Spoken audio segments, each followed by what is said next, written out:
Thank you.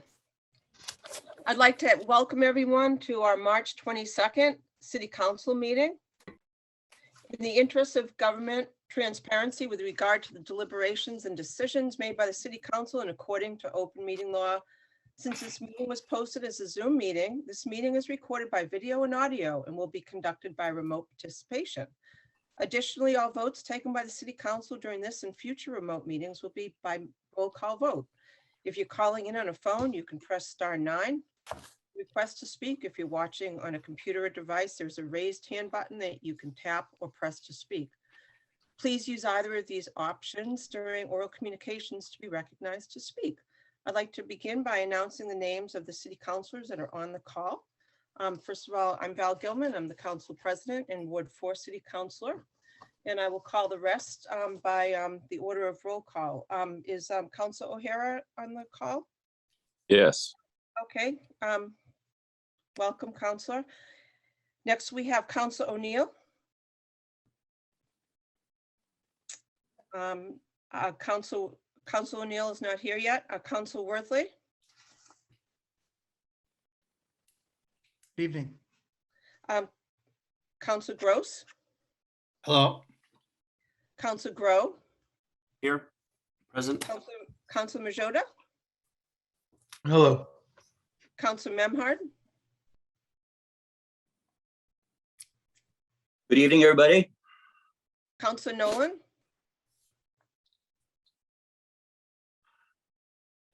Councilor Nolan is here, and I just saw Councilor O'Neill.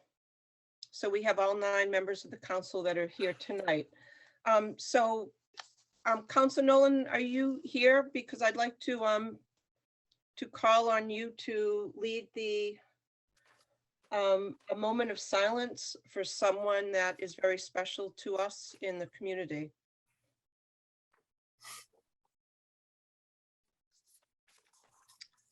I don't see Councilor Nolan's video, so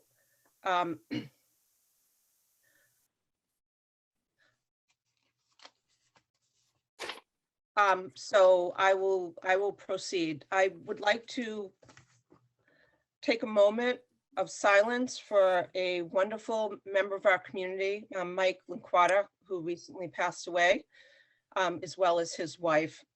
And Mike was just such an incredibly dynamic member of our community.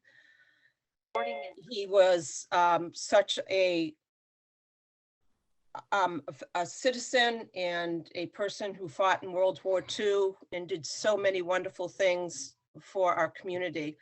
Councilor Nolan, would you like to elaborate a little bit on Mike Linquata and what he means to all of us so we can do a moment of silence? Thank you, Councilor. I would. I'm sorry. We had some difficulties in the beginning. Mike Linquata and his wife Lillian, if I have to go back and think, it would start with family, and then it would start with patriotism, and then it would start with community. His family was always involved with everything in the city of Gloucester.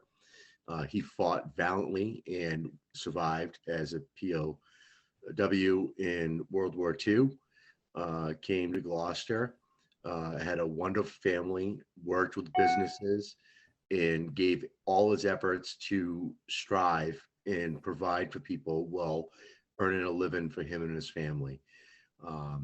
Very sad. He would never, ever not listen to anything for veterans' needs or for anything for America. And we lost 2 true heroes with Lillian and Mike Linquata. And I'd like to give a moment of silence.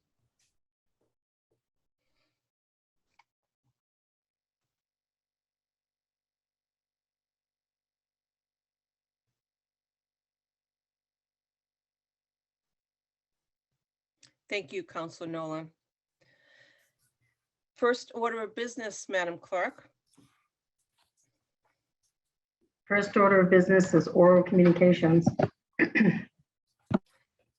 The public shall have the opportunity at every regularly scheduled meeting to be heard under oral communications on matters not appearing on the agenda. Oral communications shall allow any resident who has had a request or complaint of any nature relative to city business to appear before the council, state their problem without debate, and the matter shall be referred to the proper agency through the office of the mayor. The resident will be notified within a 2-week period relative to the disposition of same, and a copy shall be forwarded to the city council. Persons speaking under oral communications shall be limited to 3 minutes each. Tonight, Councilor O'Hara will be doing the timing and letting us know when the 3 minutes is up. The council president shall not allow complaints as to individual performance. So would anyone that is on the call like to speak on something that is not on tonight's agenda?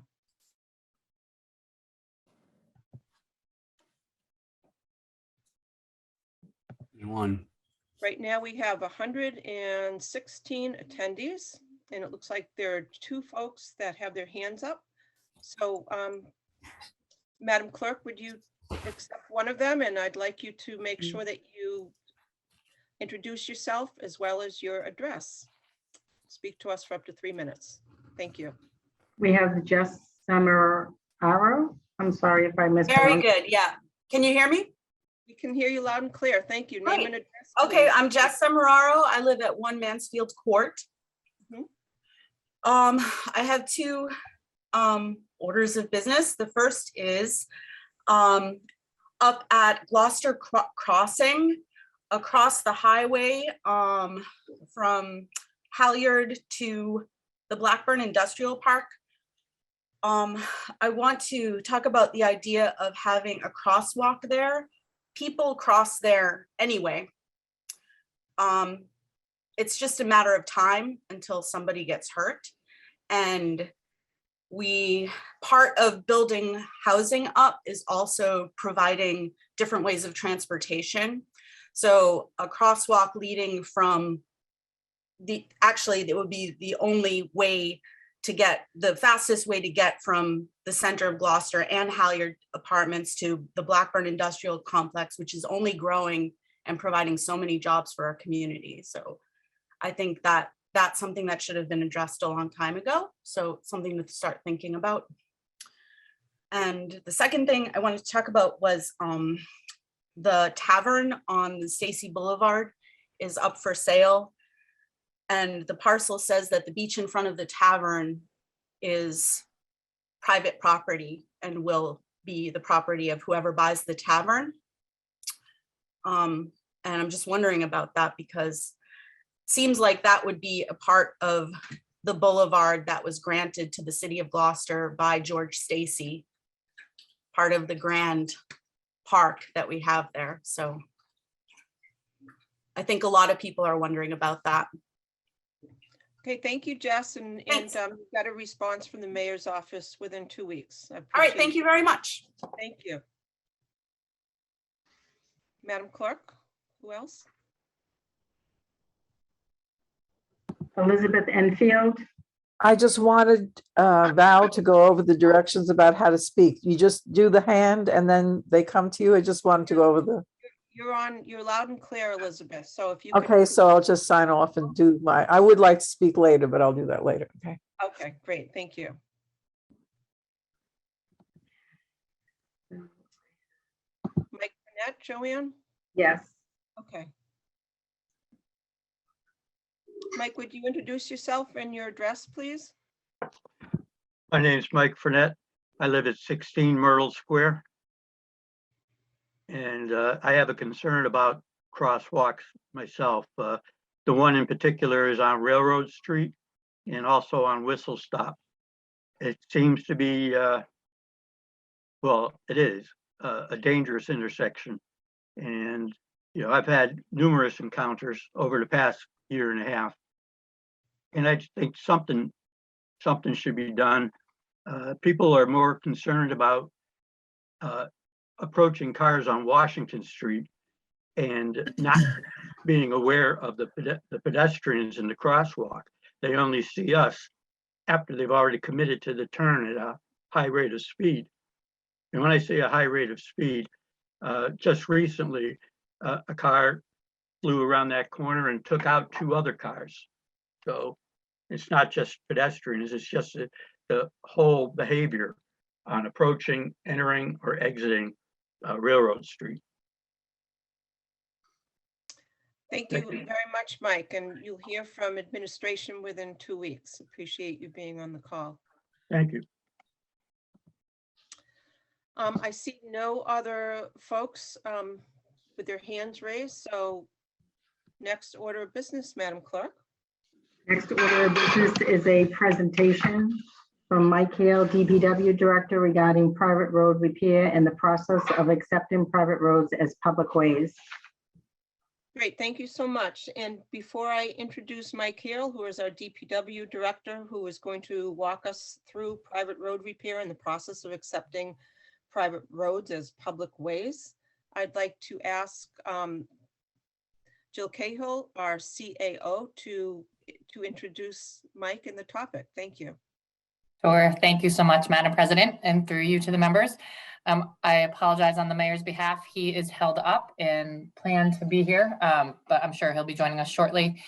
He just asked me to make a few quick remarks on his behalf to kick off the presentation.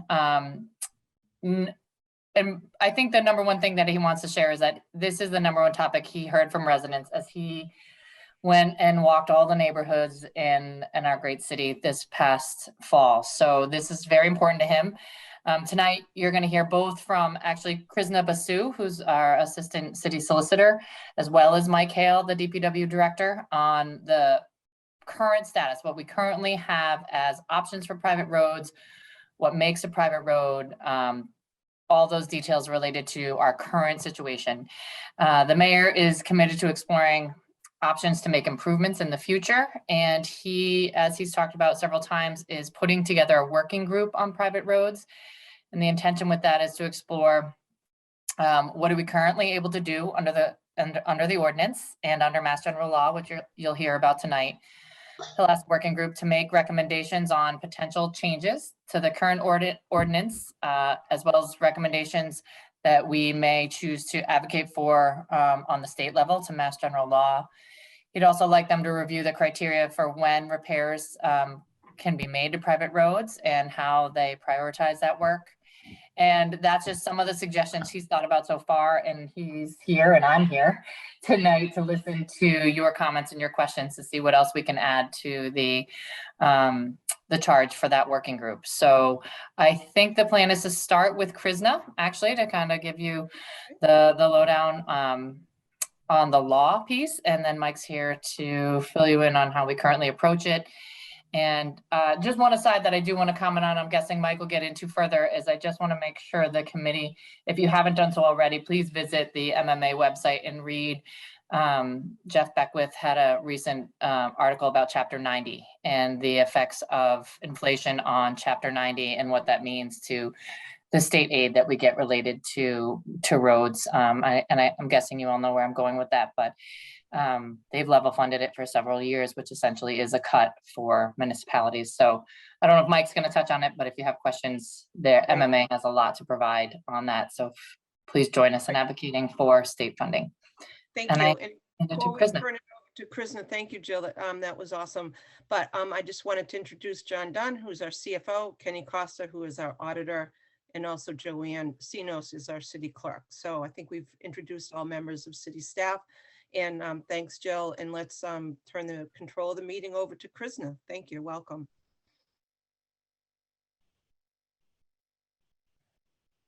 Good evening. I'm Krishna Basu, as Jill mentioned, and I'm the Assistant General Counsel here in Gloucester. So I want to try to be brief because I know you have quite a bit on the agenda tonight, but there are three types of ways in Massachusetts. One is public ways, which are ways where the public has a right to pass and the municipalities are responsible, so the city of Gloucester would be responsible for repair of those public ways. The second is a true private way, which is a way that is privately owned and privately used and that the public has no right to access or pass. And the one that I think that is the one that we are here to talk about today is what are known as statutory private ways. And those are ways that are open to the public, but the fact that a way is open to the public and that they can use the way does not mean that it's public in the sense that the city has a duty to maintain it and repair it from defects. A very specific process needs to take place for a way to become a public way. But basically it has to be accepted as a public way by the city council through a vote.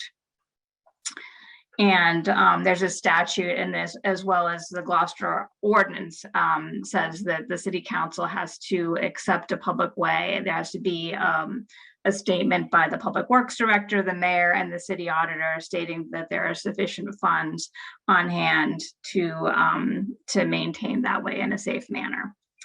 So there's more to that process that I'm not going to go into, because I'm going to talk a little bit more about the private way issue, things that are private ways right now and what the city's able to do for private ways.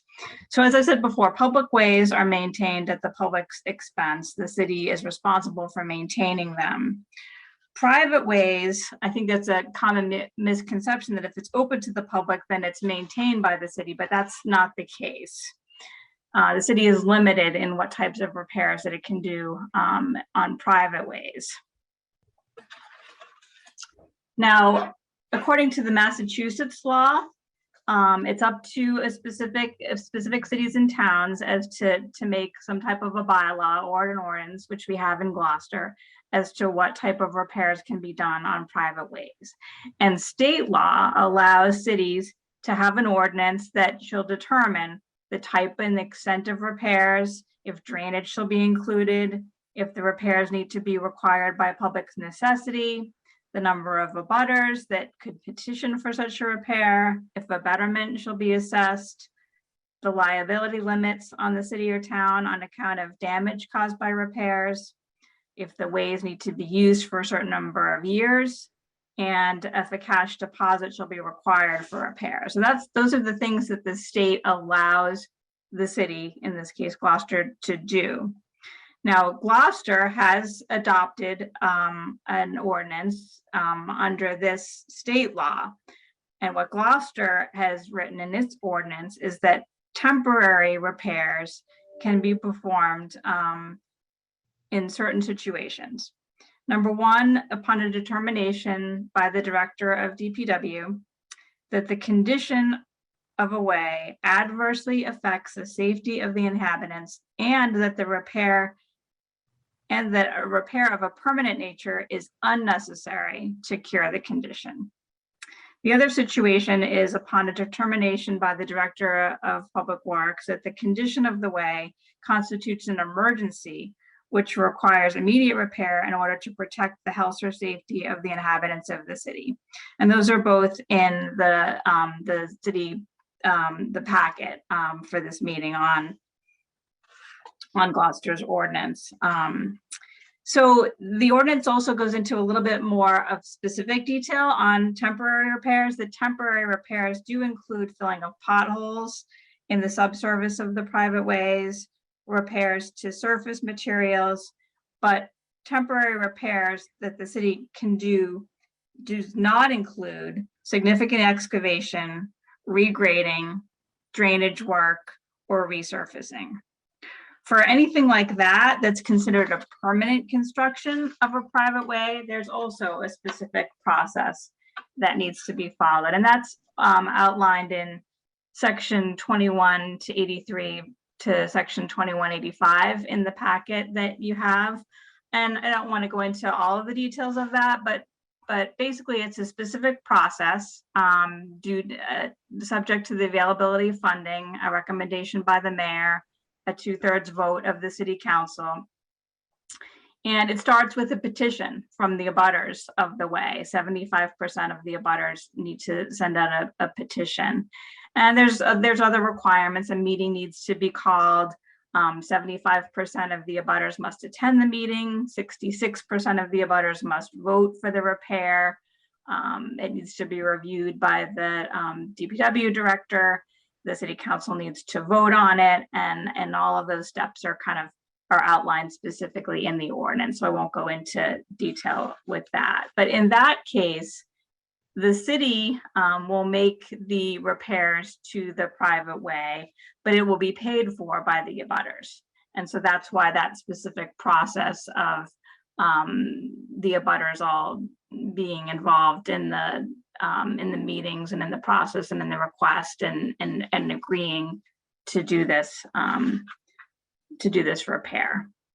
So I think I'll let Mike go into kind of more of the practical advice on how this happens, but that's kind of just an outline of our ordinance and what the state law allows us to do. Great. Thank you, Attorney.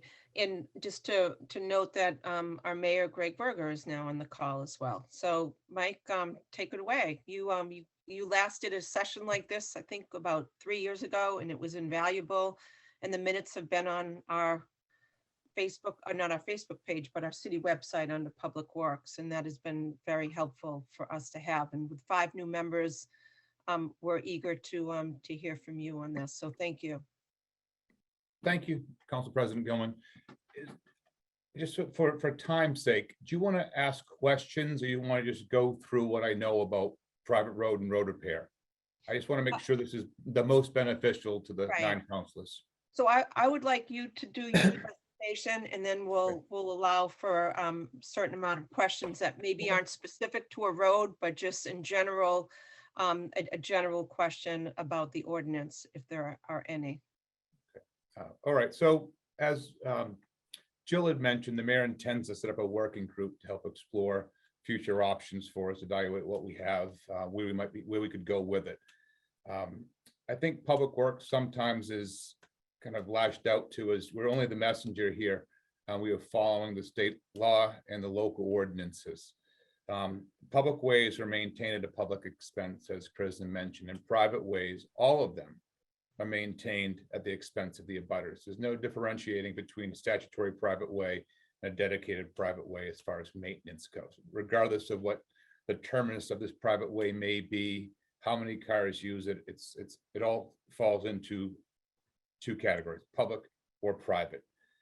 The city of Gloucester is about roughly, these are rough numbers, 90 miles of accepted ways. And then we have a combination of around 50 miles or so of unaccepted ways and private ways, dedicated private ways that are only open to the people who have deeded rights to it. In 2013, we did a pavement management program for the city of Gloucester. We're about ready to launch a new one, about a 10-year cycle on these plans. And in 2013, there was $17 million in needed repairs to our public roads. You can't simply just add inflation and say, well, it's 24 or 25 million, 10 years later. You need to take a look at the type of construction that would be necessary to make these road repairs. What once was just a mill and overlay may now be more of a reclamation or total reconstruction just due to the wear and tear in those past 10 years.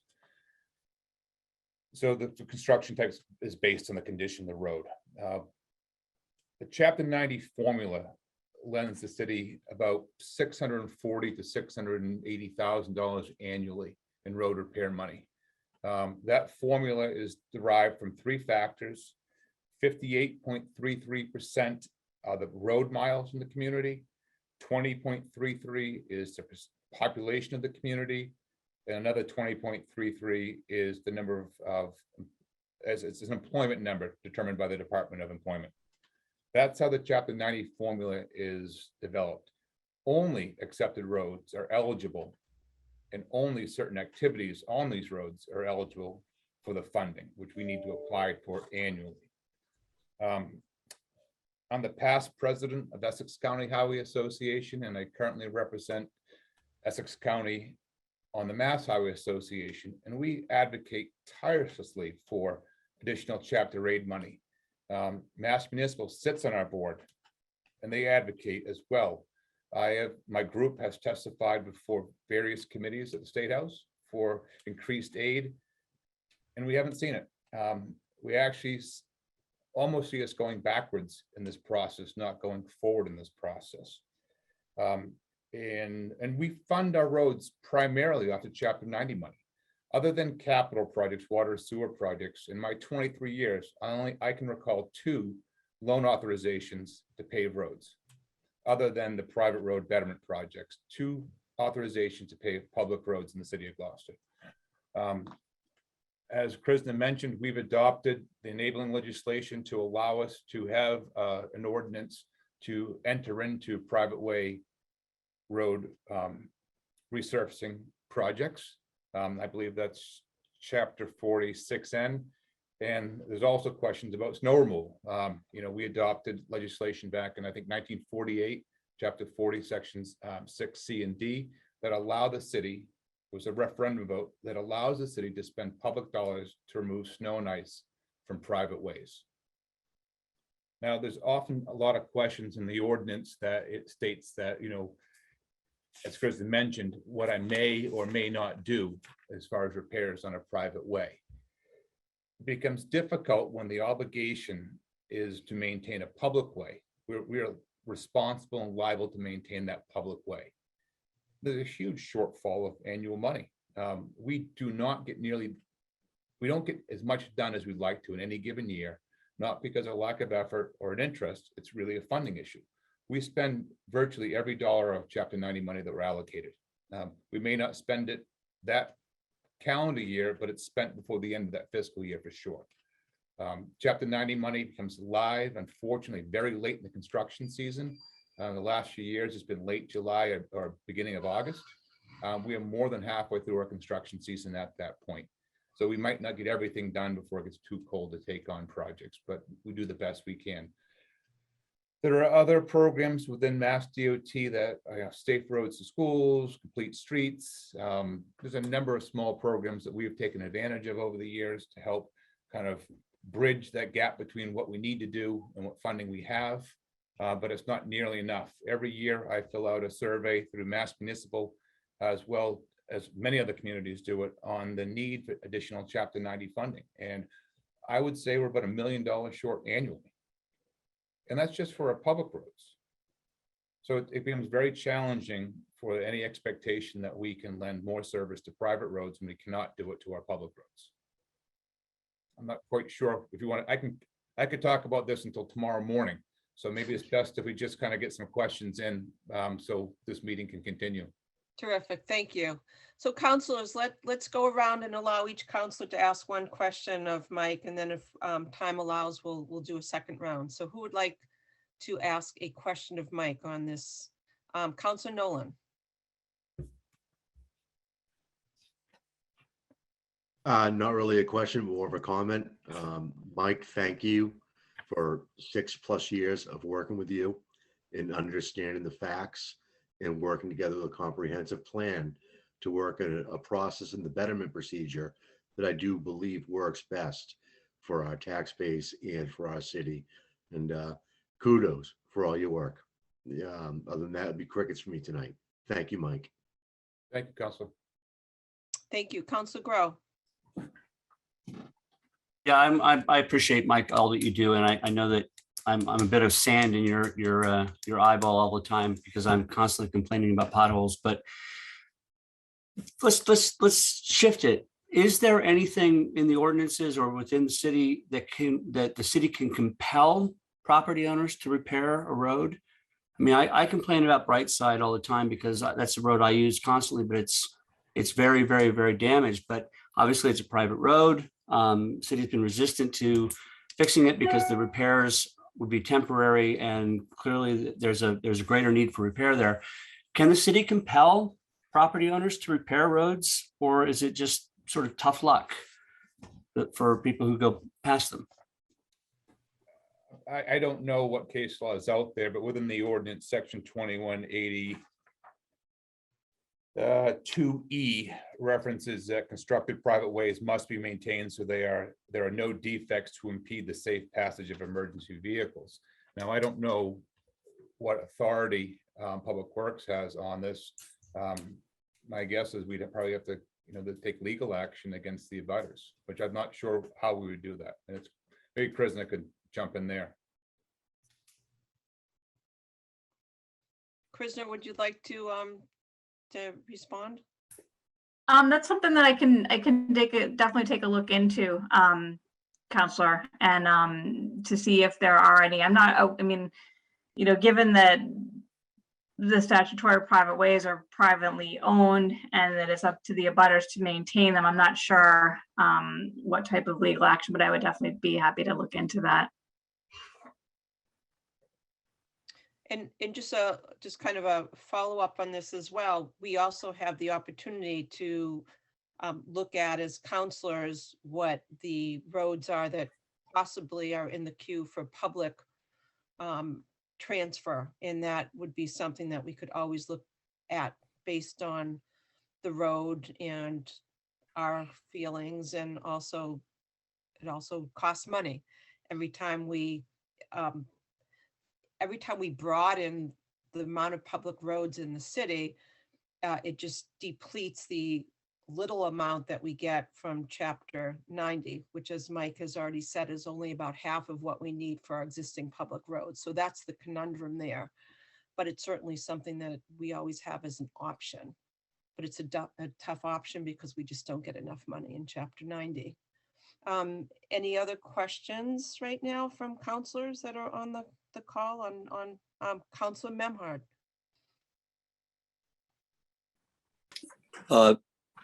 Thank you, Mike. Thank you, Krishna. I've certainly learned a lot about private road repair in my 6 years as a counselor, and having undertaken 3 betterment projects and also participated in the private paving of several roadways that chose not to go through the betterment process. It is a point that bears clarification and reminding simply that, Mike and Krishna, if you could speak to this, that it doesn't feel fair to taxpayers that there is a distinction between those who live on private ways and get road repair and those who live on public way, vice versa, public ways and get road repair at city expense, and those who live on private roads and have the private burden of paying for pothole repair or road maintenance. The difficulty comes for us as taxpayers and citizens and residents when the majority of the traffic on, say, Beach Road or Brightside Avenue is in fact not the abutters, but these are through roads, and the majority of the traffic are citizens or visitors from elsewhere who are using the roadway to get from here to there, and they don't have any rights. They're not abutters. They don't live on the road. They're not driving on the road in order to get to their home and their driveway. But like Beach and like Brightside, to put that burden upon the burden of repair on the abutters, while the majority of the traffic can be documented as being not resident traffic, is a real challenge for people to wrap their minds around. And if you could just clarify and confirm that, it would be helpful. Thank you. I can start, I suppose. Thank you, Again, Mike. there is no distinguishing between a statutory private way and any other type of private way.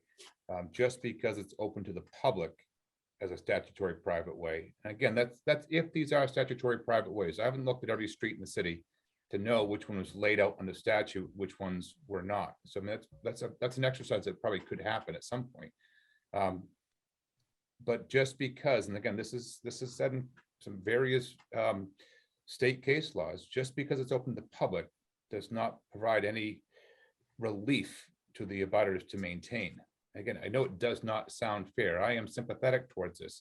I spend way too much of my professional time dealing with this issue because it is a hot button issue. It really is.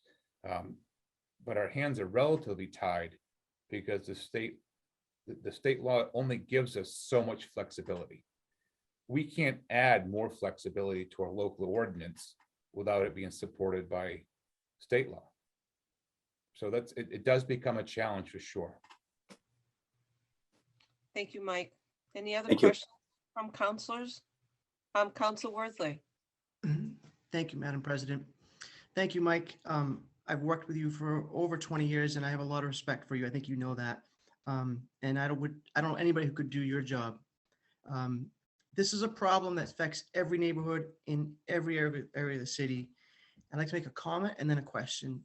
The comment about compelling people to maintain their own private roads. I can't see a scenario. People are already overtaxed and looking for the city to help. I can't see us being heavy-handed and saying you need to fix your road. It seems to be counterproductive to what we're trying to accomplish here, but that's just my opinion. The question is, there was a point in time when the city did maintain every road. You get a pothole, make a phone call, it got addressed. Maybe that was wrong. How did that change? What compelled that to change? And why did it change? I think there may be some nuance in the term maintenance. You know, are we maintaining private roads or are we providing temporary repair to private roads? And there is a difference. There's a legal definition difference. We can provide temporary repairs if funding allows. And that's one of the biggest factors here, is that if funding allows. And also, I mean, this is something that people don't like to hear. It's very difficult to say, no, I can't help you. It's very easy to say yes. And when you say yes too often, you wind up diluting that pot and you wind up not providing adequate service to your obligation. And that's something that happened in the city. It happened, I mean, I can remember being in the engineering division before city council, when the council was furious that our public roads were in such poor condition. We diluted the pot so much that we did not take care of our liability, our responsibility to the public ways. So I'm not disagreeing what you said, but I don't believe we provided maintenance to these ways. I believe we provided temporary repairs to these ways when funding was available to us. Okay. Thank you, Pothole money Mike. does not grow fast enough to cover our public ways, let alone our private ways. And we still do fill potholes on private ways that don't need to be resurfaced. If you called and said there's a single hole in my street or 2 holes on my street, that's one thing. But when the road is in such disrepair that it takes the entire annual allotment of pothole money, that's no longer temporary repairs. That's maintenance through pothole repair, which is prohibited. Great. Thank you, Mike. Madam Chair. Councilor O'Hara has had his hand up. Councilor. Thank you. Mike, thank you very much for being here tonight. Thank you for participating in the private road repairs that I've been a part of in Councilor Memhard and Councilor Nolan's wards.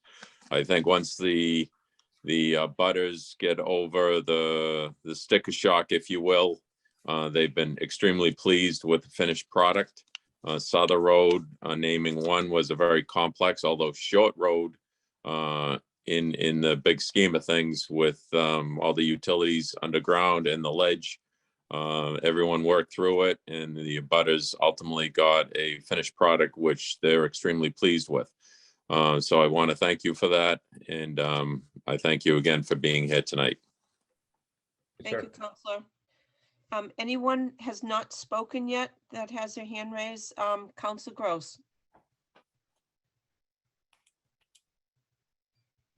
Would you unmute yourself, Councilor Gross? Thank you. I'm working on it. Yep. Couple of questions. I was also, my street was a beneficiary of this road ordinance. It worked very well. We're fortunate that we don't have through traffic, and the improvements of drainage that happened after the walkthrough with Mike and Mike Nacella were quite astounding, actually. How it just improved the road so much. Like Jamie just said, this once they got over the sticker shock and they got the road, they're extremely happy they did it. And that's just one point I want to make. But I have a couple of questions, and I don't know if it's for Krishna or Mike. What are the qualifications for a road to be public? Are there dimensional qualifications? Is there anything statutorily? There's a host of them, Councilor. There's a certain vintage road that kind of within our ordinance, it excludes dimensional requirements, but new roads are 40 feet. Attorney Basu, do you have something to add? No, I guess I misunderstood what Councilor Gross was asking. I didn't know if you were talking about legally what has to be done to make it public, but if you were talking about the dimensions, then Mike has answered that. Right. Another question I have is, let's say we do take action and we deem certain private roads eligible to be paved, are we putting ourselves at risk from the other roads that have paid for themselves, at a legal risk? Do you understand the question I'm asking? Are we exposing ourselves to some legal risk if we do pave certain private roads, but we made other residents pay for their own? I mean, I think this, It's a good- I'm sorry, Kristen. No, go ahead, Mike. I don't know what mechanism we could use to invest public roads free of charge, public funds free of charge to a private way. Okay. There's no mechanism in place to do that, and we can't do that locally. Yep. I don't believe we can do that locally. I mean, it's an issue. Massachusetts is very unique. I don't think you're going to find a statutory private way in the other 49 states. I believe Massachusetts is a kind of a lone bastion of old colonial law, and that's where it rests. It's not something that you see when you get out into more, or newer state governments. It's very old and it hasn't changed. Does it need to change? Perhaps it does. There is a lot of inequity to this, but I don't see how we could make a list of private roads that we want to prioritize to pave with public dollars legally. Right. And the other thing I would just add to that is if a way is a public way and the municipality, the city is responsible for it, then the city is also responsible and liable for any injury or any, property damage on that road. And so, that, by definition, when it's a public way, then we do have a legal responsibility. All right, and Mike, if I understood you right, it's 40 feet for new roads, but older existing roads they just are what they are. Yeah, Council, I don't want to take my eyes off the screen, because I know you guys are trying to get to the full agenda tonight, but within the ordinance, it lists, or maybe it's within state law, it lists a certain vintage road that, a town to town meeting or a city to city council can accept regardless. But again, there are some factors that really need to be taken into consideration if we're going to consider that. We're on about a 40 to 42 3-year paving schedule for our public roads today. If we accept private roads as public that are in disrepair, those roads won't earn their keep for 100 years. And in that time period, that because they are public way, we've paved them, 2 to 4 times, depending on the amount of traffic they have. So it dilutes the Right. total funding available for our other obligations. Yeah, it's less of the pie for everything else. Yes. Okay, thank you. Let's go for just a couple more questions. Anyone else has not spoken? Right. Council Majota. Hello. I think all the other councils pretty much, and I'll be damned if I don't ask this, so a major road that we have in Ward 3 and Ward 4 is, I can't even think of it right now. Why I can't. Riverview. So what, if that road is deemed unpassable, even though it's a statutory private way, how does that work? Is it all about funding still as well? And I know you've driven down that road, or not the first time you heard about this, if it's deemed unpassable or cars are being damaged, can anything be done? The butters are responsible to keep the way in good condition. Okay. Let me make sure that, all right, Council Grow. Just very quickly, I just want a clarification on the distinction between statutory private ways and dedicated private ways. Are those also permissive private ways? I know there's, and can property owners keep the public from moving down private ways? I mean, in what circumstances could I say, look, I'm going to pave my road, but you're not going to be able to pass through here any longer? Is that even an option available to people? I'm not suggesting it's a good one, but I think that gets to Councilor Memhard's frustration comments about people feeling like, look, I'm paying taxes. I've got this road. People are driving it across it. I can't shut it down, and yet I'm supposed to be responsible for maintaining it. So in what circumstances can people decide, I'm going to shut this down? I'm not going to let anybody go on my road. Well, there's three categories. So there's public ways, which are open to the public and maintained by the city. Then there's private ways that are privately owned and privately used and not open to the public. But I think most of the roads that we've talked about tonight and that are a concern are statutory public ways, and those are privately owned, but the city has accepted them in the sense of that they are open to the public. So they would not be able to be closed to the public. And how many dedicated private ways do we have in Gloucester? Do we know? It's a much lower number than statutory private ways. And those are the ways that wind through people's private property, generally speaking, and there's some sort of easement that's granted to, the people that pass and repass on it. And it's very specific on who it is. Okay. The way statutory private ways are explained to me is, Councilor Grow, you own a large piece of land and you're asking the city to asking permission to create a loop road on it so you can subdivide that land so you can make your living. Mhm. Kind of the quid pro quo is, yes, the planning board will allow you to lay out a way under the authority of the city council so that you can sell your 10 lots Mhm. with the condition that, yes, you can do this, it's your way, but it needs to be open to the public afterwards. And that little clause in many people's deeds that references to be used as all usual purposes a public way doesn't make it a public way. It still makes it's still a private way.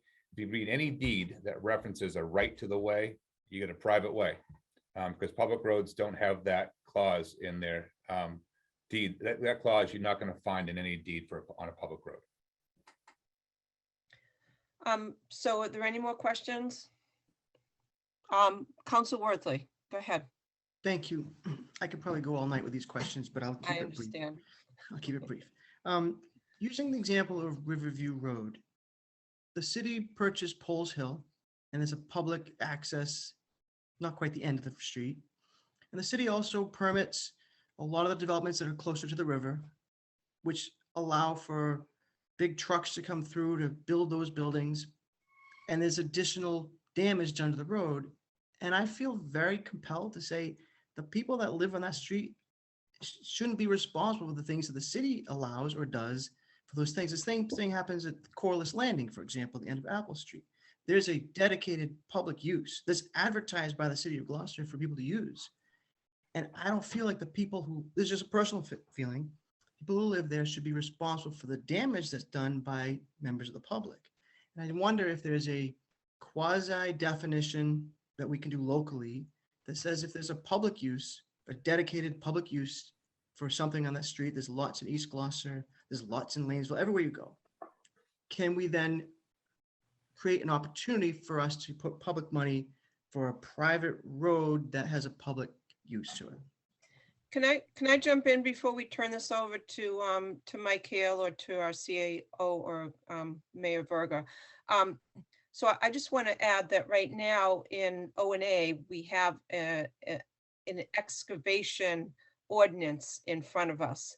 And one of the matters that discusses is the need for developers, contractors to put a road back to as good, if not better condition, and how that is measured, and how we can get our arms around that. So that's one of the possibilities, to your point, Council Worthley, about contractors that might need to be putting the roads back in good, if not better condition. And that is a contractual agreement as well with the utilities and the contractors. And that's a whole separate issue. And I think it's very helpful, but I don't know, Jill or Mike, if you have anything to add to that, or to Greg, but this is where the working group will be helpful. I think for tonight's meeting, we really wanted to just allow the new councilors, of which there are 5, to at least get a basic overview of the policy, the ordinance that's on the books right now. Jill or Mike, do you have anything to add? Or Greg? Greg's on the call. Greg, I'd love as mayor, if you would just like to speak to that, that would be great. Yeah, I think if we were to do a poll of everybody on the screen right now, we all be in agreement that it'd be better if we did the private roads instead of not doing private roads. But we are limited by A, the law, and B, dollars. So I think we've probably reached the end of the road, no pun intended, for this discussion, which was to sort of bring the new councils up to date of where we stand today. The working group is the next step that we have to take to figure out, as has been said before, is what we can do with current ordinances and current state law, what we can do by changing local ordinances, and what we can do by working with the state to change state law. Until we get those questions answered, we're just throwing around a bunch of different scenarios that we really can't put an actual finger on. So I would just urge us to say this is the end of this conversation for tonight, and there'll be a lot more conversation going forward in the very short term. Great, thank you, Mayor. And I just want to wrap up this conversation by reminding everybody, and as well as the 154 people that are attending, that on our Public Works Department website, if you click on private road repair, there's a very helpful website that Councilor Memard, Nolan, Grace Poirier, our Assistant City Clerk, as well as Rose, who works for Mike Hale, work together on, and it's user-friendly. It gives people all the information that you might want. We'll have the summary of tonight's meeting on that as well. We'll add that, and it's very beneficial. So as a ward counselor, my first suggestion to people when they call me is, please, here's the link, read up on it, and then let's talk tomorrow more about it. And that's really useful to do. And of course, you always ask people to start off with a C-click fix. And that way it gets routed to Public Works, and then they guide you into what the next step is. So anyway, I think that we've exhausted this conversation, and on behalf of our city council, Mike and Krishna, thank you so much for being here, and our CAO and our mayor. This is an important topic, and I'm excited about this working group, and as always, your willingness to listen and help our council out. So thank you. Thank you. Thank you. Thank you. Next order of business, Madam Clerk. The next order of business is the confirmation of new appointments. Okay, I'm going to turn control of the meeting over to our O&A Chair, Sean Nolan. Thank you, Sean. Excellent. Thank you, Madam President. I'd like to give Mayor Verga a chance to respond or to talk about the new appointments before we go through them individually, as time doesn't matter tonight. I know that Greg enjoys talking to these people, and we really appreciate hearing it from him. So if Greg would like to give a little point before we move on with the appointments. Right. So thanks, Councilor Nolan. In the interest of time, which we're probably going to be here till 2 a.m. tonight, but let's try to get this part through quickly.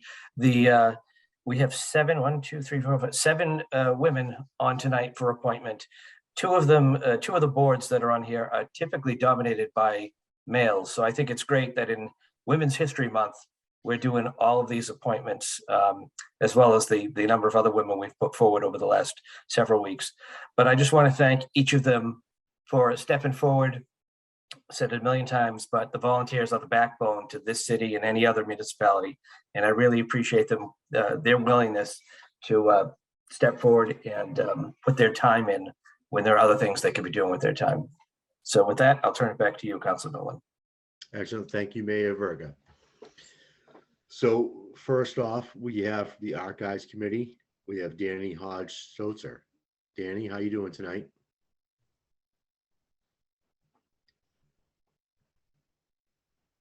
There's a lot of people on here, so it's hard to find if Danny is here.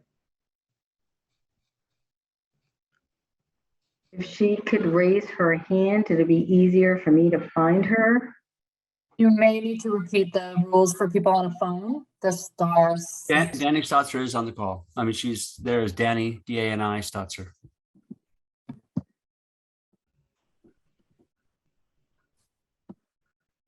The attendees are alphabetic by first name. If you can type in Danny, D-A-N-I in the search I- bar. I am doing it the best I can. So okay, so she's on. Danny, can you hear us? Can you hear me? We can. Thank you for coming tonight. Okay, and can you see me or do you need to? We don't have to, we can hear you. Okay. If you can just tell us a little bit about yourself and why you want to be Archives Committee, that'd be excellent. Okay, well, I grew up in Gloucester, a long time here, and growing up, I worked at Hammond Castle. I also worked at Beauport Museum and have a true love of Gloucester. I went to college. I was a history major. I went to Salem State when it was a college, not a university, and received my master's there. I taught history both here and in Manchester, New Hampshire at the Vocational Technical College there. I have since semi-retired, but my love for history is still with Gloucester. I'm helping out on the 400th by working on the timeline with the Cape Ann Museum, the archives, and of course the library. I have been volunteering at the archives since, probably about a year now. And I feel that I wanted to make another step towards becoming a member of the Archives Committee. And that's about it. Do you have any questions for me or? Excellent, Danny, thank you. Is there any counselor questions for Danny tonight? All right, with that being said, I'll read the committee report. On a motion by Councilor Harris, seconded by Council Majota, the Ordinance Administration Committee voted by roll call 3 in favor, 0 opposed to recommend to the City Council to appoint Danny Hodge Stolzer to the Archives Committee, term to expire 2/15/25, and I so move. Second. It's a motion made by Councilor Nolan and seconded by Councilor O'Hara. Is there a discussion, councilors? Seeing none, a roll call vote. Councilor O'Hara. Yes. Councilor O'Neill. Yes. Councilor Worthley. Yes. Councilor Gilman. Yes. Councilor Gross. Yes. Councilor Grow. Yes. Councilor Majota. Yes. Councilor Memhard. Yes. Councilor Nolan. Yes. The yeses have it, 9 in favor, 0 opposed. Thank you so much, Danny. Appreciate it. Thank you very much. Thank you all so very much. I appreciate it. Not a problem. Continue, So next we Councilor. have to the Council Capital Improvement Advisory Board. We have Kelly Brancaleone. Kelly, how you doing tonight?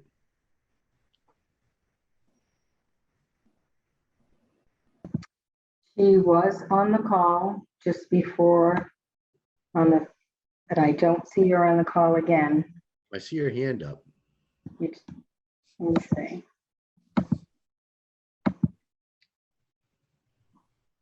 I'm going by alphabetical order and I don't see her. She was under Kelly Brancaleone.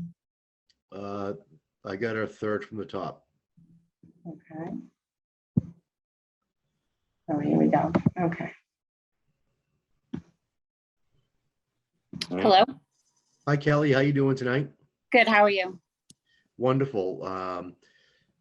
Being an educated person says herself, on the Capital Improvements Advisory Board, we have a busy night tonight. If you could just tell us a little bit about yourself and why you would like to be on the advisory board. Sure. I have a degree in civil engineering, and I have experience working on large-scale capital projects.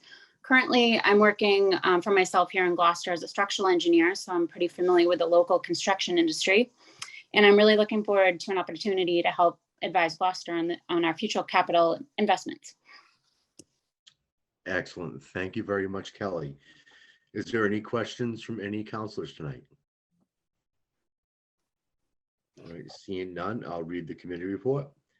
On a motion by Councilor O'Hara, seconded by Councilor Majota, the Ordinance Administration Committee voted by roll call 3 in favor, 0 opposed to recommend to the city council to appoint Leone to the Capital Improvements Advisory Board, term to expire 2/14/25, and I so move. Second. Motion made by Council Nolan, seconded by Council O'Hara. Is there discussion? A roll call vote. Council O'Hara, Yes. Council O'Neill, Yes. Council Worsley, Yes. Council Gilman, yes. Council Gross, Yes. Council Grow, Yes. Council Majota, Yes. Council Memard, Yes. Council Nolan. Yes. The yeses have it, 9 in favor, 0 opposed. Kelly, thank you so much. Yep, thanks for the opportunity. Take care. Continue. And next up for the City Hall Restoration Commission, we have Kelly Verga. Kelly, how you doing tonight? Hi, Sean. Great. How are you? Wonderful. Thank you for your donation to the blood drive. Oh, you're welcome. So if you could just tell us a little bit about yourself, that'd be excellent. Sure. So I am a nurse up at Beverly Hospital. I've been there for about 30 years. And during that time, I have been involved on several committees that have done improvements throughout the hospital. I'm actually on one right now that's looking at a master facilities plan. I enjoy working on committees and working with people to get, tasks accomplished. And spending all the time recently I have at City Hall, I see there is a real need to preserve City Hall. It's a beautiful building. We're so lucky to have it. And I just want to be part of the excellent group that's working to preserve it and keep it for the next generations. Excellent. Thank you, Kelly. Is there any counselor questions for Kelly tonight? All right, with that being said, I just want to also recognize that it is Women's Month. We do have a lot of women on tonight, but we have 2 nurses, and Kelly is one of the nurses, and nurses are very important to us. So with that being said, I'd like to read the motion. On a motion by Councilor O'Hara, seconded by Council Majota, the Ordinance Administration Committee voted by roll call, 3 in favor, 0 opposed, to recommend to the City Council to appoint Kelly Verga to the City Hall Restoration Committee, term to expire 2/14/25, and I so move. Second. Motion made by Council Nolan, seconded by Council O'Hara. Is there a discussion? Seeing none, roll call vote. Council O'Hara, Yes. Council O'Neill, Yes. Council Worthley, Yes. Council Gilman, yes. Council Gross, Yes. Yes. Council Grow, Yes. Council Majota, Yes. Council Memhard, Yes. Council Nolan. Yes. The yeses have it, 9 in favor, 0 opposed. Thank you, Kelly. Thank you all very much. Have a good night. Thank you. Thank you. So next on the agenda will be the Council on Aging. We have Elizabeth Betty Monroe. I don't see her on the list of attendees. All right, Elizabeth, if you are out there, if you could raise your hand, it would help us a little bit. We'll give it a second or so.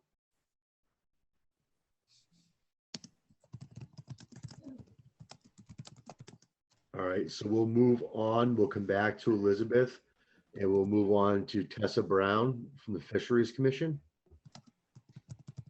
Hi, Tessa, how you doing tonight? Good, how are you? Wonderful. If you could just tell us a little bit about yourself and why you want to be on the Fisheries Commission, that'd be excellent. Yep, so I've lived in Gloucester for the last 14 years. My husband's a commercial fisherman. And then about 5 years ago, I started a shoreside lobster dealer in East Gloucester. And I currently talk to or am involved with a large majority of the fishing fleet in Gloucester on a daily basis, whether it's helping them renew permits or get boat loans or whatever I can sort of do to help them, as well as buy product from them and provide them with bait. So I feel like it would be good if I could advocate for the fleet as well as become more involved in the city and what goes on, since my whole life is currently depending on fishing between my husband and myself, and recently purchasing a property on the water that is completely dependent on fishing. I think this would be a good place for me to put some of my time and energy. Excellent. Thank you, Tessa. Is there any questions from the council for Tessa tonight? Frank, I see your hand up. Not a question, it's more of a comment.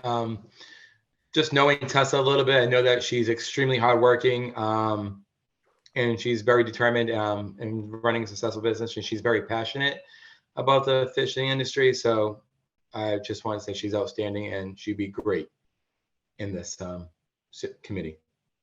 Excellent. Thank you, Council Majota. I agree wholeheartedly with you as well. Is there any other questions from the council? All right, seeing none, I'll move on with the recommendation. On a motion by Council O'Hara, seconded by Council Majota, the Ordinance and Administration Committee voted by roll call, 3 in favor, 0 opposed, to recommend to the City Council to appoint Tessa Brown to the Fisheries Commission, term to expire February 14th, 2025, and I so move. Second.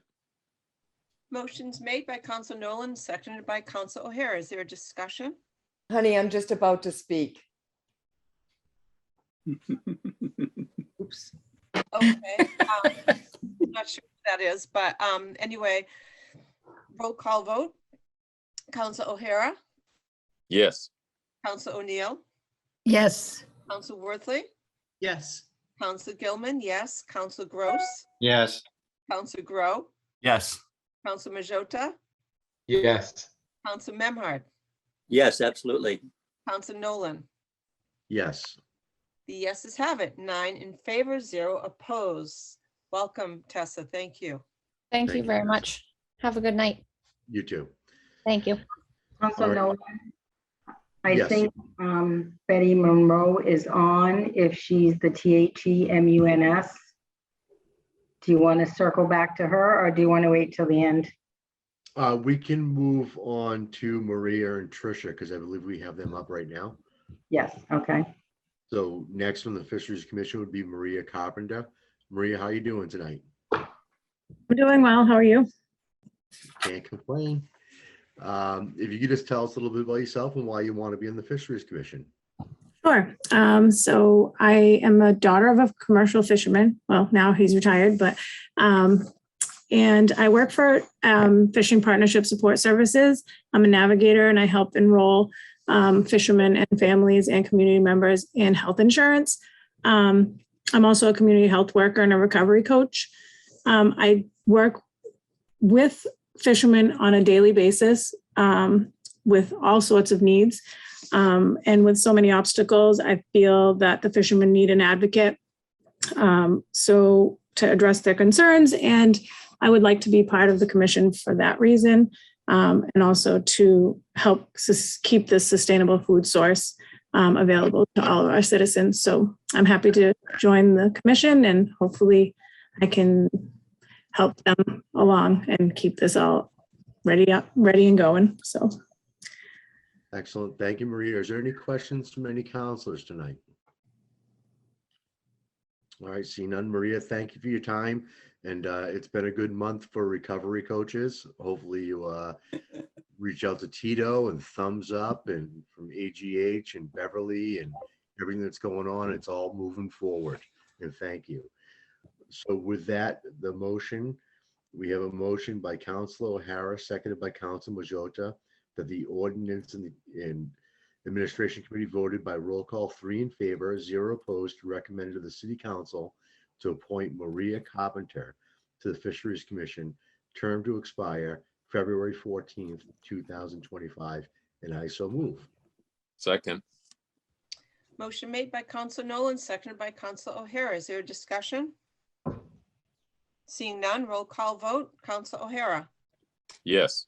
Council O'Neill, Yes. Council Worthley, Yes. Council Gilman, yes. Council Gross, Yes. Council Grow, Yes. Council Majota, Yes. Council Memard, Yes. Council Nolan. Yes. Yeses have it. 9 in favor, 0 opposed. Thank you so much. Maria. Welcome. Thank you, Maria. Thank you very much. So next up, we have in the Gloucester Cultural Council, Trisha O'Neill. Trisha, how you doing tonight? I'm good. I'm sorry. I think I was speaking and I thought I had myself muted, but I had you guys muted. Sorry. That's right. You just tell me what you Sorry about that. I was telling my husband not to cook in the kitchen to make noise. How are you? How are you all? Hi, We're doing hi, well. Val.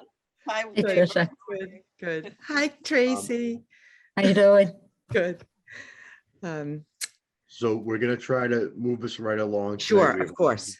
If you could just give us a quick, brief overview of why you Sure. are in Gloucester Cultural Council, that'd be excellent. Sure. Yeah. So my husband and I have been living up in Gloucester full time for about 16 years.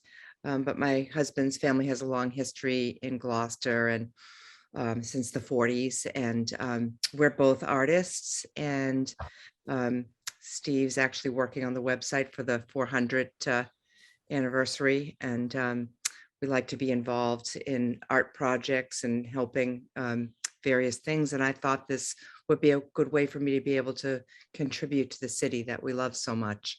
I have a friend that's on the Cultural Council who encouraged me, and I'm happy to be contributing if I can. Yeah. Excellent. Thank you, Trisha. Is there course. any questions or comments from the council tonight? All right, with that being said, I'd like to read the report on a motion by Councilor Nolan, seconded by Councilor Majota. The Ordinance Administration Committee voted by roll call 3 in favor, 0 opposed, to recommend the City Council to appoint Trisha O'Neill, fulfilling the unexpired term to the Gloucester Cultural Council, term to expire 2/14/24, and I so move. Second. Motion made by Council Nolan, seconded by Council O'Hara. Is there a discussion, councilors? Seeing none, roll call vote. Council O'Hara, Yes. Council O'Neill, Yes, welcome, Tricia. Council Thank you. Worthley, Yes. Council Gilman, welcome. Thank you. Yes. Council Gross, Yes. Council Grow, Yes. Council Majota, Yes. Council Memhard, Yes. Council Nolan. Yes, go Green Monster. The the yeses have it, 9 in favor, 0 opposed. Thank you, Tricia. Thank you very much. Look forward to working with you Hope you all. enjoy your dinner tonight. So, Thank you. Good night. so Thanks. we're gonna go back to Betty Monroe, who is now on the call. So Hello, can you hear me? We can, Can you Betty, hear how me? you doing tonight? I'm doing great. How is everyone there? We are doing well. If you just want to tell us a little bit about yourself and why you want to be on the Council of Aging, that'd be wonderful. Sure. I'm a retired registered nurse. Been retired for about 6 years. I have done a lot of volunteer work over at the Open Door, working with the clients there. I've had a lot of experience working with senior citizens. I found myself at the Rose Baker Senior Center on Thursday, celebrating St. Patrick's Day, and it was a wonderful experience. And I'm looking to do more work with the seniors in the city of Gloucester, and also maybe tie that in towards helping out with the Open Door as well. Excellent. Sounds wonderful, Betty. Is there any questions or comments from the council? I just want to comment and to tell Betty that I'm on the Council on Aging Board, as you know, and I'm really excited that you're joining us and that you're at the St. Patrick's Day event. So thank you. Volunteers. Thank you. All right, with that being said, we have a motion, and on a motion by Councilor O'Hara, seconded by Councilor Majota, the Ordinance Administration Committee voted by roll call 3 in favor, 0 opposed, to recommend to the City Council to appoint Elizabeth Betty Monroe to the Council on Aging, term to expire February 14th, 2025, and I so move. Second. Motion made by Council Nolan, seconded by Council O'Hara. Is there discussion? Seeing none, roll call vote. Council O'Hara, Yes. Council O'Neill, Yes, Council Worthley, Yes. Council Gilman, yes. Council Gross, Yes. Council Grow, Yes. Council Majota, Yes. Councilor Memhard, Yes. Council Nolan. Yes. The yeses have it, 9 in favor, 0 opposed. Welcome, Betty. Thank you. Thank you very much.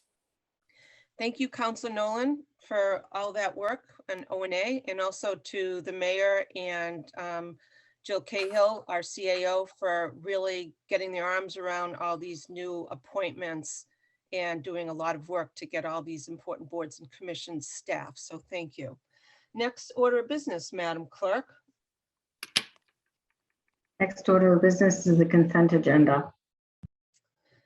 Councilors, is there anyone on the call that wishes to pull any matters off the consent agenda? Seeing none, is there a motion to accept the consent agenda? So moved. Second. Motion made by Council Memard, seconded by Council Worthley. Roll call vote. Council O'Hara, Yes. Council O'Neill, Yes. Council Worthley, Yes. Council Gilman, yes. Council Gross, Yes. Council Grow, Yes. Council Majota, Yes. Council Memhard, Yes. Council Nolan. Yes. The yeses have it, 9 in favor, 0 opposed. Next order of business, Madam Clerk. Is the standing committee report of the Budget and Finance, the meeting of March 17th. I'd like to turn the meeting over to Council Memard, our BNF Chair. Thank you, Councilor. Thank you, Madam President. We had a fairly full budget and finance agenda at our last Thursday night's meeting. And in the interest of time tonight, because we have so much still before us, rather than going through the items individually, I would like to submit a consent agenda from Budget and Finance. If we accept that, then I'll go ahead and make a few comments about some of the substance of it, but unless someone has something to pull off the consent agenda for the Budget and Finance. Councilor Gilman? I would like to remove number 2022-010, Memard, election of the city auditor pursuant to city charter, section 2-7, item A. So noted. Want to speak to that? Sure. So I just wanted to mention that this is an important appointment, continuation of the service of Ken Costa, who has been our CAO, our auditor for many years. And we're excited to have him up for this reappointment. And that's all. So I would just like to put him back on the unanimous consent agenda, but I wanted to just recognize his accomplishments. So thank you. Councilor Gross? Are we taking up item number 1 as a consent and then the rest all individually? Unless we have individual questions, I was going to go ahead and do the whole thing. All right, well, we're missing, let me see, $83,000. $83,700. Oh, which is the transfer to the SA 25, which is the transfer to the Waterways General Stabilization Account. Yep. So SA 25 needs to be taken out of number 1 and put in somewhere. Are you using the council template or are you using the BNF consent agenda that was sent to you under separate cover? I'm using the BNF motions at the BNF. Okay. It's on the motion template. Yeah, I have that, Tony, so I think we'll cover that. Okay. So I'm going to just quickly review the items that we covered, then we can take them as a whole. There were a total of 10 expenditures for the Harbor Master Waterways related to various waterway investments on maintenance and improvements. And then there's also, as Councilor Gross was just mentioning, so those 10 or so items totaled $65,700. Then in addition, there's a $83,732 transfer to the Waterway Stabilization Fund from their general fund from last year's waterway revenues. So that's the main item. There's a supplemental appropriation to the clerk's office for a new shredder, heavy-duty shredder. Director of Elder Affairs, Elise Sinagra, presented a request for acceptance of help the $6,145 contributions. I was going to briefly list those, including from Sandra Smith, Marion Hasselgrad, Margaret Cornell, Phyllis Reardon, William and Cheryl Doucette, Marilyn Grant, Norma Silva, Barbara Buswell, Dorothy Taliadoris, Charles Steiner, Senior Care Inc., the Jebediah Foundation on behalf of an anonymous donor, Marilyn Grant, Richard Semple, Athena McInnes, George Montoris, MD, Gail Gehring, Vincie Woodhams, and Grace Simpson. And I'd like to so note their contribution and encourage others to support the Senior Center. And then the final items we had, a budgetary transfer for an outreach counselor at the senior care, and a $50,000 transfer for hazardous tree removal on our public roadways. And then another transfer in the health department, $16,200 for developing new online survey infrastructure, accepting a grant for that purpose. So those are the items that we covered. And unless anyone has any questions, I would entertain a motion to accept as a consent agenda. So moved. Second. I still don't see where that 87,000 is, even in the template. You know, I have it at the bottom of the harbor master transfers. No, you have totally 65, 700. It may not be. 67,000. And I think that's what SA 15 through 24 add up to. Yeah, and there's a separate line item, our recommendation, supplemental appropriation 2022 SA 25 in the amount of $83,732 from the Waterways Enterprise Fund to the Waterways Stabilization Fund. Yeah, that's in the consent, that's in the template, but it's not here on this standing committee report. It's in with the 20, which is what we're voting on, correct? So I would ask that the clerk make sure that we add that specific item to this consent agenda.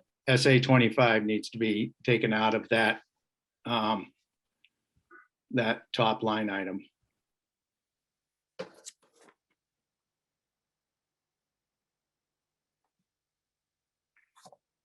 That's all. Yep. Are we Glenn, settled with this? Yeah, as long as it's moved, you know, with that change. Okay. Yep.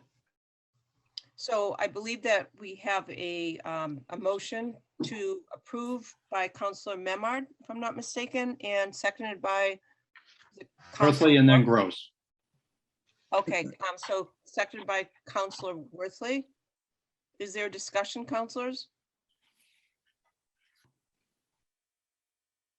Did I do something wrong? No. Okay. Jeff moved it and I seconded it. Okay, I'm sorry. Thank you. Council Worthy made the motion and Councilor Gross seconded it. So I think we're good with that. And we've got Kenny that we can wave to, and thank you for being our auditor and being through this appointment. Is there a discussion on this motion that's in front of us before we do a roll call? Councilor Nolan. The Waterways Board is excellent, and the Harbor Master's Office is a great job. But more importantly, Kenny, you're a rock star, and I definitely have to tell you that your work is appreciated. I look forward to working with you for another 2 years. You're a great man, and I couldn't be happier for you. Thank you. Thank you, Councilor. Any other discussion before we do the roll call? Seeing none, roll call vote. Councilor O'Hara, Yes. Councilor O'Neill, Yes. Councilor Worthley, Yes. Council Gilman, yes. Council Gross, Yes. Council Grow, Yes. Council Majota, Yes. Council Memard, Yes, thank you all. Council Nolan. Yes. Yeses have it, 9 in favor, 0 opposed. Thank you, Council Memard. Next order of business, Madam Clerk.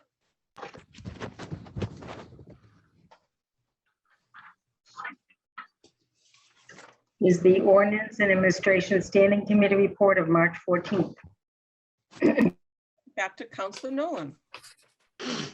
All right, so we have an action that we're looking for a public hearing, and it would be CC 2022-003 O'Hara, amend GZO Chapter 21, Street, Sidewalks, and Other Public Places, Section 2119, removal of snow from sidewalks, and Section 21-20, removal of covering of ice sidewalks, and homeowners above the age of 60 shall be exempt. This was changed to remove the total ordinance, as there'd be no requirement for homeowners to shovel or remove snow from public sidewalks. And that's what's going to be advertised as the public hearing for us to have. Okay, any questions, councilors, on that standing report? Okay, seeing none, Council Grow. I'm sorry, Sean, can you repeat what it is that we're actually be voting on? It's going to be, we're actually going to be voting on to remove the law requiring people to shovel or remove snow from their sidewalks. So no further requirement for shoveling snow for anybody. Exactly. We're removing the age of 60, and we're going to have a public hearing on the actual removing of the ordinance from the books. Council Nolan, can you just explain what the vote was coming out of subcommittee on that? We did have a few votes that was back and forth on the motion. The idea is that the administration has gone through their motions on this. It's up to the city council to move forward with either having a unenforceable law or not. And by going with an age situation, it complicates everything as far as who knows who's 60, who's not 60, is a spouse under 60, so on and so forth. So we believe that the easiest thing is to put it to full public hearing and to have it come up as a vote to either make it a law that you remove snow from the sidewalks or not. Okay, thank you. Madam Clerk, do you know when the public hearing would be advertised for this? For the April 12th City Council meeting. Okay, great. And councilors, I encourage you to all read the minutes of the last O&A meeting so you can get up to speed on this if you haven't already done so. Thank you, Council Nolan. I appreciate it. Next order of business, Madam Clerk. Is the Planning and Development Standing Committee report of March 16th. Council Grow. We got nothing. Thank you. Slackers. Yeah, that's what you're going to say at the end of this meeting tonight. So councilors, without objection, I would like to take 2 items for council vote out of order. I would like to take for council vote the decision to adopt special council permit 2022 Beacon Street, number 32, map 16, building heights in excess of 35 in the R5 high density residential and conversion 2.3.17 to a new multifamily apartment dwelling, 4 to 6 dwelling units. In addition, I'd like to take the motion to adopt the decision for special council permit. I'm sorry, I already said that. In addition, I'd like to take for council vote number 2, city council response to the MBTA community guidelines without objection. So I would like to then refer your attention to for council vote. A decision to adopt for special council permit 2022-001 Beacon Street number 32. Is there a motion to adopt? So moved. Motion made by Councilor Grow. Is there a second? Second. I believe that was Councilor Gross. Yes? Nolan. No? Councilor Nolan, thank you. Is there a discussion, councilors, on this motion to adopt? What exactly are we doing? We approving this? We've already, go ahead, Councilor Grow, you're the chair. of We've PNG. already voted this at the council, but we have to do a full council for council vote to finalize that it's past the period of appeals. I think, is that correct? Yes. Yeah. So this finalizes the vote that we took a few weeks ago. So Thank you. Joan's going to correct me on this. Okay, it doesn't, it's not for the appeal period. The appeal Don't period, listen to me about anything. that's okay. The appeal period starts after the decision is adopted by city council. So what happens is after a special city council is voted on by council, it goes to legal. They have 90 days to write a decision. The decision comes back to the city council to adopt the decision. And if the council adopts it, then after what happens after this vote on Thursday, it gets time-stamped, and then the 20-day appeal period starts. But I know it's something like that. yeah, even though the council voted it at a previous city council meeting, a decision has to be adopted because that decision has to be filed with the registry of deeds. Thank you, Madam Clerk. Councilor Gross, you have a question? So is this a matter that's decided on in subcommittee? Yes. We already voted it. We already had this through full council and we all voted it unanimously. And now it's back for adoption. I thought we voted to send it to subcommittee. No, it's already been to subcommittee. We've already taken this up. We've already had the. Okay. The head exception and the Oh, all right. Oh, yeah. This is the Beacon Street. Got it. Exactly. Great. These are good questions, so thank you. So we have a motion by Councilor Grow, seconded by Councilor Nolan. Let's do a roll call vote. Councilor O'Hara, Yes. Councilor O'Neill, Yes. Councilor Worthley, Yes. Councilor Gilman, yes. Councilor Gross, Yes. Councilor Grow, Yes. Councilor Majota, Yes. Councilor Memard, Yes. Councilor Nolan. Yes. The motion to adopt special council permit 2022-001 Beacon Street number 32 is supported, 9 in favor, 0 opposed.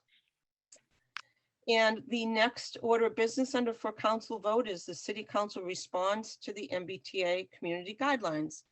I asked to take this out of order because I think that this is going to take less time than the upcoming public hearing and on the zoning amendments. So what I'd like to do is ask our Madam Clerk if you would share the screen, and councilors, what I am proposing that we do right now is, this isn't mandatory, but I would like to see that the council might want to support a common theme with how we feel about these guidelines.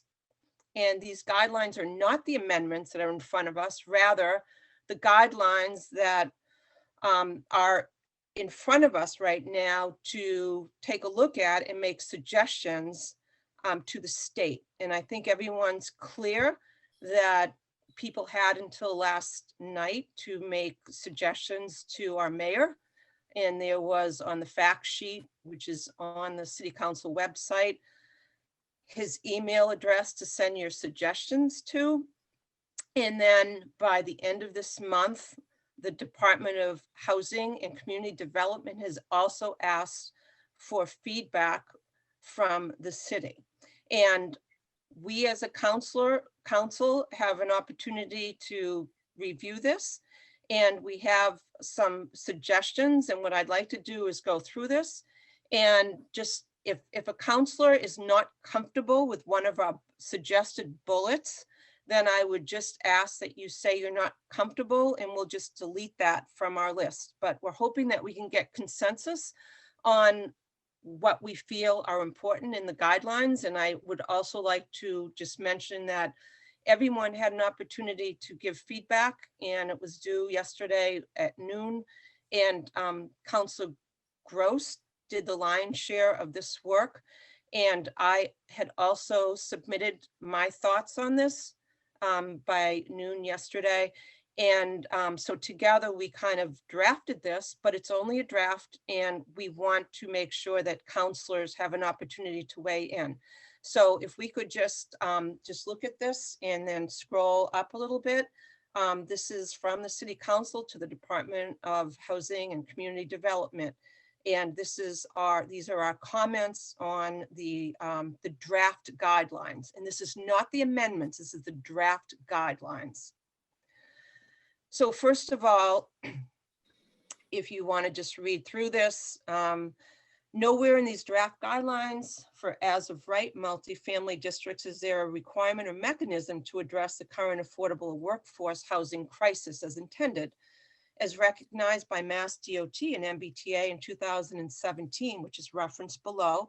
It's likely that the newly created as of right multifamily housing units will be rented or worse sold as condos at prohibitively high market rates. The high cost of all housing has only gotten worse since 2017. There's a quote from the Mass DOT that basically says affordability, bringing TOD or transit itself into low-income communities or communities experiencing a lack of investment is generally beneficial, but upward pressure on property values can result in gentrification. The key is to mitigate its impacts and prevent it from turning into displacement. This double-edged impact is an issue not only for low-income neighborhoods, but in a housing market like Greater Boston's for working class neighborhoods, inner ring suburbs and gateway cities as well. Councilors, is there anyone that would like not to include this in our comments? And if you don't want to include this, you can send an individual letter in before March 31st and we'll take you off this. We're trying to get consensus from all of us as counselors. Looks great to me, Val. Anyone else like to comment or to ask that it be removed? Council Worthley? Thank you, Madam President. As you know, I sent a draft of some ideas and it feels like those were incorporated into this. I believe Councilor Gross had written something. I know you did as well. I think it does capture the spirit of, at least from my perspective, the public's input on this so far. And as me as one council, I'm happy to sign on and hope that the rest of the councils do as well.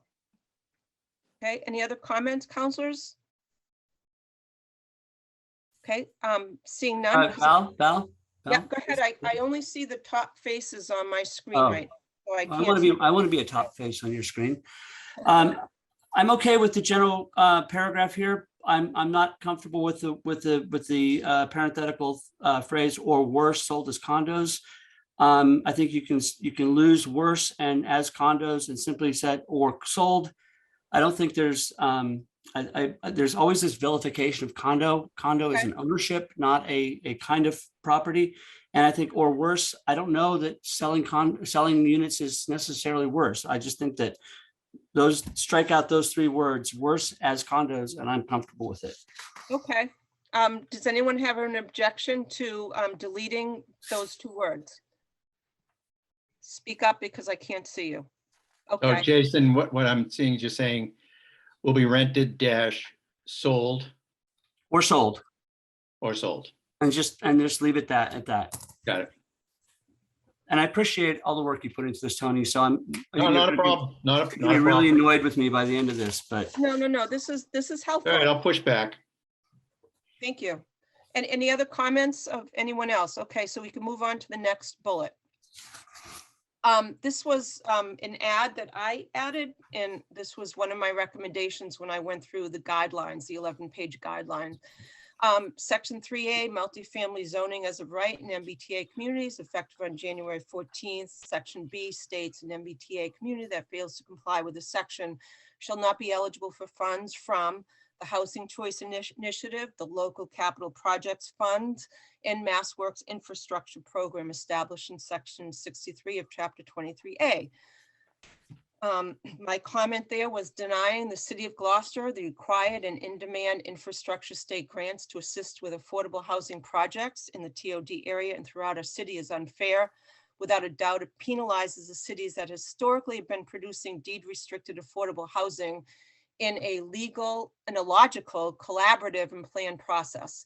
We ask that the Division of Housing, Community Development, Department of Housing Community Development work with our state legislators and reconsider the language in Section 3A, Section B of the state law. Anyone have a problem with that? Seeing none, the next is the draft guidelines document in the MBTA communities.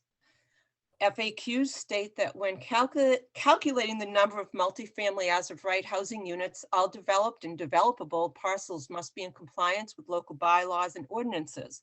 By not including or recognizing the numerous pre-existing multifamily units that have been created through the zoning appeals process, the Executive Office of Housing and Economic Development is unfairly handicapping older cities like Gloucester.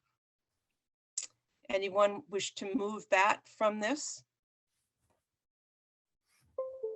Seeing none, it is a well-documented fact that students who are raised in low and moderate income households have higher test scores and success in life when they're educated in a school with a diverse population and creating the high-density multifamily as of right district as per Section 3A. In these guidelines, the children of low and moderate income families who may choose to live in this district will be concentrated in one pre-K to grade 5 intra-city school district building without the diversity that is so essential to their educational development. This is unacceptable. Is there anyone that would like to remove this from the letter or have any questions? Val? Yep, go ahead, Councilor Gross. I don't know if you can see. I have an issue with this because here's the thing. We just consolidated 2 elementary schools, East Gloucester and Veterans, into one school building in essentially Ward 2. And these kids are going to go to school with all the other kids from East Gloucester and all that. So I don't know how the MBTA communities changes where these kids are going to be going to school. So I don't think this is applicable. Okay, Councilor Gross, do you want to? Well, yeah, I mean, I do disagree because it's applicable throughout the state, and they're completely ignoring this issue. And I think it's very applicable, and I think that we're doing a disservice by not mentioning it to them. Fair. I mean, I understand that point of view, but this is our commentary about our community, so that's where I came up with my issue of it. I wasn't approaching it from a holistic point of view of the entire document of every community that's going to be involved in this, but I do understand that point. I just think it's a little strange for us to complain about this when we've effectively consolidated all these kids into our school at the Veterans site. Councilors, does anyone else have objection to this, or can we leave it as is? Speak up, anyone? Okay, see none. Councilor Grow, are you okay if we leave this, or would you prefer to leave it out? Because we'd like to get. I think Tony's point of view is that he's addressing the holistic thing about the MBTA communities. I'm looking at this specifically for our community because I think the function of the letter is to deal with our issues as the city, because we talk about streets and specific issues that deal with Gloucester. So it's fine. I just don't think it's relevant to our particular situation. Well, if I may, Madam President, it's the reason that it's there is because these are comments about the transit-oriented development. I understand. And they're not going to come to Gloucester and say, oh, this is it does have a global point to it also. And you know, coming from the educational side, I see that this being ignored always. And it really, it's, if you can't tell, it sort of bothers me. I got that point. All right, I'm fine. Leave it. Okay, thank you. The next bullet is Gloucester has 442 affordable senior housing units within a half mile of the commuter rail station. To not recognize these multifamily housing units in the multifamily as of right district calculation as stated in the guidelines is unjustly harming Gloucester for being proactive in caring for our seniors who are on limited incomes. Does anyone have a concern with that? Would anyone like to remove this? How do you feel about I think it's a this? very important point. It's a very important point that's well stated, and it was a obvious concern given the number of senior housing that we have developed in this area. To have that discounted under these guidelines, it doesn't make sense at all. Yes, thank you. I appreciate it. Thank you. Okay, great. So I think we can move on. Thank you. And then the next bullet is using the 15 units per acre requirement within the district is neither practical nor feasible for Gloucester. Gloucester is 400 years old with streets and roads that are narrow, windy, and predate any form of transportation planning. Many of the parcels within the district surrounding the commuter rail station are small and non-conforming. Much of the area also contains public parks, cemeteries, and MBTA-owned land. That was a comment that Councilor Gross brought up. Any reason to delete this, or are we comfortable with this?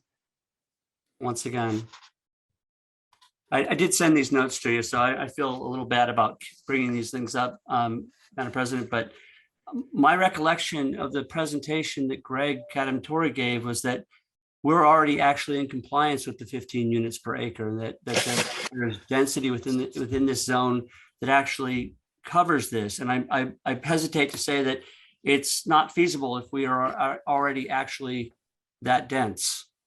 And what was the other thing? Yeah, and then also the MBTA, I'm not advocating for the MBTA communities. I just want us to be accurate. The public parks and cemeteries, my understanding, wouldn't be considered in those districts anyway. So I guess I'm just not entirely comfortable with the factual nature of that, and I'm happy to be corrected. So, does anyone agree with Councilor Grow? No. I just, because I wrote it, I just, what I understood, and I get, Jason, your point about the parcels. The comment that I heard Greg was responding to was that, with the 2-family by right in a 5,000 square foot lot, we were capable of it in a 5,000 square foot lot. But you have a gross area of 50 square acres. And I think that in the way I read the guidelines, the FAQs, and the other guidelines that they had, the longer ones, was it those are in there, but they don't get counted. I mean, it was very gray on how, I understand that. And they also talked about how MBTA owned land was supposed to be utilized for this, and they've completely neglected it, when they came out with the guidelines. So in their previous stuff. So I have no problem, other than the fact that, we can get rid of the parcels. I got no problem with losing that. I'd leave in the place about the public, because you're right, it does get, but then you have to expand out. And then you get outside of your area. So I mean, the 50 acres is an arbitrary number. It can be any size, but 50 Minimum. acres is the minimum. So Right.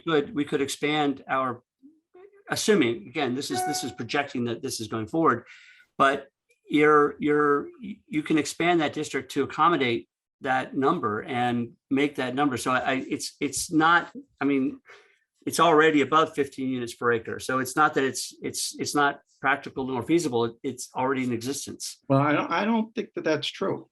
That's not what I heard. Well, maybe we should have somebody weigh in on that and You listen more, ask but us. I have no problem. Yeah.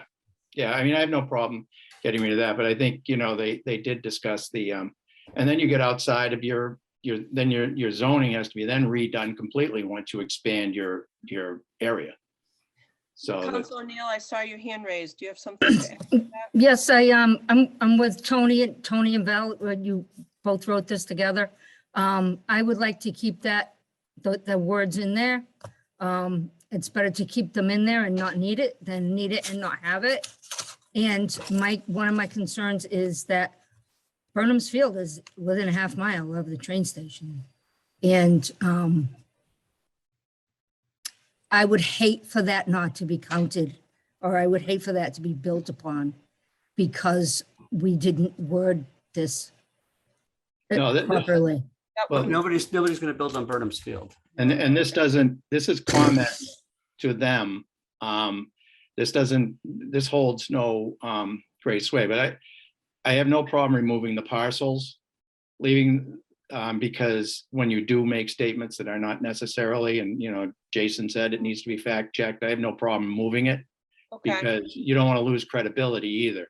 And leaving the other area about the public parks, cemeteries, and MBTA land just puts a question mark to it. Leaving that in does no harm. So So get rid of the parcels piece. Say that you like that you're comfortable editing the sentence that says many of the parcels within the district. That particular sentence. I think that should. Yeah. Jason brings up a good point. You don't want to lose credibility over a sentence. But at the same point, I think it's worth making the point that's made in this paragraph, and even though it may be not factually, upon examination, it may not hold up. I think it's a point that's still well worth making. Can we have Greg address that factual point? And no, I think I'd rather. I don't know if we should really get Greg involved with this right now. I hear you. Let's in fairness to Jason, who is being flexible with us on the last one, why don't we just delete that one sentence? Is there consensus that that's okay? Yeah, it's not a real powerful sentence. So okay, all right. So we're going to delete many of the parcels within the district surrounding the commuter rail are small and non-conforming. Okay, thank you. The next bullet, the guidelines are using the 2020 US Census total number of households in Gloucester at 15,133. This is both disingenuous and unfair. The 2020 US Census number of occupied households of 13,299 is the more accurate number that should be applied when calculating the total number of multifamily as of right units Gloucester needs to have at 15%. Adding in the 1,834 unoccupied housing units without confirming that they indeed do have a functioning kitchen and bath as required is patently unjust and needs to be addressed.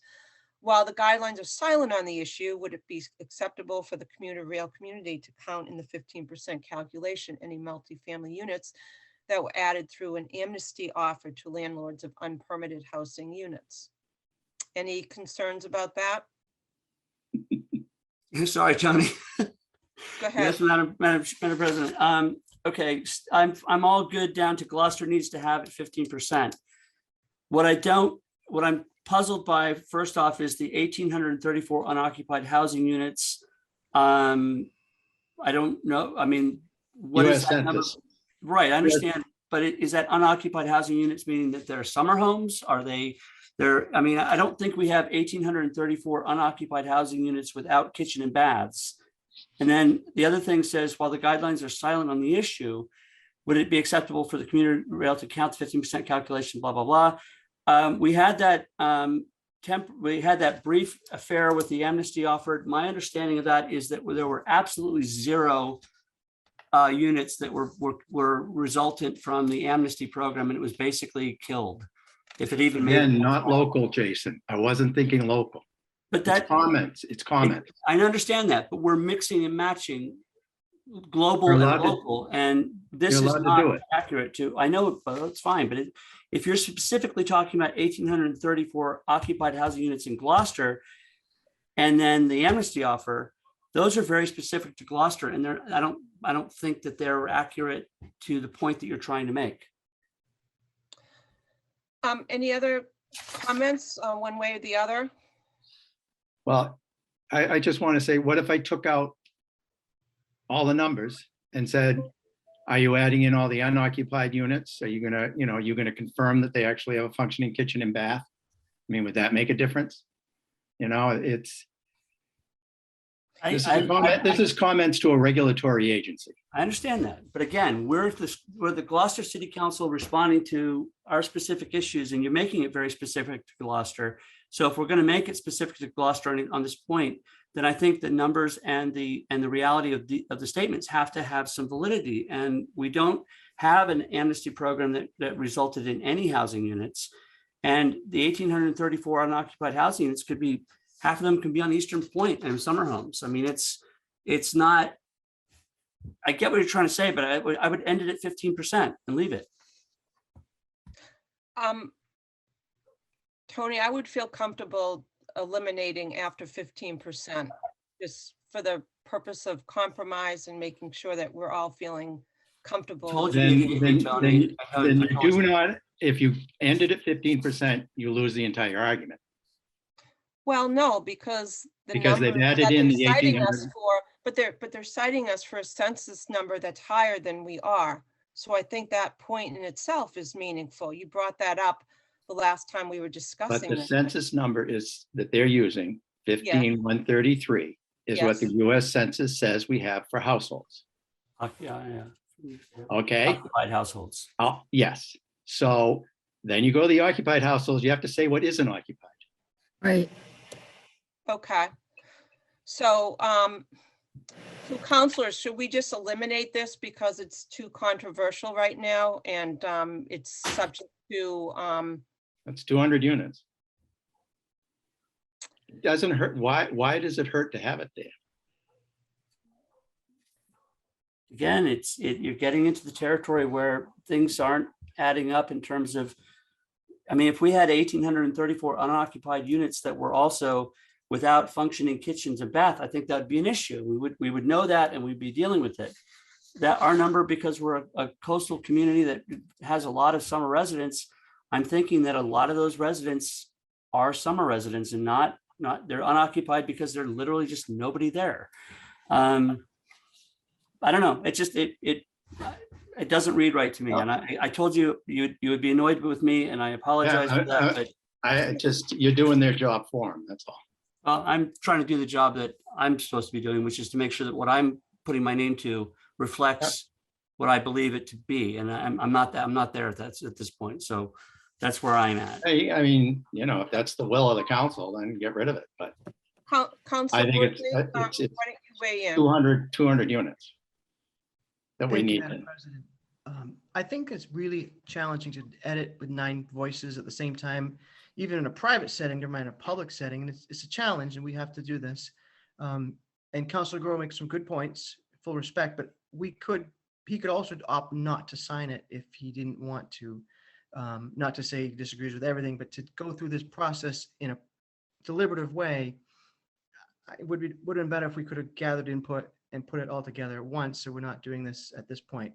I fully respect his right to object to different things. He could just vote no and have it be potentially an 8-1 or whatever, however it comes out.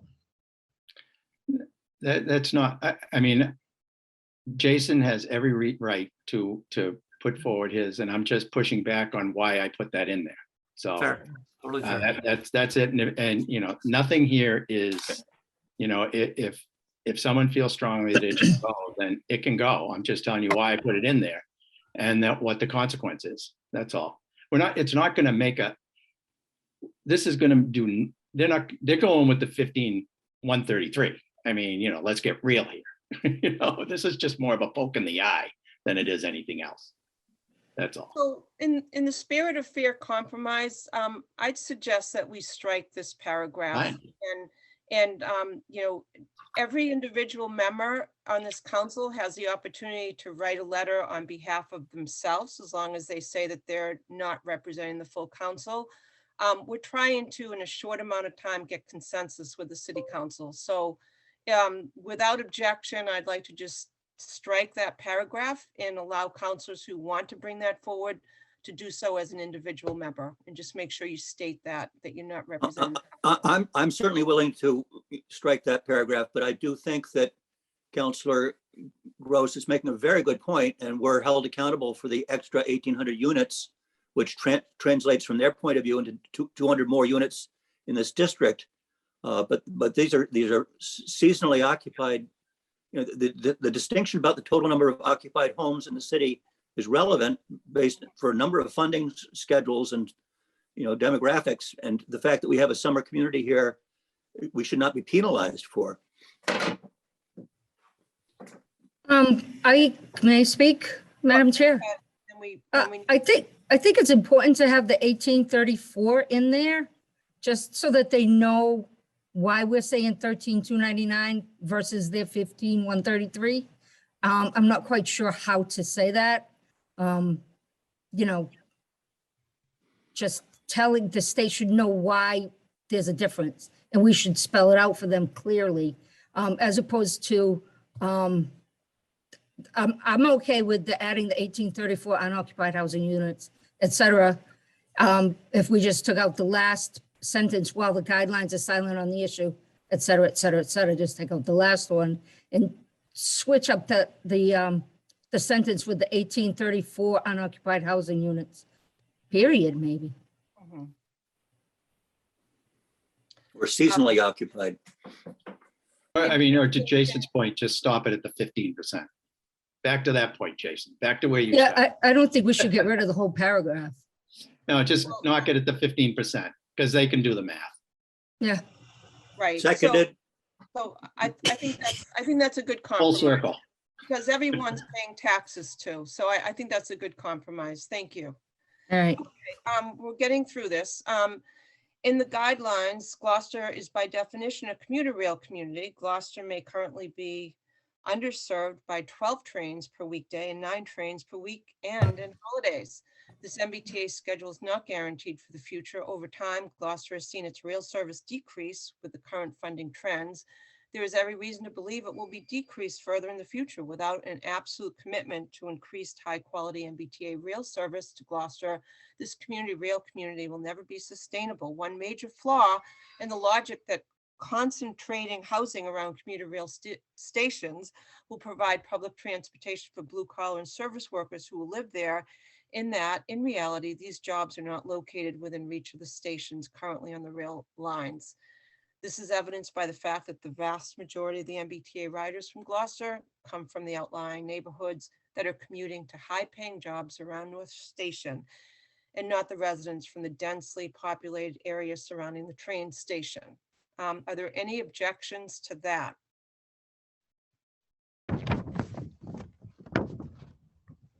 Val? Okay, go ahead. I just want to let Tony know that I'm perfectly comfortable with that entire paragraph. And I think it makes an excellent point. And actually, Jason was responsible for planting some of the seeds on that paragraph. So. Oh, that's not why I thought it was great, but thank you.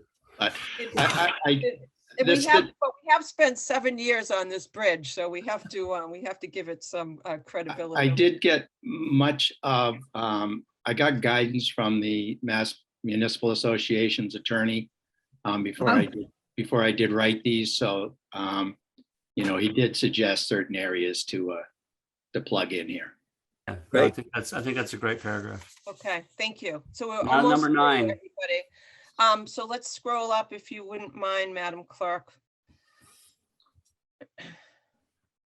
Thank you. Okay, this one actually was partially comments made by Councilor Worthley, by Councilor Gross, and Councilor O'Neill, and then I added to it. So the guidelines speak of reasonably sized multifamily districts without reasonably consider the full and true impacts on the community. The permanent alteration of the neighborhoods within a half mile of the train station will have adverse impacts on the residents' quality of life. These effects include greater congestion of the narrow streets that will impede rapid response time for fire and safety vehicles, exacerbation,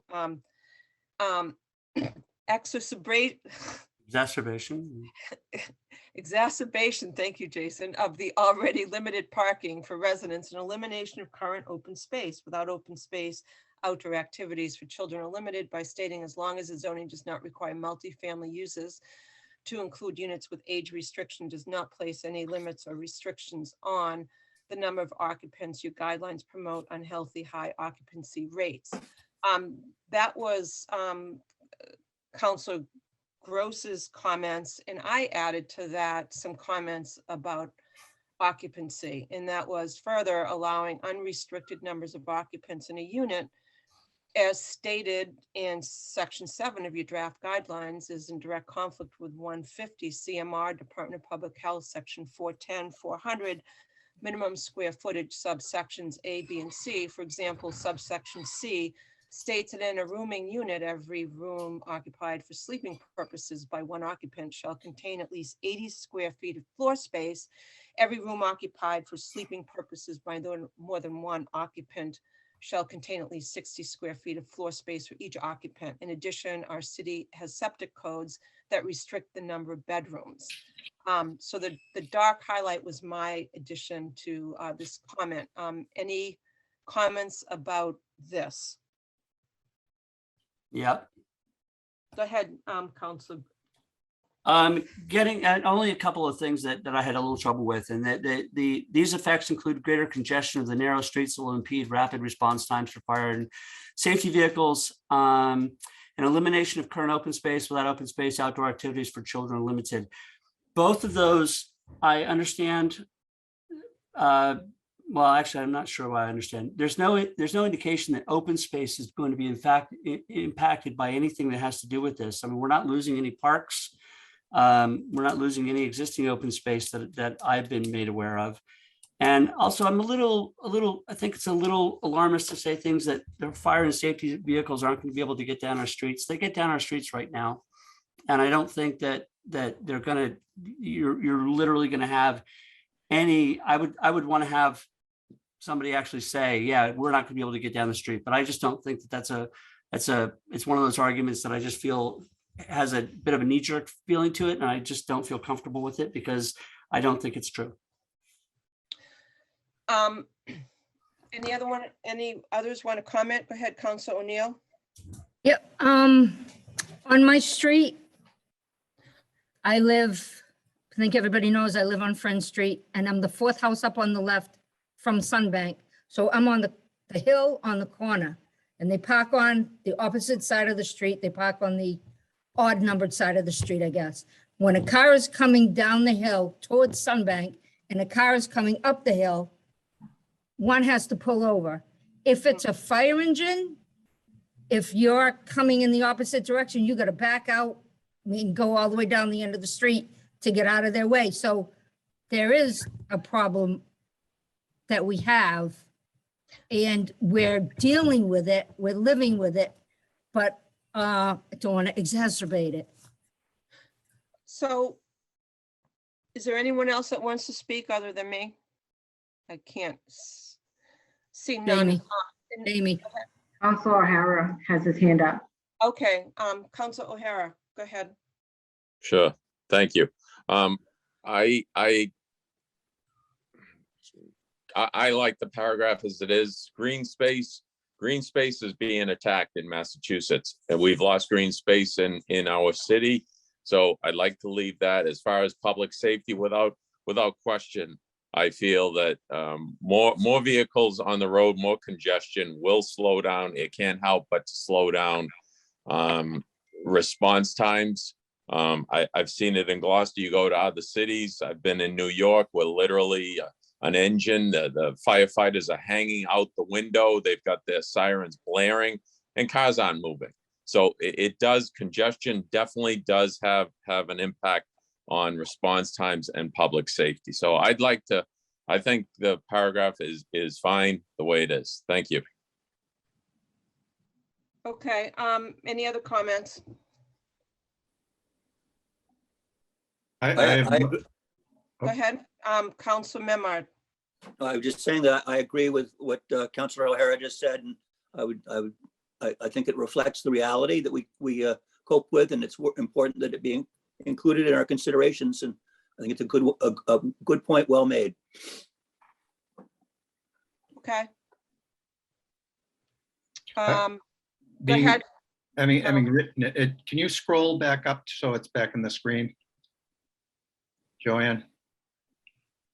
I get Jason's point about the open space where I'm not necessarily talking about parks being overtaken, but possibly empty lots is what I was thinking in that. And if there isn't a whole lot of them, I mean, but we already do have, as Tracy has mentioned, and as I know, on my street, which is not heavily used but is a small street. And, here it's not parked cars, it's landscaper trailers and stuff that you can't, you have to back around. So it's, I have no problem losing the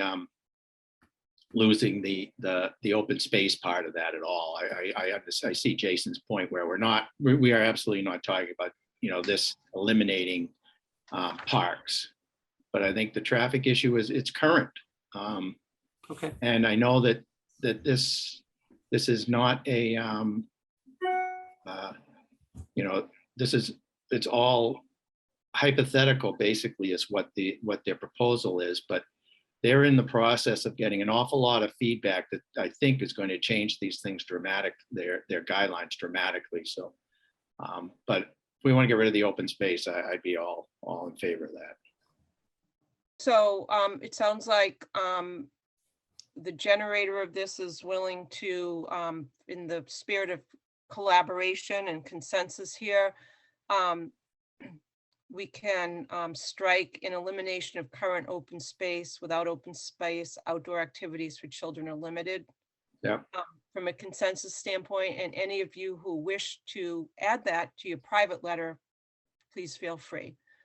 Okay, is that fair? Because I really would like to get through this, and I think this is a very helpful conversation. Okay, and we're coming to the end. Joanne, if you could just, Madam Clerk, if you could just scroll up a little bit more. Great, thank you. So the final paragraph is the final sentence in the guidelines. The Department of Housing and Community Development may, in its discretion, take non-compliance into consideration when making other discretionary grant awards. Begs to ask the question, what authority does the DHCD have over other state grants that are not included in the Section 3A legislation? The transit-oriented developments are not the answer to the very difficult and complex affordable housing crisis that we have in Massachusetts. In fact, it does not address it at all. The TOD is too overly simplistic to have any effect on the current crisis. The smart growth model of placing more people into already densely populated neighborhoods has been proven to be immoral for centuries, and to keep promoting it is equally repugnant. Signed on behalf of the Gloucester City Council, is verified by the roll call vote of support at our 3/22 City Council meeting as amended. Signed by me on behalf of all of us. So anyone have a comment with that last paragraph? It's pretty opinionated. Speak now or forever hold your. Val? Yep. I get, and I'm in agreement with the concept that the solution to affordable housing and to housing in general is not to just put everybody in a single zone. And I'm going to make that point tonight later on. I think immoral for centuries is maybe a little little strong for what we're talking about.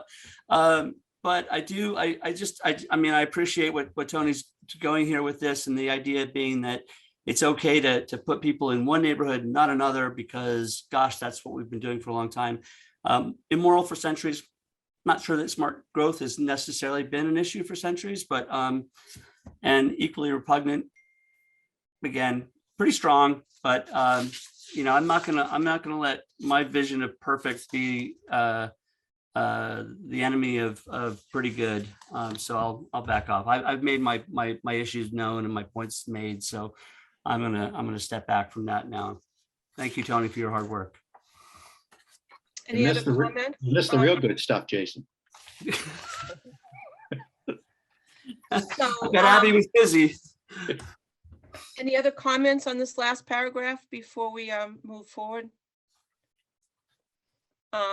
So councilors, this tough decision, short amount of time, helpful and collaborative. So I appreciate the good dialogue. We've made a few adjustments and I think this is helpful. And I want the 135 people that are on this call and listening to understand that we've taken this to heart and that we want to send this in.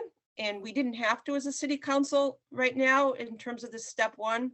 And we want to make our suggestions known. So having said that, I'd like to take a roll call vote so we can move on to the next item of business.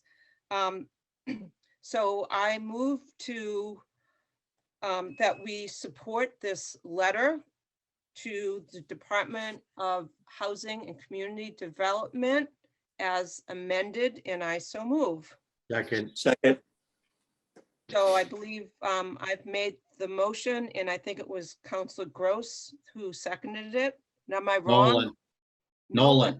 Sorry, you all sound alike when I'm not looking at your and seeing you move your mouth. So thank you. Well, that's because we don't seconded put by what we Councilor- say in bold print. Okay, roll call vote. Councilor O'Hara, Yes. Councilor O'Neill, Yes, and thank you. Councilor Worsley, Yes. Councilor Gilman, yes. Councilor Gross, Yes. Councilor Grow, Yeah. Councilor Majota, Yes. Councilor Memhard, Yes, and Tony and Val, thank you very much for your effort on this. Councilor Nolan. Yes, thank you all for your effort. So unanimous support. This is totally appreciated all, and good dialogue, short amount of time.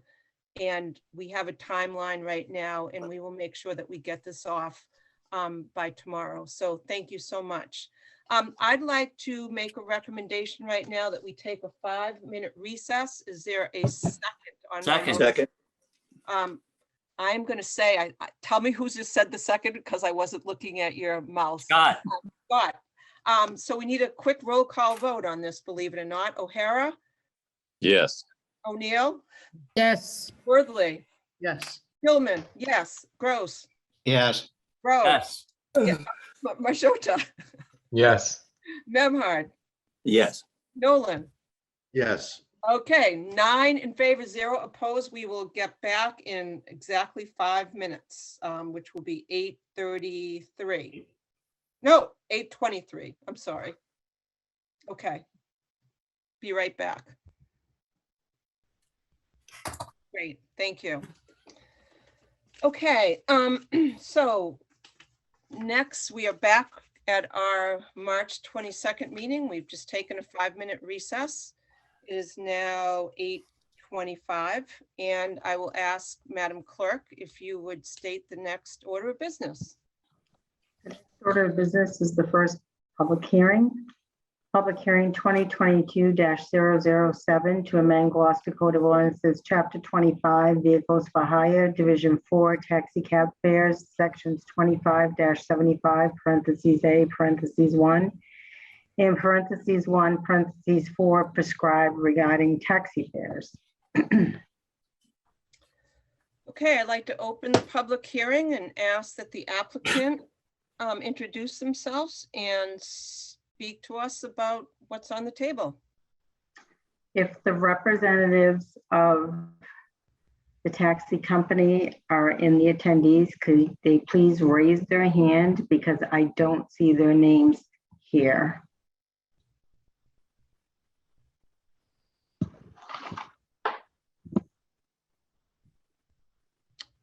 I see Diana and LJ. Elizabeth, if you could take your hand down at this point, that would be great until we get to the public hearing on, unless you want to speak about the taxis. Okay, so we have LJ and Diana on the call. I believe, Hello, say something.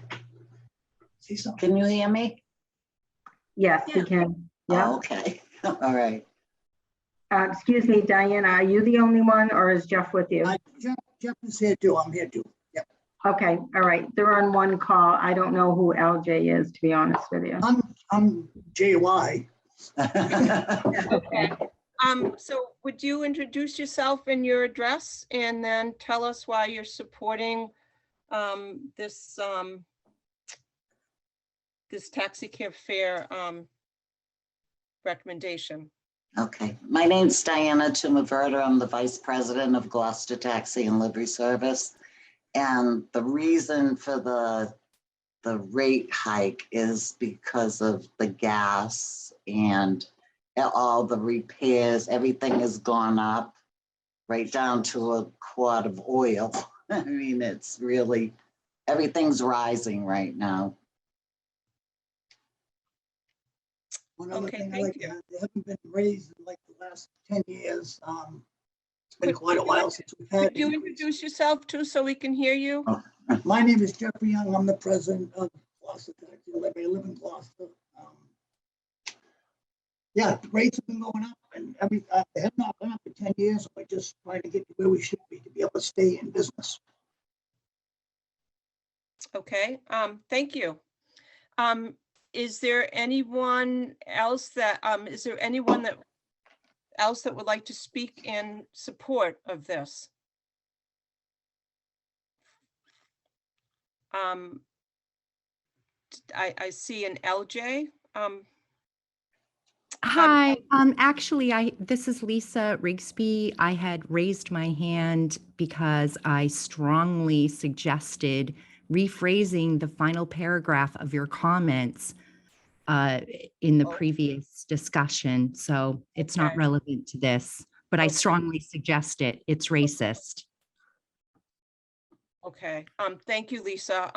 But we need to stick to this order of business. So anyone else like to speak in favor? Would anyone like to speak in opposition?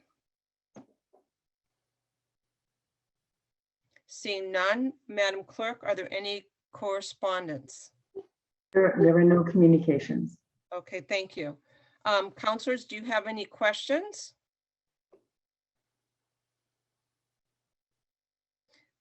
Seeing none, is there a committee report from our O&A Chair, Councilor Nolan? Yes, there is. So on a motion by Councilor O'Hara, seconded by Councilor Majota, the Ordinances Administration Committee voted by roll call 3 in favor, 0 opposed to recommend the City Council amend Chapter 25, Vehicles for Hire, Division 4, Taxi Cab Fares, Section 25-75A1, prescribed, and Section 25-75A4, prescribed as follows. For the first flag drop, the rate is /350, changed to $4.50, and for each additional 1/7 mile or fraction thereof, the rate /45 cents, changed to 50 cents. The weighted rate shall be /18.75 to $30 per hour. Fares shall be based upon a combination of mileage and time. 4, fares for all persons 60 years of age or older. Disabled veterans and handicapped persons may be reduced or discounted up to /30% and changed to 10%. When reduced or discounted rates are offered, they must be offered to all persons regardless of the point of origin or destination of ride. Any company who offers such discounts shall display a sign conspicuously posted in each taxi vehicle informing all passengers of the discount. All such discounts shall be given upon reasonable proof of identification. And I so move. Second.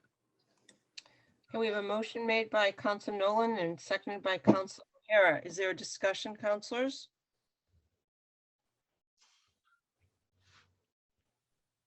Councilor Nolan.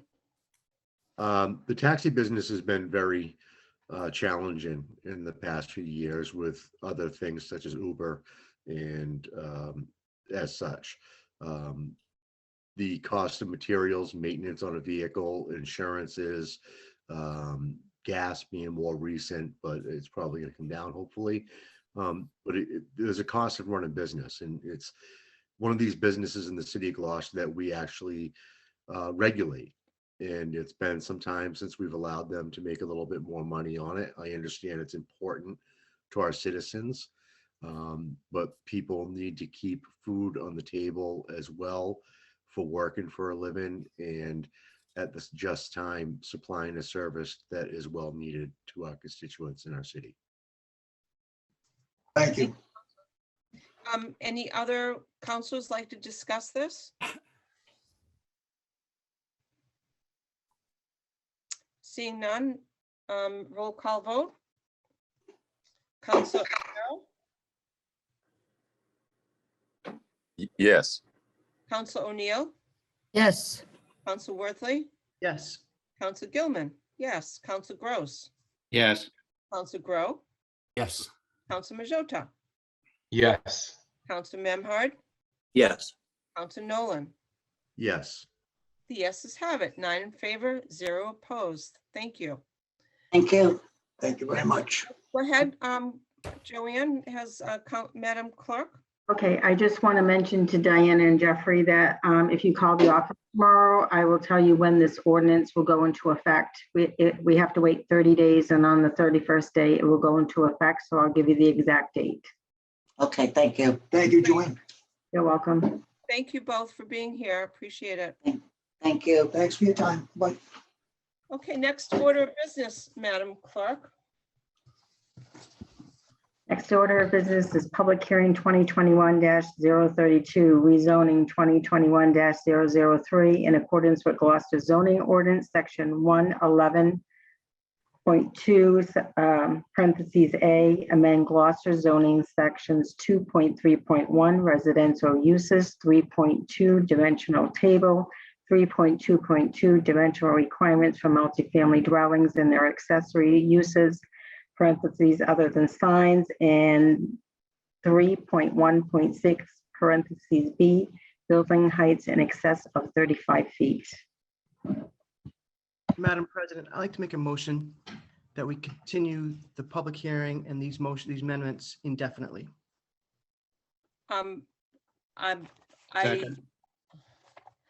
So we have a public hearing scheduled for night, Counselor, and it is our requirement to continue with this public hearing. And then if we decide at the end of the public hearing that you wish to make an amendment, you may do so. Madam Chair, it's my understanding that if we were to continue these, then we would open the public hearing at that point. So we have a scheduled public hearing. It's been duly noticed. It was noticed in December, and we have continued it all along. So now it's the end of March, and the public hearing is here. We have 126 people on the call. You know, if we decide that we want to continue the public hearing at the end of this, we can do that, or we can make some decisions in terms of what we want to do. We can, and right now, my recommendation as council president is that we move forward with listening to the people and then making a decision after that. So Madam Chair, are you saying that my Point of motion order. is not in order, or are you saying ahead, that? Point of Councilor order. Crowe. Yep. My understanding is we can't indefinitely postpone a public hearing. We have to have a date certain for these public hearings to be postponed to. And I feel like that's just an overly broad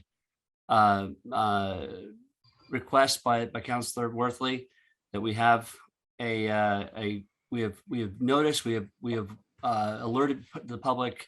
I think we do a disservice to them and to the process by enacting something that's actually, it's not something I think that we are allowed to do.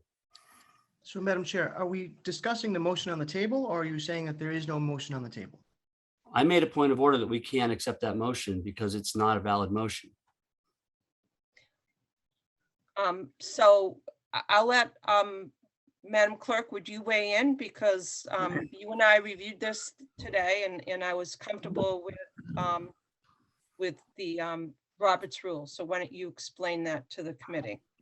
So in regard to zoning amendments, you cannot continue indefinitely. You can postpone and continue to a date certain. Okay, so there are 3 actions that you can take tonight. You can continue with public hearing, and you can continue after testimony. You can postpone the vote. You can just continue the public hearing, or you can go with the amendments, either vote them up or vote them down. Madam Chair, may I ask our clerk a question regarding that? Without objection, go ahead, Council Worthley. Thank you, Joanne. When you say that we can vote to continue, and then Madam President said we need, or I think Council Gross said a date certain, what are those options for dates? You can continue it for 2 weeks. You can continue it to a next regularly scheduled meeting. So you would continue it for 2 weeks. You can continue it out for 4 weeks. You can continue it out as long as it's a regularly scheduled meeting, but you have to vote to continue it out to a date certain. You can't do it indefinitely. Is there a limit to how long that time frame can be? I don't believe so in regard to zoning amendments. So do we have a motion on the table?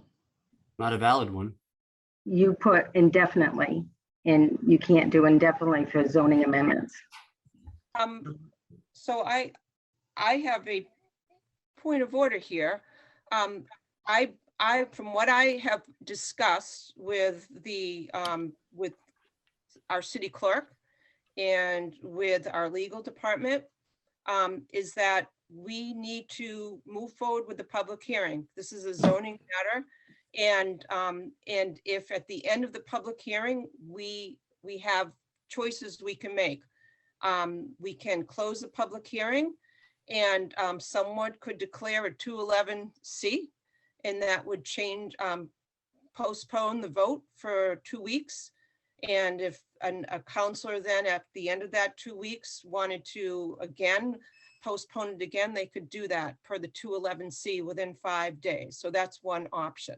The other option is that someone can move to vote to continue this to a date certain, and we'd have to agree on what that date certain was.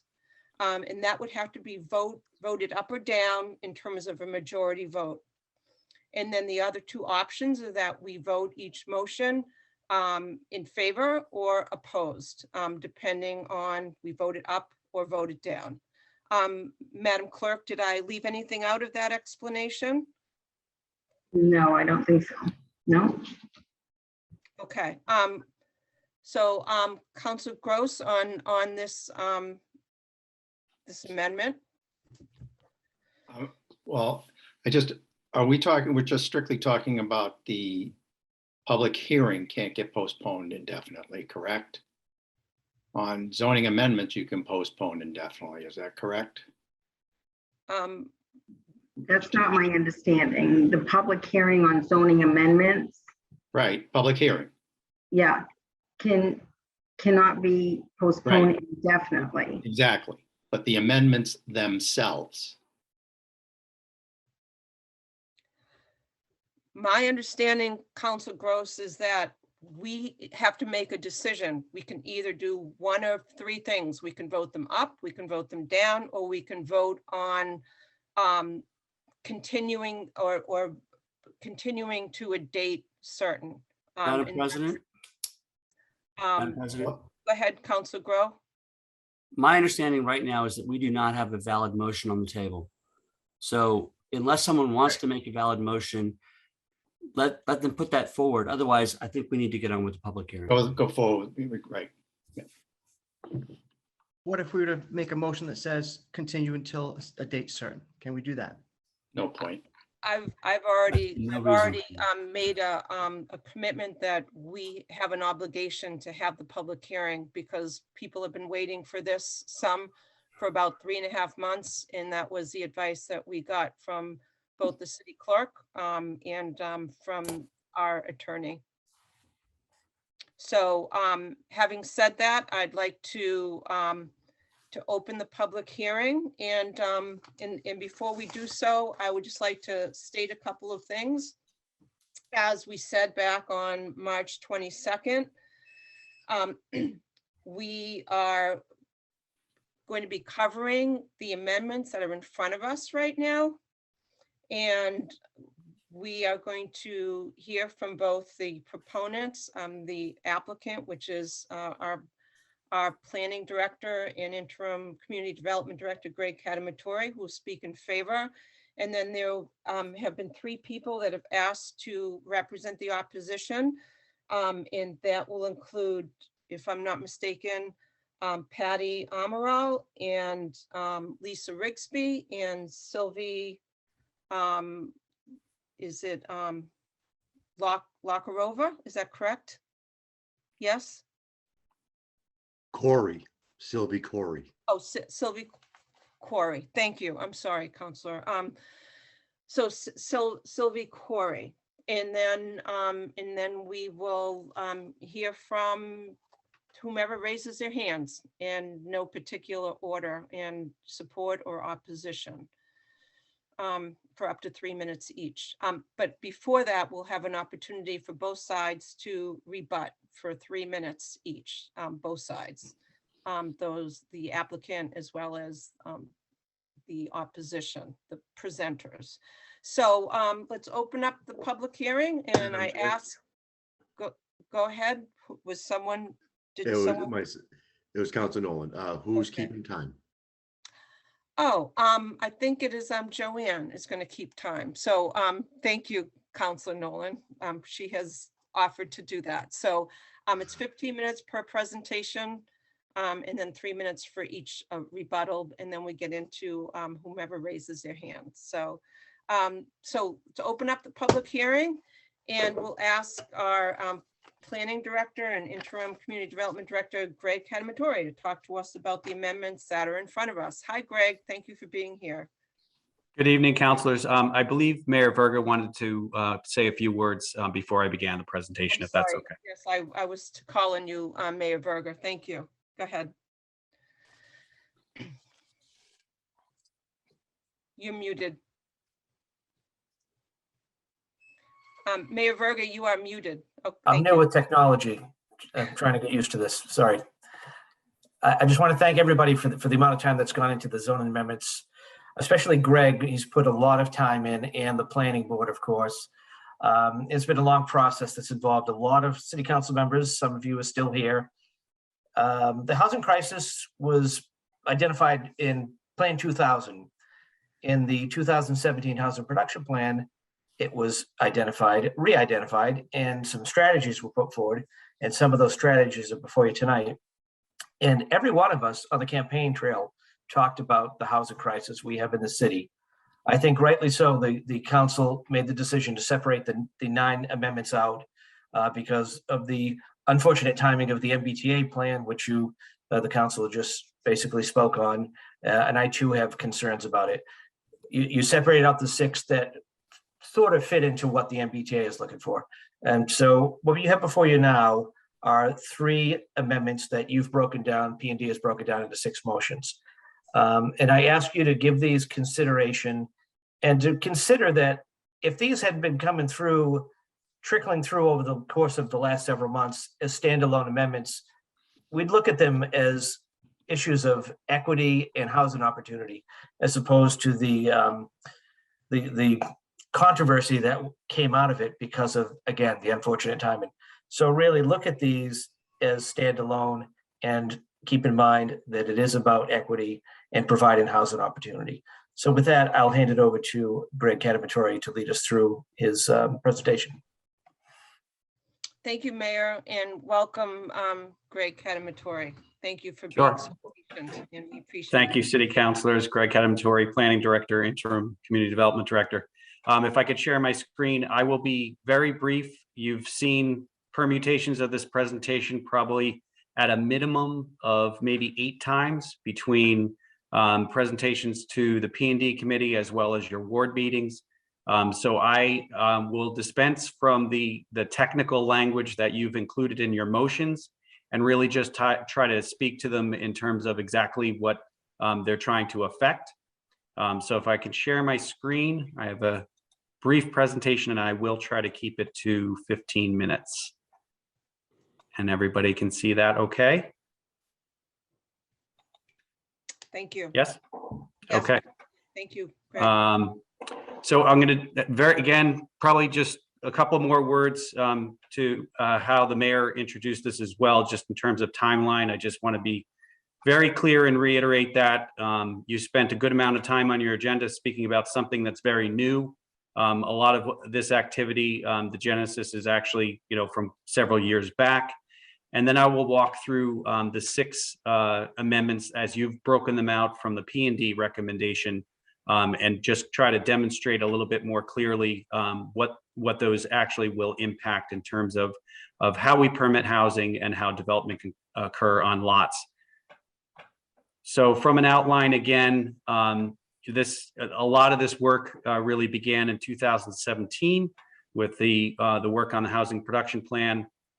We then went for some technical assistance in 2018 with a grant program that assigned us a consultant to support examining our zoning ordinance and looking at potential barriers to housing. Again, like the plan says, it's about production. It's about producing new housing to meet the community's need. Working with that consultant, we also assembled a working group that included membership from the City Council, Planning Board, the Zoning Board, Affordable Housing Trust, and other folks that were interested in housing issues and needs. And then finally, that shifted to the work of the Planning Board, and it's a subcommittee of the Planning Board to develop specific recommendations, some of which were passed last year, including amendments to our inclusionary housing ordinance, and also the development of the accessory dwelling unit ordinance. Again, part of their continued work resulted in 9 amendments relating to how we permit 1, 2, and 3 family in the late fall of 21. Those were forwarded to the council. The last city council continued those matters into this year. And then again, you've had your P&D review over 3 sessions, as well as your ward meetings earlier this year. And again, I think a very good, kind of decision to divide some of those amendments out, those that specifically relate to multifamily by right, and particularly in the R5 district. So I hope when you get to the point of accepting public comment, they will be focused on what I'm going to speak about next. I will not be discussing residential height. I will not be discussing 3 family as of right, anything in the R5 district, nothing to do with multifamily, with the exception of the change of the permit granting authority in one particular district for 3 family. This is not about downtown. It's not about MBTA community, and it's not about TOD. So we can have a very focused discussion on a number of the amendments, again, that we're talking about ways in producing additional housing that would meet community needs that were identified in 2017 in other areas of the community other than the downtown. So these are the amendments that were moved out of P&D. One looking at the treatment of 2 family dwellings and their allowance, either by right or by special permit. 2 family allowance specifically in the RC40 district, which is not allowed currently, and allowing that by special permit of the zoning board.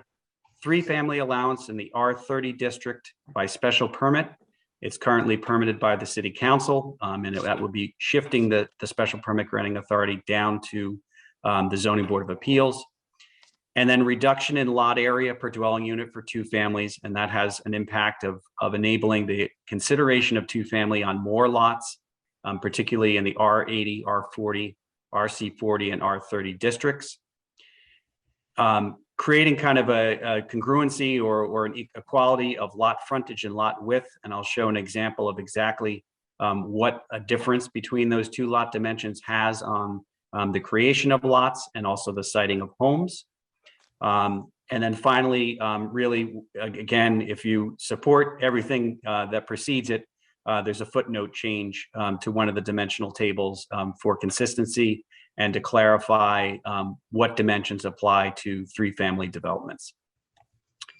So again, the first motion was dealing with the removal of the special permit requirement for two-family conversions with exterior modification, thereby treating new two-family construction and conversions the same from a permitting perspective. Currently, we divide up the way we treat two-family, arriving at a two-family into three different line items in the use table. And I think what might be compelling to folks is to see examples of those three types of two-family actually in the real world and in Gloucester, how they've come to be. So this first image is of a new two-family development that was on a virgin lot. That is, it looks more like two units side by side. That qualifies as a two-family unit. It has separate utilities. They can be rented separately. They can be owned separately. And we do see a fair amount of new construction of two-family throughout the community. This is an example where I know specifically of a case where there was a home where someone did not want to pursue the modification of a structure that again would require a special permit, where they instead tore down and were able to build this structure with, again, just a building permit as of right. Here's an example of, you can be driving down the street and take a look at the front of this house and maybe not know, but it is in fact a two-family. It did have to go through a special permit process because they did alter the exterior. And again, just to clarify, the two prior examples just required a building permit, but when someone went to modify and create an additional housing unit within their existing single-family home, it required a special permit. And here's another example, again, looks more like a farmhouse colonial. Again, that's a two-unit structure that also required a special permit. So fairly, I think, compelling examples of what's required and what's not. And again, this first proposal is to provide some consistency in the permitting process for two-family and treating both a conversion as well as a new construction the same. So I don't know if I will just go through and then you can ask questions at the end just for the purposes of trying to keep to the 15 minutes. Again, this one very straightforward. Most of the if not all the residential districts allow two-family, again, with dimensional requirements, either by right or by special permit currently with the conversion. The RC40 is the one district that does not allow for two-family. And one of the recommendations was to allow it by special permit. And I just show the zoning map, which identifies where the RC district is, and it's in this teal color. And again, with all these proposals, all other dimensional requirements are required, and all other jurisdictions still apply. So I know there was a lot of things raised about development on lots and how this would promote development, clearly promote production. But again, any construction has to comply with all other jurisdictions and other requirements. The third motion was the allowance of three-family in the R30 district. That's this kind of peach colored area, mostly in Southwest Gloucester. And again, currently, this is if a three-family is pursued on one of these lots, it requires a city council special permit. The zoning board for a long while now, several, maybe 5+ years, has been the granting authority for three-family elsewhere in the community. And the recommendation was to ratchet down that special permit granting authority from the city council to the zoning board of appeals. And again, all other dimensional requirements and other jurisdictions would still apply. The reduction in lot area per dwelling unit for two families in the R80, R40, RC40, and R30. This is kind of a summary table of dimensions First column is zoning district. Those are our residential districts. The existing lot area per dwelling unit. Again, you can see that in in the larger lot districts, each unit requires the same amount of area as a lot does in the district, which causes a requirement for doubling the lot area. So if you were to pursue a two-family in the R80 district, you'd actually have to have almost 4 acres of land rather than 2.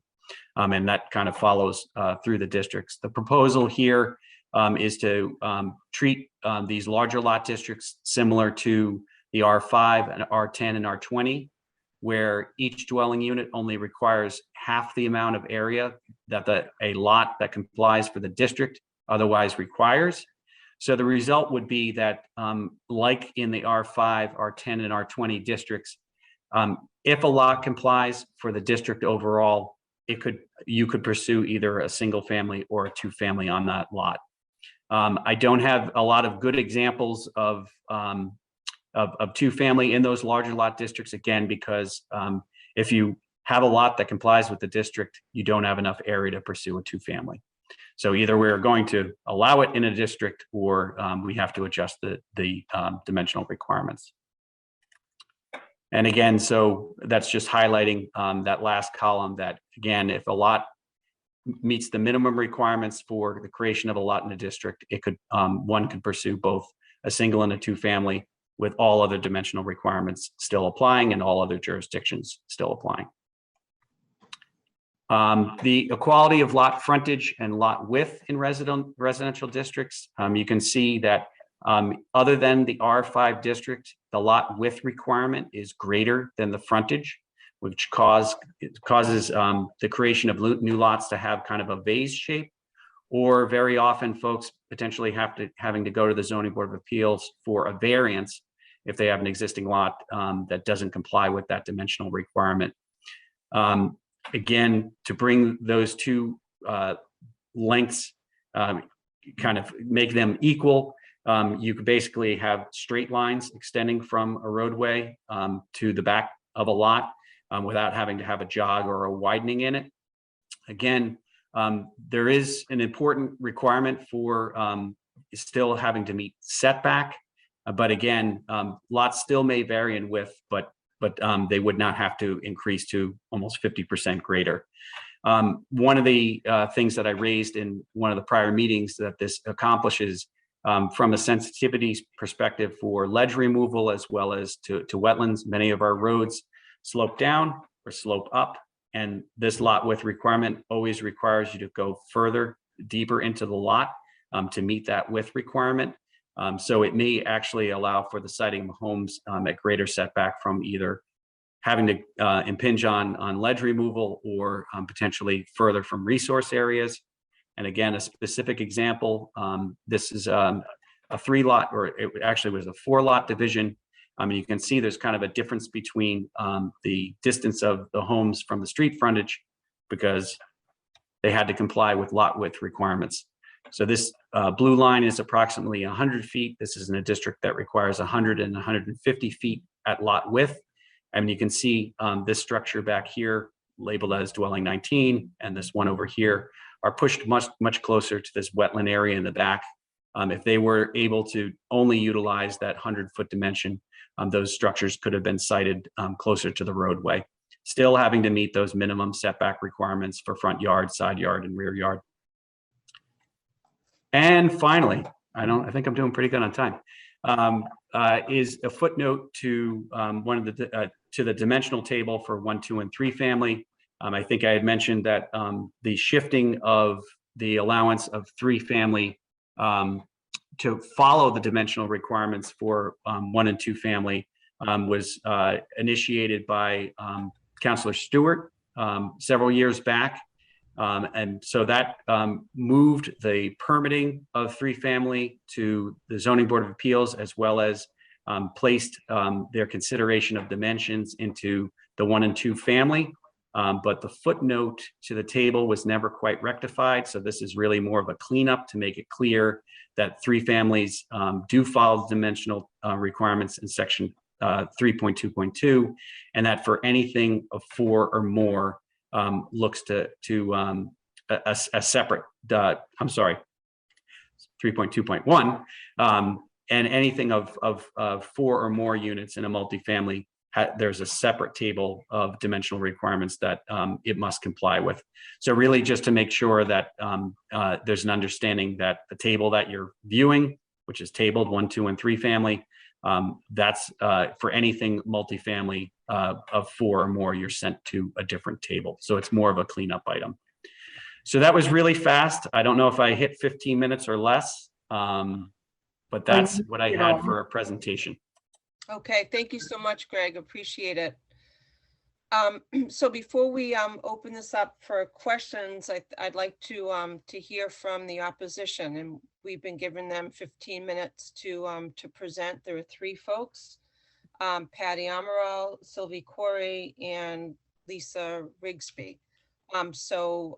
May we see who is going to speak first in opposition?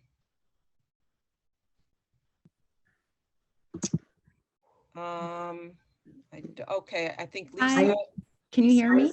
Yes. Lisa, would you introduce yourself and your address, and you have 5 minutes to talk to us. Thank you. Thank you. Hi, can you hear me? We can, loud and clear. Okay, thank you so much.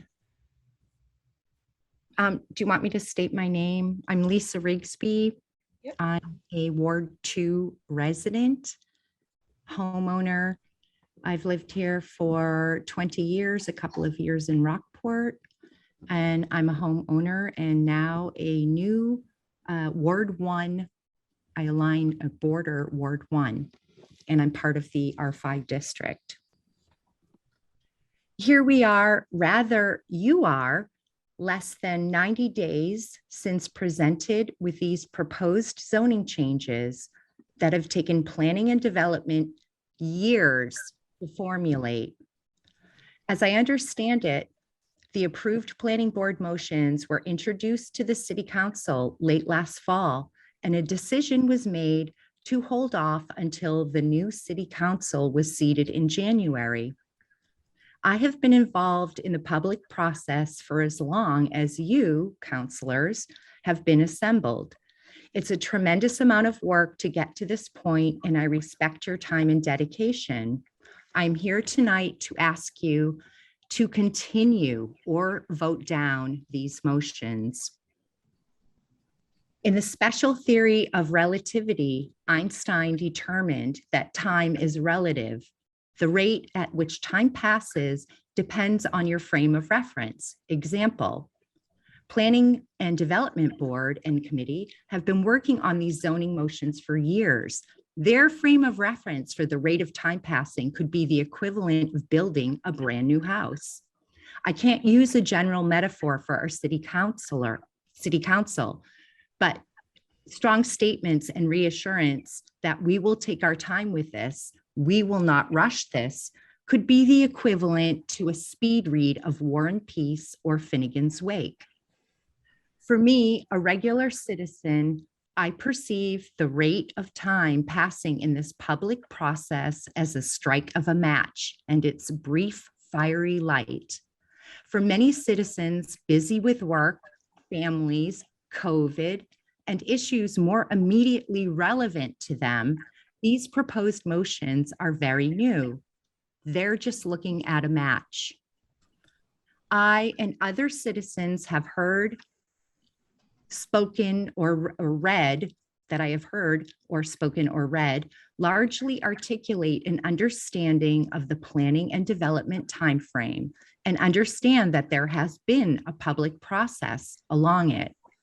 Between what has been said, such as these motions are not set in stone or not necessarily a take-all, no set deadline, the public process, and the fact that the City Council is prepared to vote on most of these motions tonight is where our mutual frames of reference are traveling at very different speeds. There is discord. The discord, as I perceive it, is rooted in the process of citizen participation. The perceived rate of speed between January and now. dialogue, and commentary in the ward and P&D committee meetings. Citizen participation in the public process is a cornerstone of our democracy.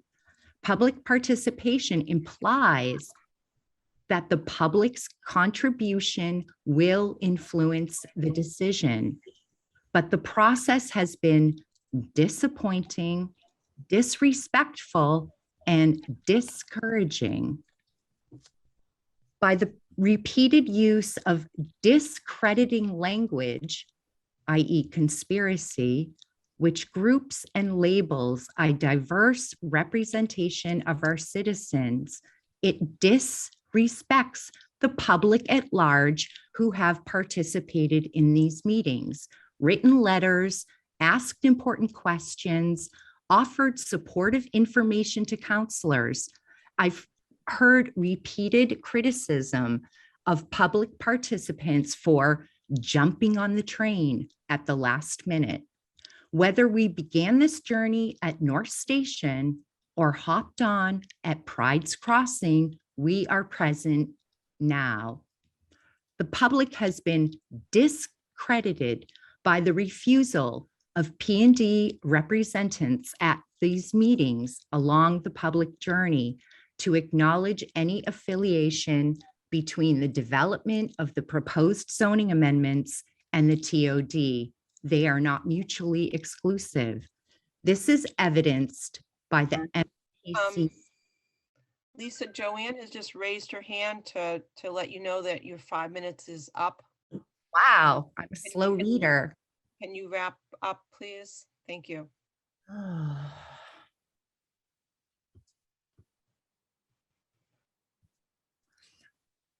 Before taking a vote on zoning ordinance changes tonight, please do not rush. All of this and our new administration, council, committee appointees, in conjunction with encouraging citizen participation, those you represented who voted for you, please continue or vote down these amendments. A master plan should be created, and this is a starting point for our city. Thank you. Thank you, Lisa. I see Patty Amaral is on deck. So Patty, would you just introduce yourself and your address, and you have up to 5 minutes to talk to us in opposition of these amendments.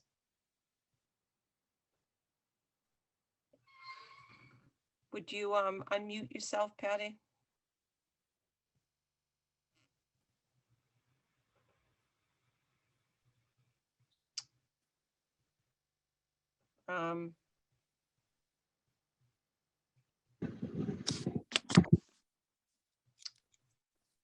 Hello? We can hear you, Patty. Would you? Yeah, you didn't have the mic square thing, so, okay. Great, Okay. thank you. Okay, good evening. My name is Patty Amaral. I live at 14 Myrtle Square. I am opposed to the changes that will relax our current zoning laws. My husband recently took an aerial photo of our 2-acre neighborhood block and counted 21 buildings, noting that only 8 were single-family units. A concerned resident did a mock build-out on my example neighborhood based on the proposed relaxed zoning law changes. In this example, our tiny neighborhood could grow to 63 units, equating to 252 people and 126 cars. This is an example of just one of our R5 neighborhoods. There are many other neighborhoods just like this.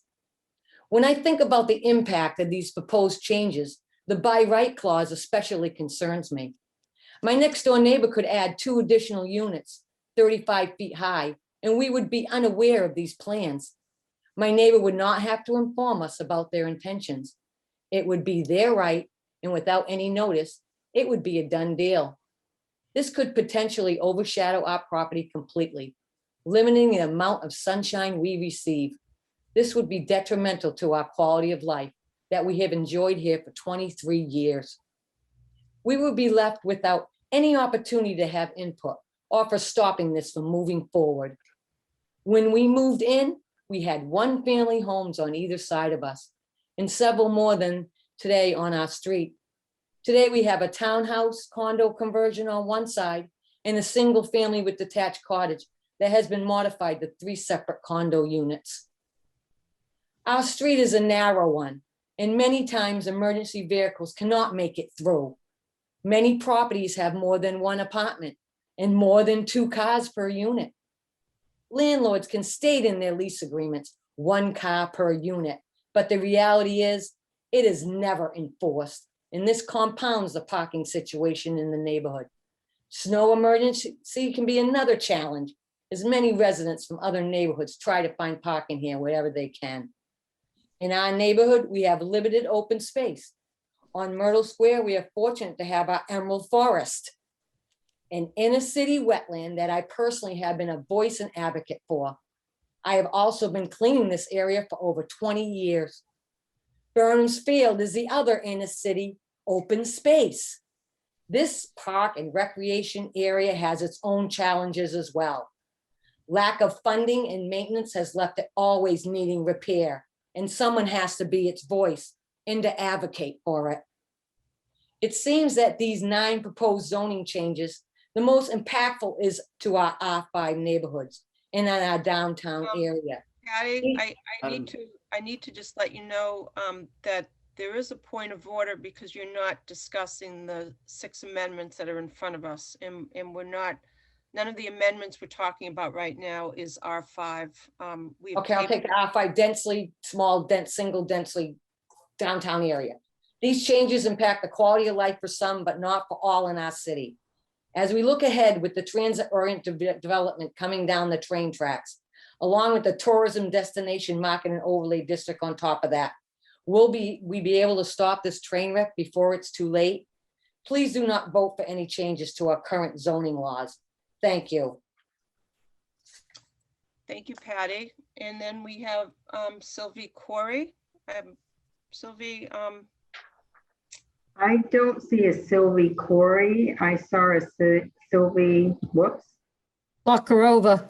Yeah, Lockerova. I think that's her. Right, that's what I said before, but. Hi, can you hear me? Welcome, Sylvie, and would you give us your name again? Yeah, and, so this is Sylvie Corey. Hi, sorry for the confusion. My name is Sylvie Corey, and I live on 28 Pine Street in Gloucester. Thank you. And thank you for the opportunity to speak. I'm opposed to the proposal on the housing development in Gloucester. Mainly, I advocate for postponing all the amendments.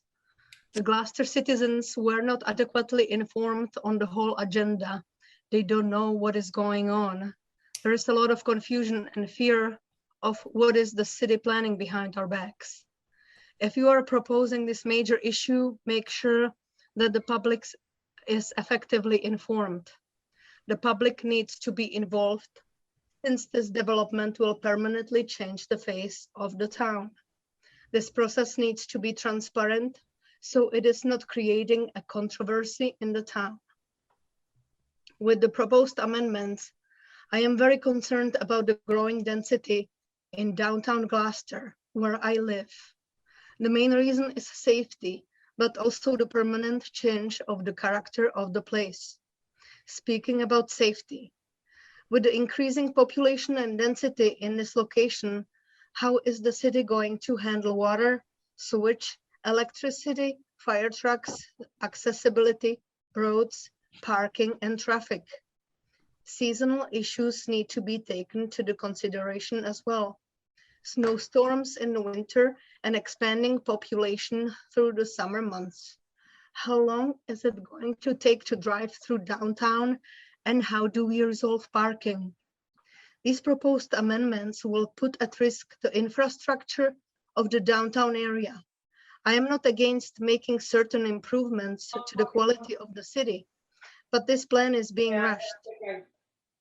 It's all right. This one is just. Excuse me, Patty, could you put yourself on mute? Oh, I'm sorry. Okay, thank you. So we need to, yeah, okay, thank you. We need to have a proper study on the infrastructure.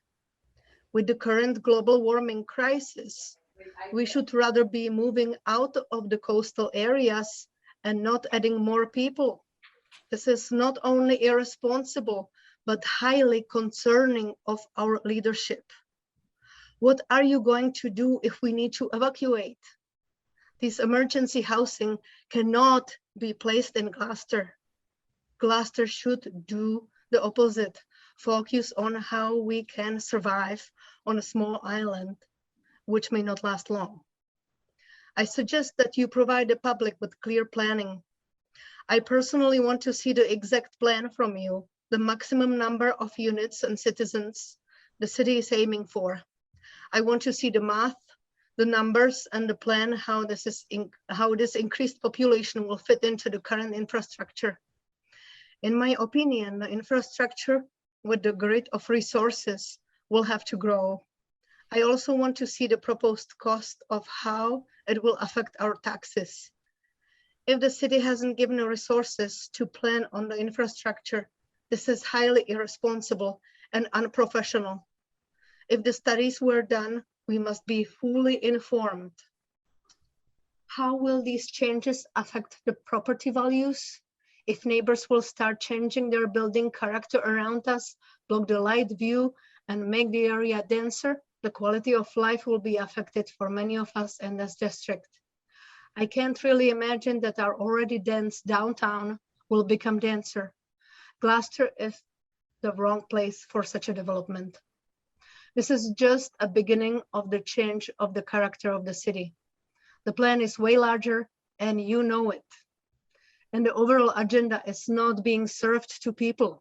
However, my proposal is again to include all Gloucester citizens in a public hearing. You said a few times on Zoom calls that this has been planned for a while and that this is our fault that we are not participating on our meetings. I ask you, city councils, to inform the people who you represent better and let us speak. I see the Zoom calls are well controlled. It is hard to figure out what the plan is. We are not allowed to speak because you city councils are afraid of losing control. Mainly, we hear the magic word affordable and sustainable, which pushes the project to come through. How affordable is it going to be for all of us after all, if we cannot afford the taxes and our property values go down? So the ordinances for these 9 amendments are coming from outside of Gloucester. However, as I have heard Council Grove on March 4th stating that the city has the power over the decision, not the state. I'm asking you, city councils, to vote no. Represent your people instead of favoring the projects which are pushing through from outside of Gloucester. Focus on the Gloucester's people's demands. This is why we have elected you. This is not a law. I repeat that there needs to be a process when the public gets actively engaged and largely informed on the amendments, including the infrastructure change detailed plan. These changes will permanently change the city character and affect the cost of our living here. Sylvie, your 5 minutes is up. Could you kindly wrap up? Thank you. Thank you. Please take the time before making a decision. You are the ones who are going to be held accountable for what happens here. Thank you so much. Thank you, Sylvie. So councilors, now it's time for a rebuttal. So I would ask Greg Catamatori, do you have up to a 3-minute rebuttal to speak to some of the things that were brought up in the opposition 3 speeches? I guess the only thing I'd respond to is I think that a lot of them were focused on the 3 amendments that aren't being discussed this evening. You know, in terms of, I guess I could respond a little bit to the question about infrastructure. I believe you had a submission memorandum from the Director of Public Works about capacities of water and sewer. So I mean, there was a lot of talking about the process. You councilors know what the process is. You know, as these proposals were developed, outside of just a typical planning board initiation. Again, I point back to the housing production plan. To be honest, that process had a lot of people involved in it. And from the perspective of somebody that works for the city, it's very empowering when you hear from the public and what they would like to see. A number of these things that are in front of you now were clearly articulated within that housing production plan. And that was presented to the city council before you and approved. They had to actually sign on to that housing production plan. And I remember sitting in the conference room in City Hall and looking across the table at then Councilor Lundberg, Gilman, and Holmgren, and said, okay, so that's the work of the aspirational work of what we can work on for strategies, and we'll be returning to the council with them in the form of amendments. And that's why we're here now. I also do very much appreciate everybody that's been engaged in this process. I think the council really, again, because this was not something that was the genesis of all the councilors that are sitting now, took the time to reach back out and hear from the public through your ward meetings, which I think was a valuable exercise. And I think I was handed around 100 questions, which I tried to respond to at the P&D level.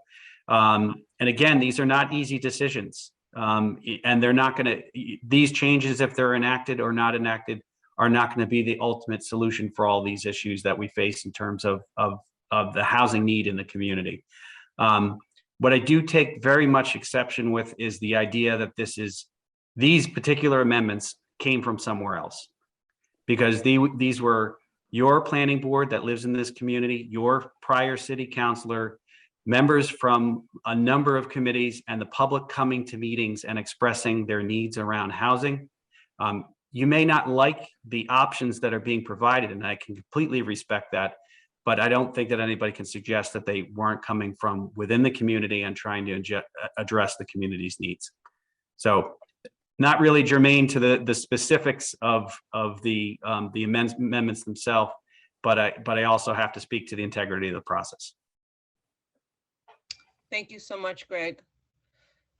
So Patty, Lisa, or Sophie, do you have anything? You have up to 3 minutes for your combined rebuttal to our planning director and interim community development director. Would any of the three of you like to speak?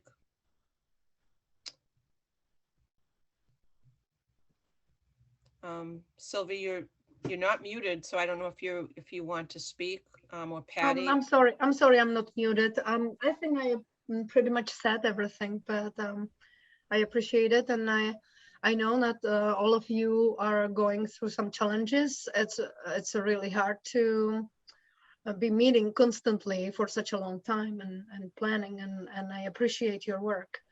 And but I really cannot emphasize enough, please take the time before you make the major decision. Thank you. Thank you. Patty or Lisa, do either one of you want to add to that 3-minute block of time on a rebuttal?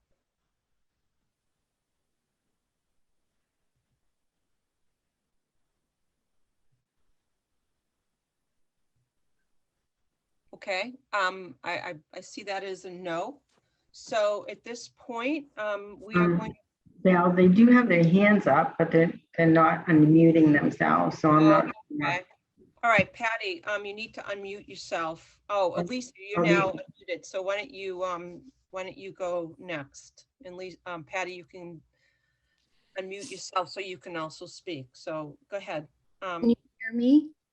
Yes, go ahead.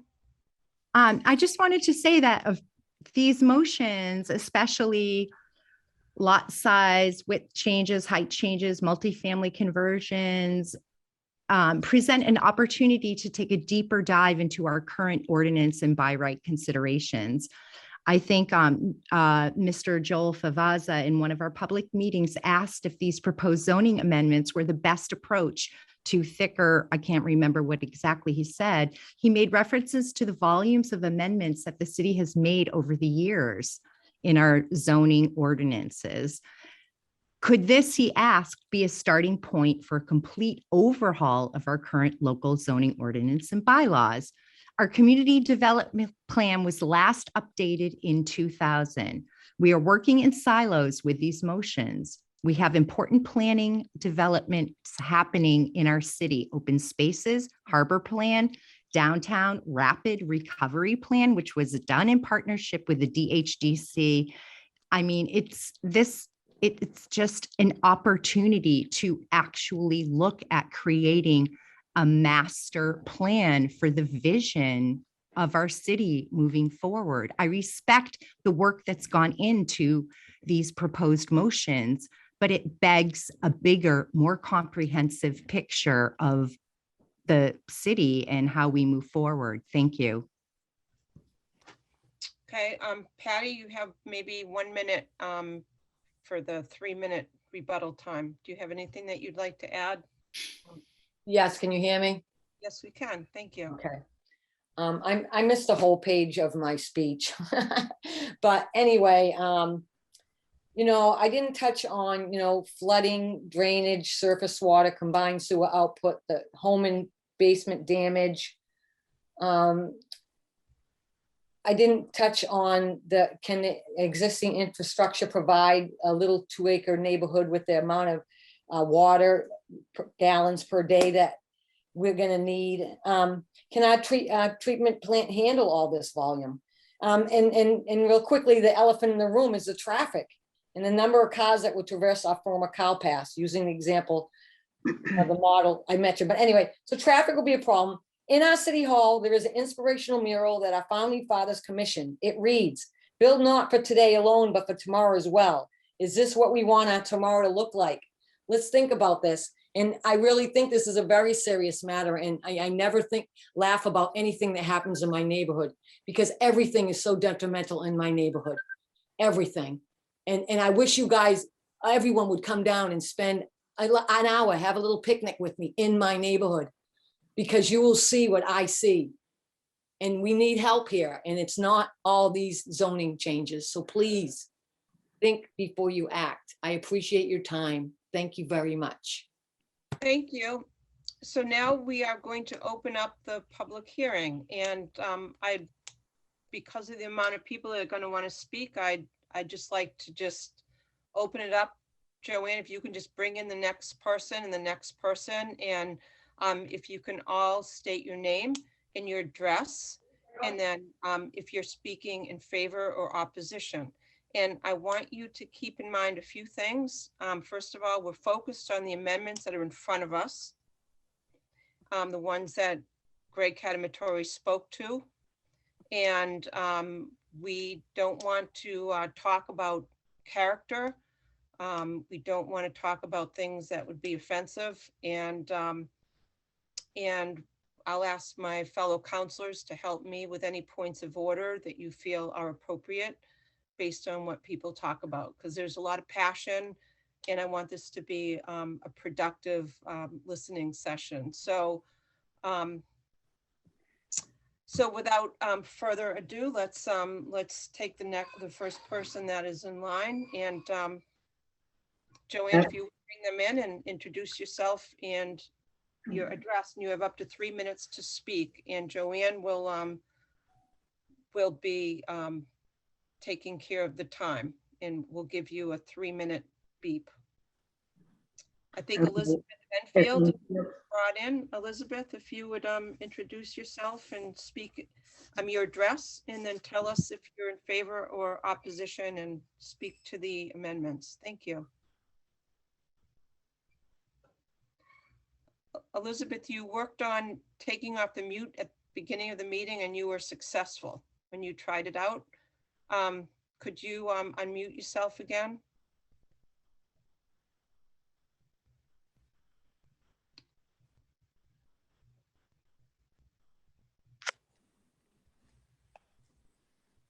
Do you want to come back to her? Okay. Elizabeth, we will get back to you. So when you can unmute yourself. Paul Lumberg, name and address, please. And are you speaking in favor or opposition? Yes, can you hear me, Val? I can hear you loud and clear. Thank you. My name's Paul Lundberg, and I live at 5 Bridgewater Street in Gloucester, and I'm setting my timer. I'm speaking in favor of the proposals that are before you tonight for the vote tonight. I previously served on the planning board for 6 years, and I also served on the Gloucester City Council. And I was the president of the City Council when we started the housing production plan and appointed the working group. And first, I want to thank everyone for their hard work. All those groups and of course the staff have done an amazing job on these proposals. And I will say that to the council that your public input on this matter is unprecedented. In my experience on the council, we never reached out like you have reached out on this matter. So the public should be very proud of you for giving them all the opportunities that they've had. I'd like to spend a quick minute on why we're doing this. We're doing this because we have to have a housing production plan to advance our compliance with 40B, but also with our community goals and needs and how we go forward with the lack of housing and especially affordable housing that we have. And while these particular zoning proposals are really technical, they are the foundation of how we are going to get more affordable housing in Gloucester. That's what the housing production plan is all about, and it shows the building blocks that we need.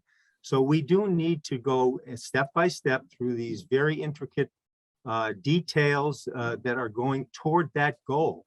And I would just like to state for the record and for everyone who's listening, in fact, this is about affordable housing, and it's about all of the housing issues that we have, because it's about our community goals and needs. Finally, there's been a lot of speculation about the unintended consequences of doing this. The City Council has a number of tools in its toolbox. If this gets out of hand, if the perspective of unbridled development occurs, the City Council can change the zoning and make sure that that is not the consequence. The City Council can also institute a review process. For instance, have the building inspector in the community or the planner come to the council every 6 months and give a report of what's happening in terms of zoning applications or by right applications. So that's all possible. And the final thing I'll say is, as you all know, because you've really had a baptism of fire, especially the new councilors, while you are elected to listen to the people who come to the public hearing, there's thousands of people who don't come to the public hearing. Those thousands of people elected you to do the job for them of evaluating these proposals and doing the right thing for the city. Thank you very much for all of your work. Thank you, Counselor. Okay.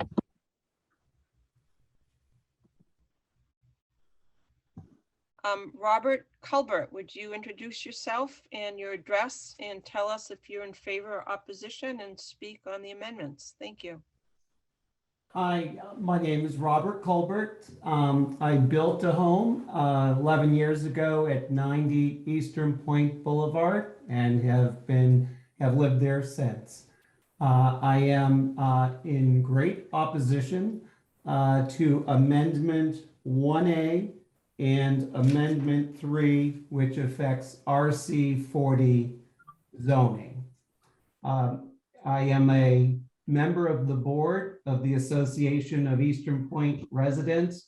The board unanimously opposes any changes to RC 40 zoning changes. First of all, we're approximately, if I remembered right from the last open meeting, 117 properties that are in that classification. It's not going to create great housing stock if every single one of them were to change to a 2-family. It's not going to meet the desired goal. But what it will do is, within Eastern Point, that we have 90% of the RC 40 zoning, we have private roads. The roads are old. The roads are not built to city standards. They are a security hazard, a fire hazard on a good day. We are constantly, as a board, using residents' fees to pay for keeping the roads in a position that and repairing them from coastal damage.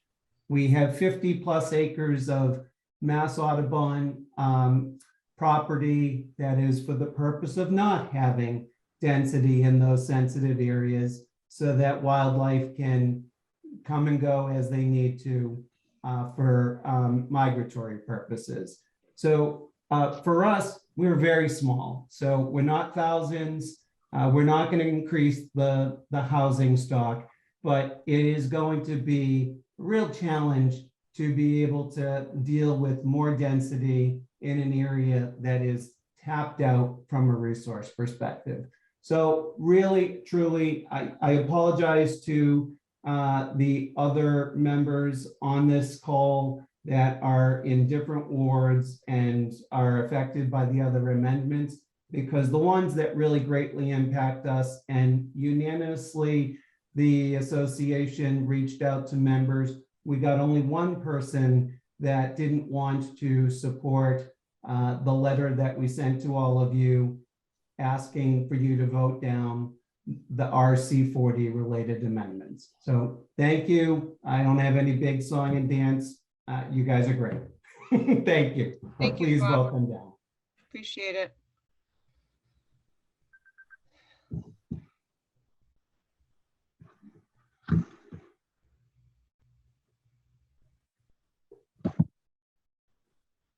Okay, Marcia Hart, introduce yourself, your address, and tell us if you're in favor or opposed of the amendments that are in front of us.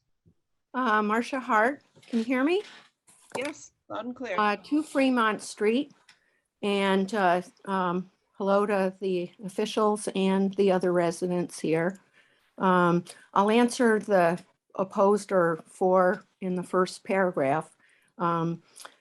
The expression that the devil is in the details is something that's often used with zoning. With these amendments, I can agree with the goals that I've heard stated and yet oppose the amendments because I think they lack additional needed protections. So in this case, for me, the devil is in the lack of details. I want additional opportunities for homeowners to subdivide their homes so that family members and extended family can gain a place to live. I'm for aiding those struggling to remain in their homes and allowing them to develop an income stream from creating a new unit in their existing home that's a stable rental unit or space for a caregiver. I'm for all kinds of housing. Workforce housing, live-work housing, infill housing, cluster housing, tiny house housing. I'm for housing options and those so that people in our community can be here and stay here and have their children stay here. I want the socioeconomic diversity of the city that I love to remain robust. So here comes the real but. I want zoning that both increases housing and that states its protection of what residents value. In the Plan 2000, there's a lot about housing. Here's some of the language, the buts that are in that. Subdivide to promote smaller units. Cluster housing to preserve open space. Increase the supply of permanent affordable housing. Infill housing consistent with neighborhood patterns. Vertical expansion where consistent in the neighborhood. Easier permitting for multiple family, but conform with neighborhood character, infrastructure and amenities, adequate land areas, and avoid neighborhood view obstruction. So I think you have a lot more agreement in the community about increasing housing and it being affordable and the desire to solve what is really a housing crisis here. But again, there's a but, because more formalized protections to prevent unintended consequences are lacking in the amendments. They may be in the housing production plan, they may be in the hearts of the planning board, but they are not in the amendments. They could easily become primarily a benefit to developers and not for those in our community who are housing stressed. So really good community-centric zoning can actually address both those things. And Marcia, your 3 minutes is up. If you could wrap up, that would be great. I could, just for an example, deed restricted housing does that. It addresses both. If you put time limits on creating housing so that it has to be a stable rental unit for a period of time rather than it becoming an Airbnb, then you have created housing for our residents. Thank you. Thank you, Marcia.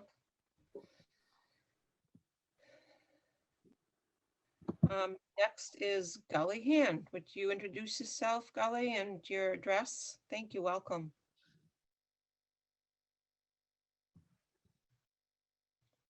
You're unmuted, so you can begin to talk.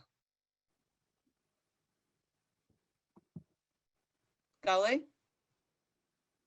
Is your volume on? The top of your laptop? Gully, you are unmuted, but we can't hear you.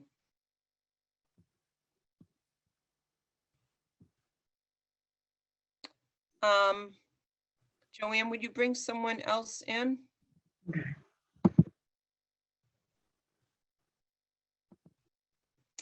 Okay, we have Tom Robinson Cox. Tom, would you introduce yourself and your address? And you have up to 3 minutes. And you are on mute.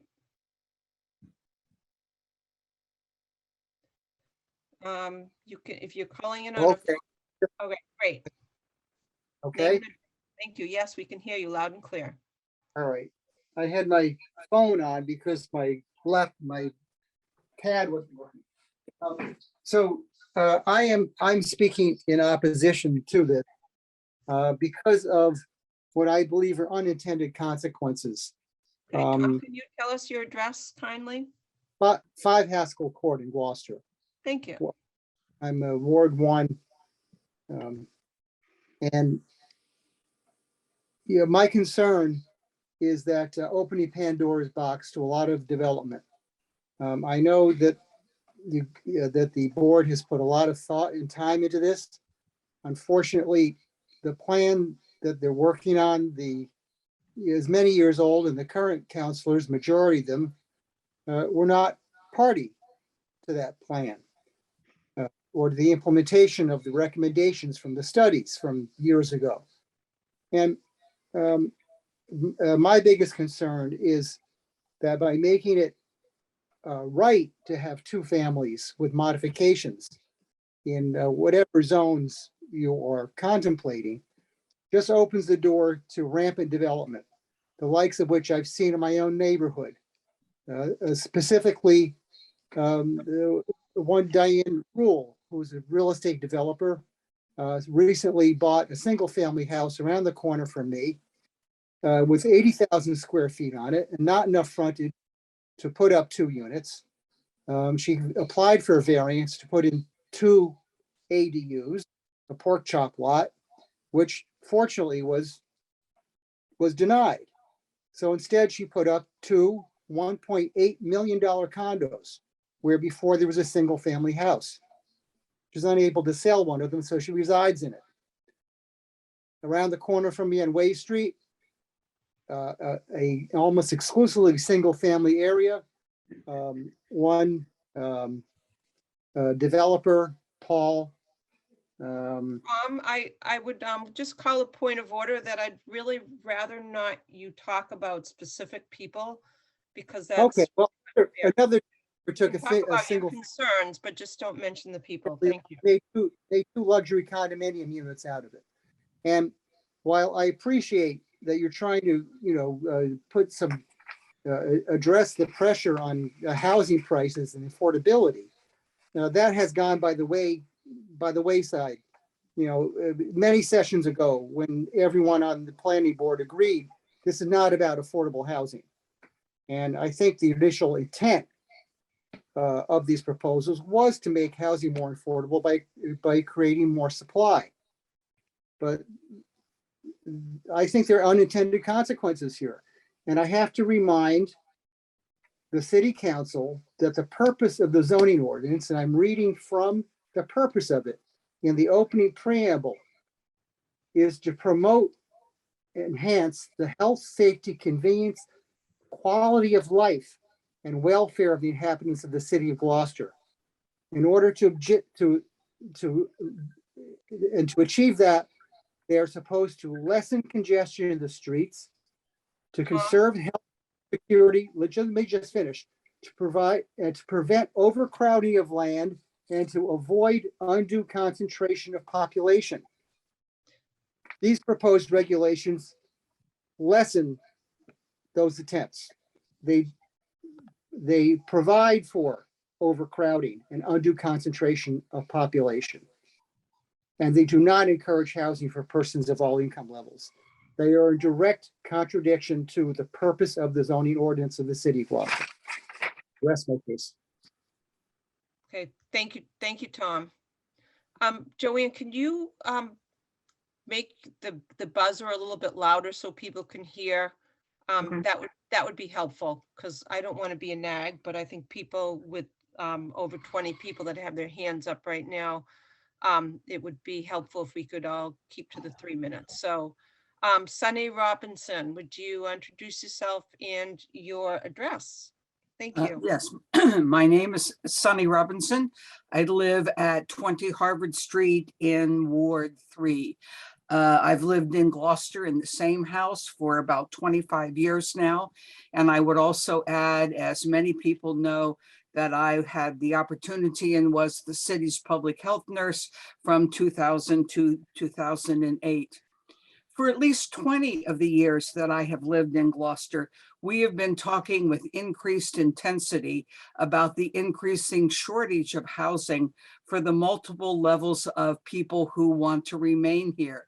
And I think it cuts across our community, from young people out of high school or college who can't find a place when they want to stay that is affordable, to young couples who want to start a family, to middle income people who are getting ready to downsize. And it is certainly true for other seniors like me who absolutely hope to remain in the community, but don't necessarily need to stay in oversized houses, but would like, excuse me, another place to be able to move.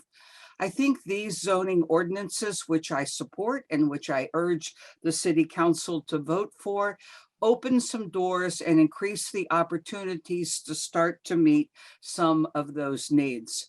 I'm very well aware that just having a single family dwelling in one of the zones, one of the zoning areas that we're talking about, does not automatically give you the right to build a second unit. You do have to have a conforming lot, and you do have to have a conforming structure. While there certainly may be some development types rather than homeowners who rush in and try to build, I actually do not believe that a large number of people will choose to convert their single family homes to two-family homes. I think it is very important, however, for people who do want to consider that option. So maybe they make a place for a young person, or maybe they're a senior who makes a smaller place for themselves and has a larger rental unit, that we in fact create that opportunity for people to be able to do so, and to do that by right, without having to go and seek a variance, so that they actually are in the same position that a developer who would want to come in and tear down a place and replace it with 2 units now has that opportunity. I do, however, think it's true that these ordinances, which I hope you will pass, create the opportunity, create the potential for increasing housing that could be available across the age areas of our city, and in fact, across the income of our city. I think, however, just to wind up, that I would urge the City Council, along with the Planning Board, the Affordable Housing Trust, the Community Preservation Committee, to in fact look at what incentives you can create along with passing these proposals so that we actually move towards the kind of housing we want to meet the needs of our citizens who wish to remain here. Thank you for your attention, and I hope you will support these proposals.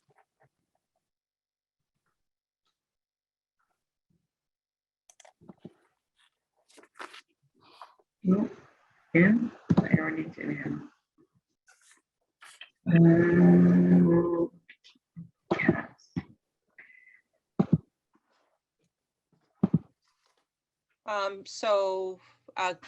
Kat, oh, excuse me, my dog is, Sean, just for a second, would you continue while I can just get our dog from scratching? Thank you.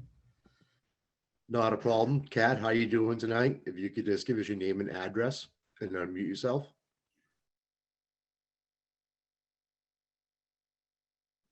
Can you hear us, Kat? All right, Joanne, can you move on to the next caller, please? We have Melissa Diamond. Melissa, if you could state your name and your address, and you have 3 minutes to speak. Thank you. Can you all hear me okay? We can. Great. I'm Melissa Diamond. I live at 6 Burns Way in Gloucester. That's in Ward 4. I also am the president and executive director of Wellspring House, and we own 3 properties: 302 Essex Avenue, 99 Washington Street, and 11 Chestnut Street, 2 of which are not in areas that are of discussion for tonight. I just want to thank you so much for all of the time and attention you've spent on this issue. There have been so many meetings. The fact that there are 700 some odd pages in the packet for tonight's, stands for itself. But I want to make just a few points. So we have the advantage at Wellspring to know hundreds and hundreds of families in the local area. I think probably very few of whom would have been part of the public hearing today. And I want just to stress that over the last year, Wellspring has worked directly with 50 families in Gloucester, all of whom were confronted with the possibility of needing to move out of the city due to housing issues. And so I've heard lots of folks talk about what they're concerned about for the future, what might happen in the future with, quote unquote development.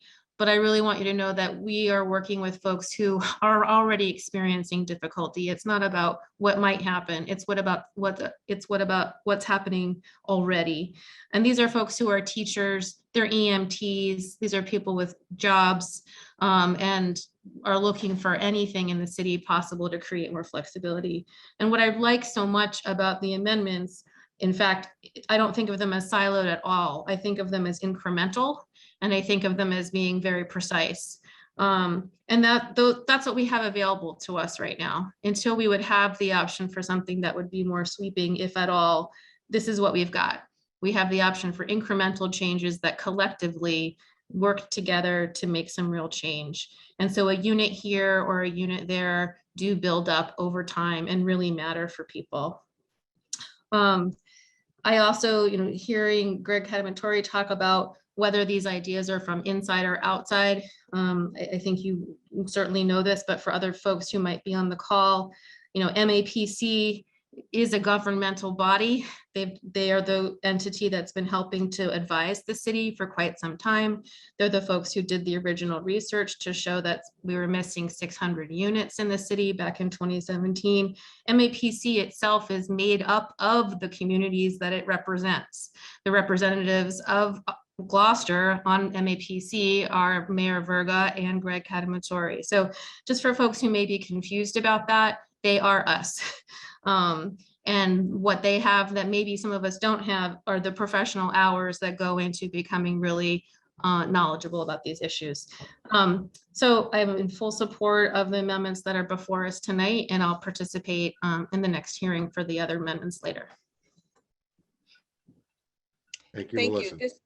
Melissa, just to be clear, this is the public hearing on all the amendments right now that are in front of us. So thank you. Right, but I mean, we're not talking about R5 tonight. And we're Oh, not no, you are we're not correct. That's correct. Thank you. Okay, so next up is Ed Shokir. Ed, would you introduce yourself and your address and speak to us for 3 minutes? Thank you. My name's Ed Shokir, and I live at 717 Washington Street. And I'm in favor of more affordable housing in Gloucester. I believe it's one of the great challenges facing us in the years ahead, today and in the years ahead, but don't believe these amendments will bring that about. I'm particularly in opposition to the proposed amendments that allow single-family homes to be expanded to become two-family homes without today's special permit process, and the amendment to allow current building heights to be increased from 30 to 35 feet as of right. I bring to this discussion my perspective as a city planner, and as a city planner, I want to correct an erroneous reason that has been given for removing the special permit requirement for two-family conversions, and that's the lack of zoning uniformity. Gloucester's current zoning is 100% in accordance with the zoning uniformity principle. I've confirmed this with other urban planners in my company's Boston office, and I've asked colleagues at the zoning law firm that we go to for advice, and they agree. Today, over 70% of Gloucester's housing lots are in zoning districts R10, 20, and 30. And the zoning for these districts state that these are districts intended to accommodate single-family residential development and, where appropriate, two-family and multifamily development. Years ago, Gloucester defined what where appropriate means by amending the zoning to allow for two-family units on vacant land and for conversions that don't increase the home size. Now the argument is being made that because the city allows these certain instances for two-family home construction on vacant land and for two-family conversions without expansion, then these where appropriate exceptions should become the general rule, and that any single-family home in these primarily single-family districts can be converted to two-family houses without applying for a special permit. As our zoning attorney wrote, Gloucester's allowance of two-family developments on vacant lots and two-family conversions without expansion in single-family districts are the exceptions, not the general rule. To the extent one is concerned about the defense of Gloucester's zoning ordinance based on the principle of zoning uniformity, presumably the remedy would be to eliminate the exceptions, not change the general rule. So in conclusion, the current zoning is 100% in accordance with the uniformity principle, and zoning uniformity is not a valid argument for removing the special permit requirement for single two-family conversions. Thanks. Thank you, Ed. Do you want to try Kat again? Yes. Oh, now it's ringing nice and loud, Joanne. Okay, sorry. Kat, would you try again to unmute yourself? Hit *9 if you're on a phone, or hit your unmute button if you're on a laptop.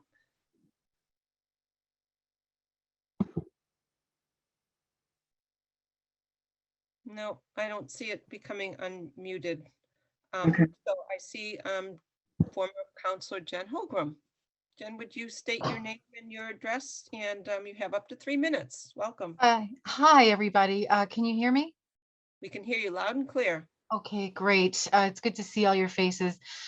Jen Holmgren. I am at 385 Magnolia Ave, and I will be brief. Paul Lundberg, Sonny Robinson, and Melissa Diamond made such salient points. I will add, Paul Lundberg appointed me to the Housing Production Plan Implementation Committee working group when I was on the City Council. And Councillor Gilman, to your point, not only were some of us waiting 3 months, some of us have been waiting 5 years for this to get before the council. So I'm really excited that this public hearing is happening tonight. And thank you all so much for your careful work. I want to say how much I do support all of the amendments that are in front of you tonight. I want to say, in addition to the good points that have already been made, there are a lot of residents here who are overhoused and who would benefit from expanding their single family homes to 2 or 3 unit homes. I'm thinking of seniors. I'm thinking of parents whose grown children can no longer afford to live here, people who want to age in place and who may benefit from an adult child caregiver. Contrary to some of the hyperbole that's been bandied about in the past few months, this is not going to happen to every single house in Gloucester. I certainly have no intention, my husband and I, of expanding our single family home to a 2 or 3 family home. It is impracticable for most people, but I believe this is a natural and necessary step for those people who need this type of thing to make it easier for them to do that. So thank you very much, all of you, for your consideration. Thank you, Counselor.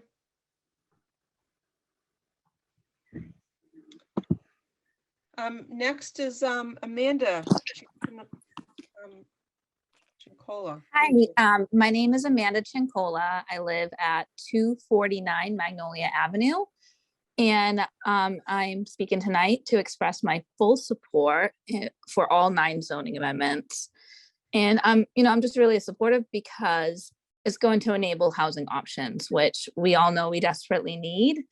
I do recommend that 2-family homes be allowed by right in all residential zoning districts, so including the R40.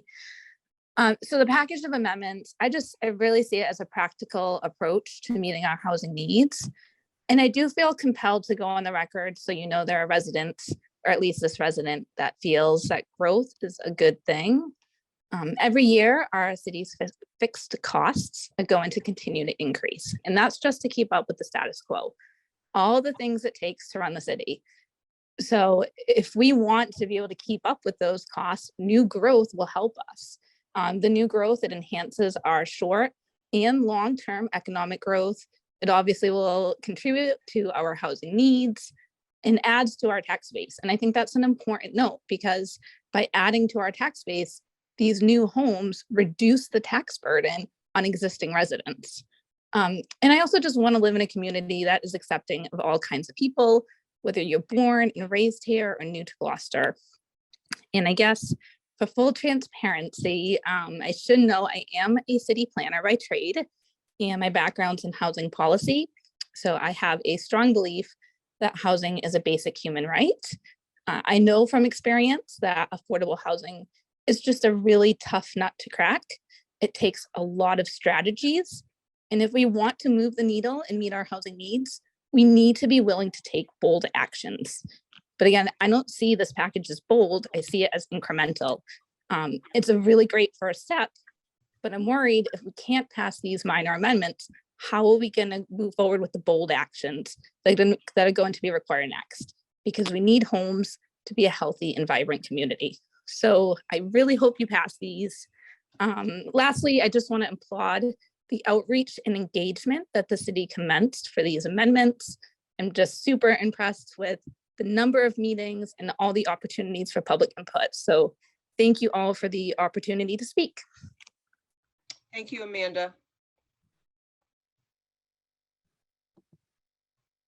Joe Favazza. Good evening. Can you hear me? Loud and clear. Thank you. Great. Nice to see you all. So for the record, my name is Joel Favazza and I live at 28 Middle Street. While, as someone mentioned tonight, I would prefer to toss the whole GZO and start over, I do support these amendments because they make sense and will improve conditions in this city. As many of you know, for the past 12 years, I have made a living as a permitting attorney, in part helping citizens navigate the zoning ordinance as it's currently written in front of this council, the ZBA, and the planning board. And these proposed changes will make things easier for property owners and literally eliminate work for me. And I still support all of them because, as I said, they make sense. None of the amendments before you tonight should be controversial. Some are barely more than housekeeping, right? But as the amendments that make opportunities for additional housing units more accessible, I will say this. My current house is a two-family. Living in a two-family allows my young family to afford to continue to live in Gloucester and for my children to grow up in the city that raised me. Our rental unit allows our tenant to also afford to continue to live in his hometown and do the same for his family. I grew up in a different two-family. Living in that two-family allowed my working class parents to afford to raise my sister and I in Gloucester and continues to allow my mother to live in Gloucester to this day. My grandparents' house is a three-family, and those 3 units have consistently allowed my extended working class family to live in Gloucester dating back to the 1940s and still does to this day. And so I find it a little insulting that some people, including 2 of the lead opponents tonight who own properties more than 3 times more dense than our densest district currently allows, would encourage you to try to deny others the opportunity from which they currently benefit, from which we currently benefit, to deny others this opportunity of making a life for themselves and their families in Gloucester. These amendments are not controversial. They are not complicated. There's no hidden agenda, and there's no legitimate risk for unintended consequences. They are pragmatic. They make sense. They will add new growth tax revenue to a city that needs to replace school buildings and upgrade a sewage treatment facility. And they'll help working class families like mine continue to survive in a city that is getting more and more expensive by the year. And so I hope that you will see to it that they are enacted. I really appreciate you taking the time tonight to listen to everybody. I wish you all the best. Thank you. Thank you, Joel. Next is Jane Fox Dobson. Jane, would you introduce yourself, your address, and speak to us for up to 3 minutes on these amendments? Yes, good evening. My name's Jane Fox Dobson. I live at 14 Becker Circle, Gloucester, Mass. I commend you for all the work that you have done. I'm kind of on the fence regarding the zoning. In a lot of ways, deep down in my heart, I'm against it. And the reason being, for example, is I moved here to Gloucester 34 years ago to R20 because I like single family and I don't want a crowd around me. And to my surprise, one day, the house next door to me got sold through the bank, and the person that owns there all of a sudden put it to a 2-family, doesn't live there, and uses it as a rental property. So it got converted from a single family to a 2-family, doesn't live there, and unfortunately, it's not maintained like the previous owners. So to me, I'm not happy about situations like that. But now that I hear Mr. Favaza, what his family, maybe if you did something where if you're gonna convert it, it has to be for family only. In other words, you can't rent it out to non-family members. And the owner has to live there. Something like that I could go for. The other thing I want to do is, a city council mentioned that you work for about 1,000 people. I think my biggest problem here, and hear me out, is the COVID has created, this is trying times for a lot of people. I've had a lot of issues dealing with COVID, and then teleworking, family members ill, family members dying. So I'm not always on board with all this stuff. And for me personally, a lot of this stuff, for lack of better terms, has been done behind closed doors. I don't think where our reach out is via Zoom meetings. We should have our town hall reopened. These meetings should be in public. There's elderly that are not tech savvy. There's people that don't have computers. They're not technical people. They don't have computers. They don't have laptops. They don't have smartphones. And I did not receive one single letter from the city about these meetings. Not one letter. I get 4 tax bills. Actually, I get 8 tax bills a year because I own 2 lots, but I didn't receive one notice. And that's our burden, the city's burden. You're having all these meetings, the elderly don't know about them. Most of my neighbors, I talk to them, they look at me like I'm crazy. Like, what are you talking about rezoning? Because not too many people either read the Gloucester Times, unfortunately. For what's in the paper, it's kind of a pricey newspaper. And who has time to read the paper when they're on a computer all day like me? And that's the last thing I want to do. So I'm just asking you to please try to reach out and stop these Zoom meetings and get back on board with open forums, public meetings, and notification would go a long way instead of it looking like it's being hush hush and behind. I'm not accusing, but it just feels that way. I'm getting a sign that your 3 minutes is up, but thank you for speaking to us. Appreciate it. And I thank you for all you've done, seriously. It's just, I think we need to relook at some things. I'm on the fence. Convince me otherwise. Thank you. And now we have a Mike. Mike, would you give us your full name and your address and speak to us for up to 3 minutes? Thank you. Sure. This is Michael Slazak from 10 Brace Cove. And I would echo the other speakers in saying, yes, there is a housing crisis, and yes, we need to address it. But there's also an environmental crisis. And we don't seem to be touching upon that. Building leaves a very large carbon footprint, both in its construction and in ongoing operation. And I don't see anything in here. I know that we too often say, well, that's up to some other committee, but there is no other committee. The Conservation Commission looks at meeting the requirements of the mass laws. The Health Committee, it just looks at their concerns. I think that these amendments need to be tabled until we can begin to incorporate other aspects of environmental concern to lower our carbon footprint. I mean, Gloucester, especially with sea level rise, is going to find itself in a very difficult position. And again, I agree, there is a housing crisis, but there's also a world environmental crisis. And along with that, I think there will be many unintended consequences of this. I think while people have in mind, I'd love to see, my ability to put my elderly mother in a unit next to me. Most often it's going to be developers, as has happened in other towns that have adopted this, like Danvers, coming in and taking up single family houses and putting up multifamily. And I don't think it begins to address the issue of making affordable housing.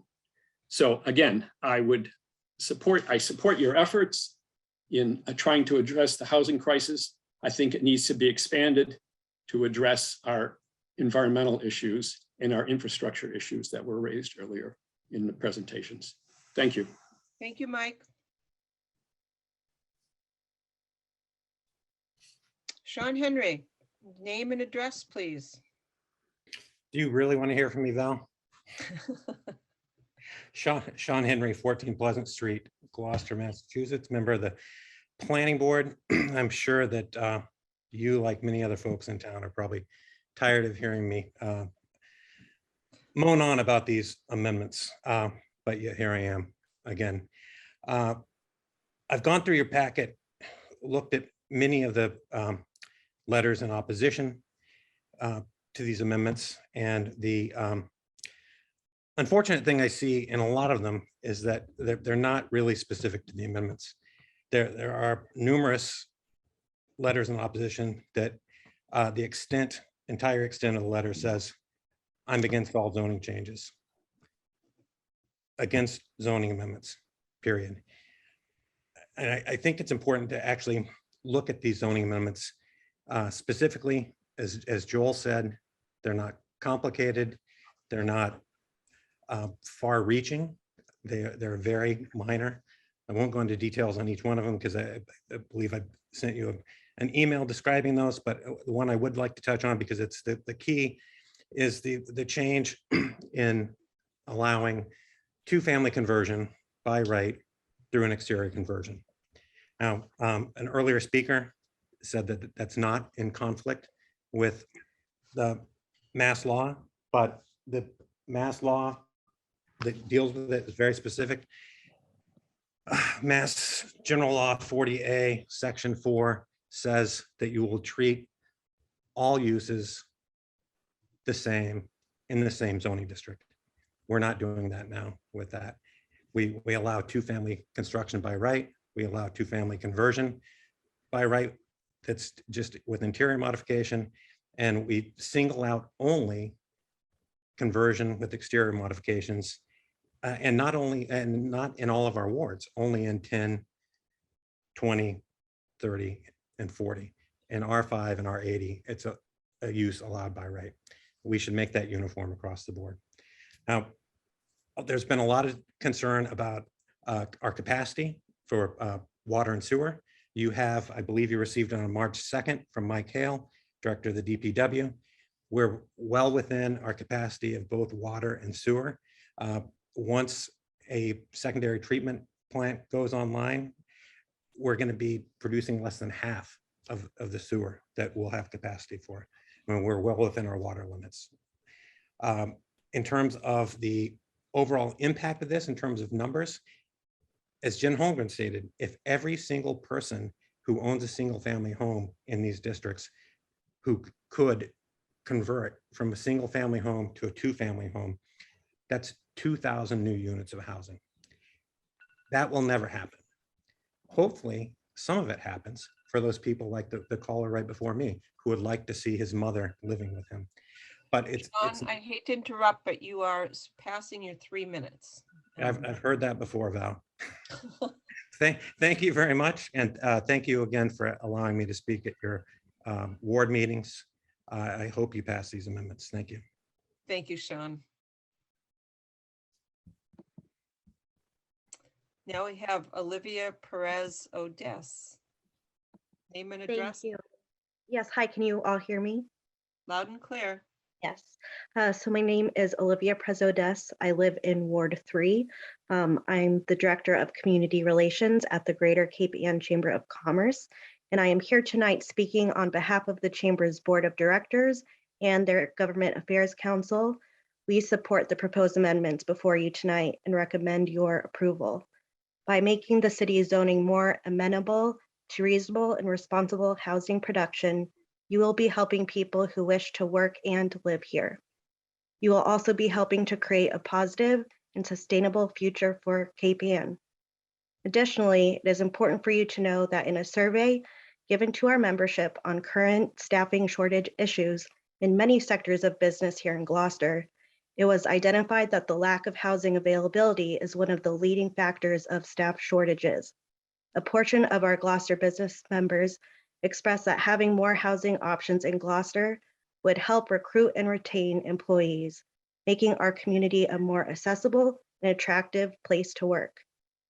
Thank you all for your time and hard work on this. Special thanks to Greg, who gave a presentation to our Government Affairs Council, helping us come to this decision. I appreciate the opportunity to speak, and I hope you take our position into consideration. Thank you. Thank you, Olivia. Next, we have Bob Gillis. Name and address, please, Bob. Thank you. Thank you, Councilor Gilman. Robert Gillis, 31 Saywood Street. I just want to thank all the councilors, the planning board, Greg Catamaturi, for all their hard work with this. And I think the public process has been outstanding. You really stretched to give the public the opportunity to express their views on this important matter. And I felt right along that we have to start this by acknowledging that we have a housing crisis in Gloucester.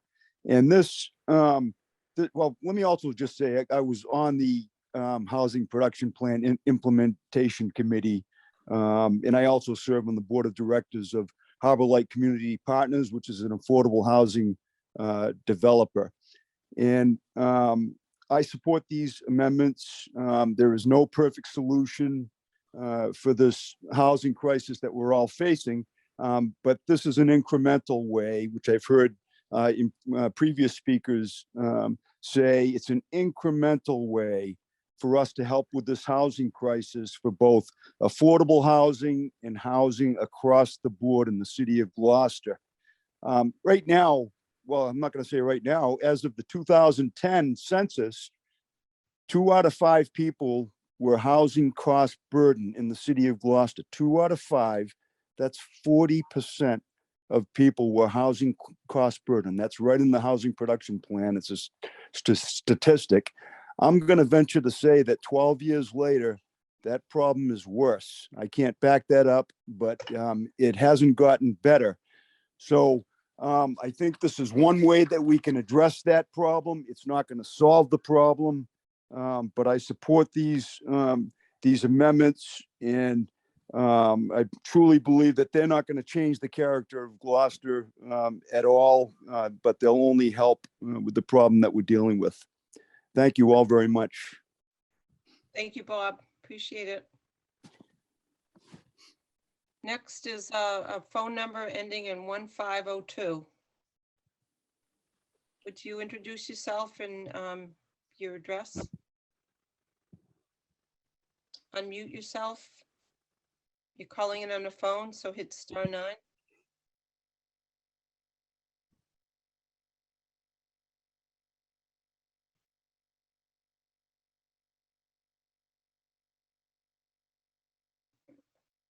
Joanne, do you have any other suggestions? No, I can't unmute them. They have to unmute themselves. I have no way of unmuting them. Phone number 1502, could you try hitting *9?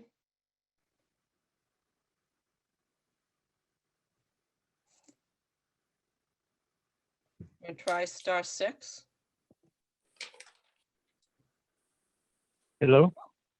Voila. Thank you. Name and address, please. My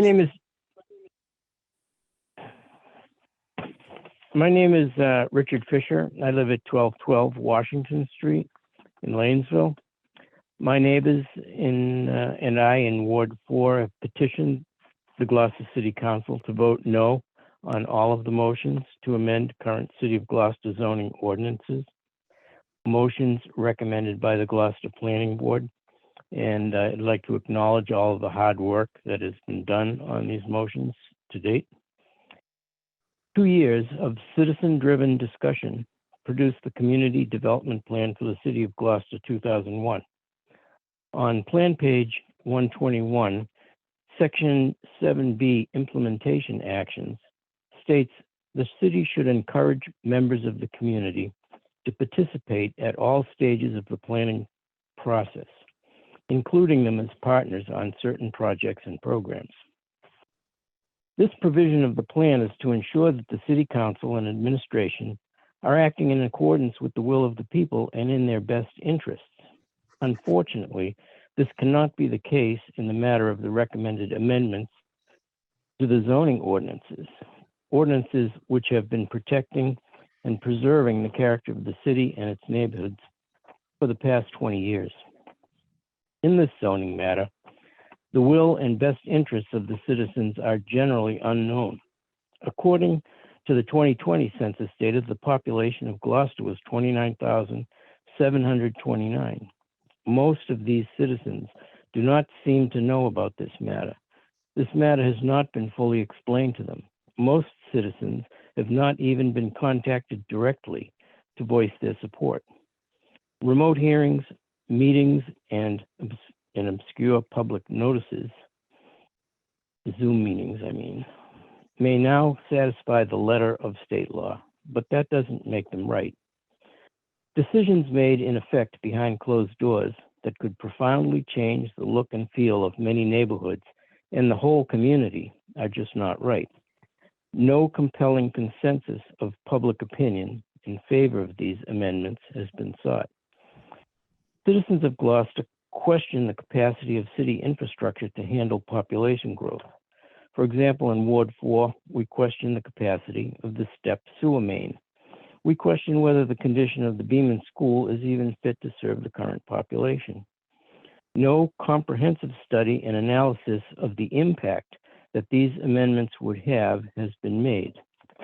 We believe due process and due diligence must prevail to ensure the welfare of our community. Consequently, we believe that the Gloucester City Council may only vote in good faith to reject the recommended amendments to the current zoning ordinances. Respectfully, we recommend that the Gloucester Planning Board be directed to complete the planning process properly and comprehensively, including a Richard, full impact. Could you try to summarize, because you. Just wrapping it up, Thank you. including a full impact study, extensive review of the matter in each ward with meaningful outreach to all 29,729 citizens of Gloucester through real public meetings in person where folks can look one another in the eyes and really talk things through. And finally, ensure that public support for these recommended changes is obtained and documented properly. And thank you for listening. Again, I'm Richard Fisher, and I live in Lanesville. Thank you, Richard. Next is Diana Clark. Diane, would you introduce yourself and your address? Thank you. Sure. Hi, Diana Clark, Ward 5, 279 Concord Street. The last man that just spoke couldn't have said it better. You've all done so much work on this. It's unbelievable. However, we've gone through a COVID disaster, and I just don't understand where this rush to crush Gloucester comes from. I don't understand why we can't have meetings where everyone can go and everybody could understand what is going on. We've got people tonight saying, oh, this is going to create so much housing that's affordable. The guy that was the president of the city council said that. No, Greg Catamatore said, no, this is not addressing affordable housing at all. I was at that meeting when he said it does not do that. And what I also saw missing in any of the discussion tonight to anybody was, before Greg was talking about not being able to sell these units as individuals that have to be sold together. Now, in some of the pictures I saw, I don't think that's going to be the case. And I personally would like to see language that spells out exactly what's going on. And until I see everybody on the same page, I'm not for or against it. I don't know where I fit in, only because I don't know some of the details.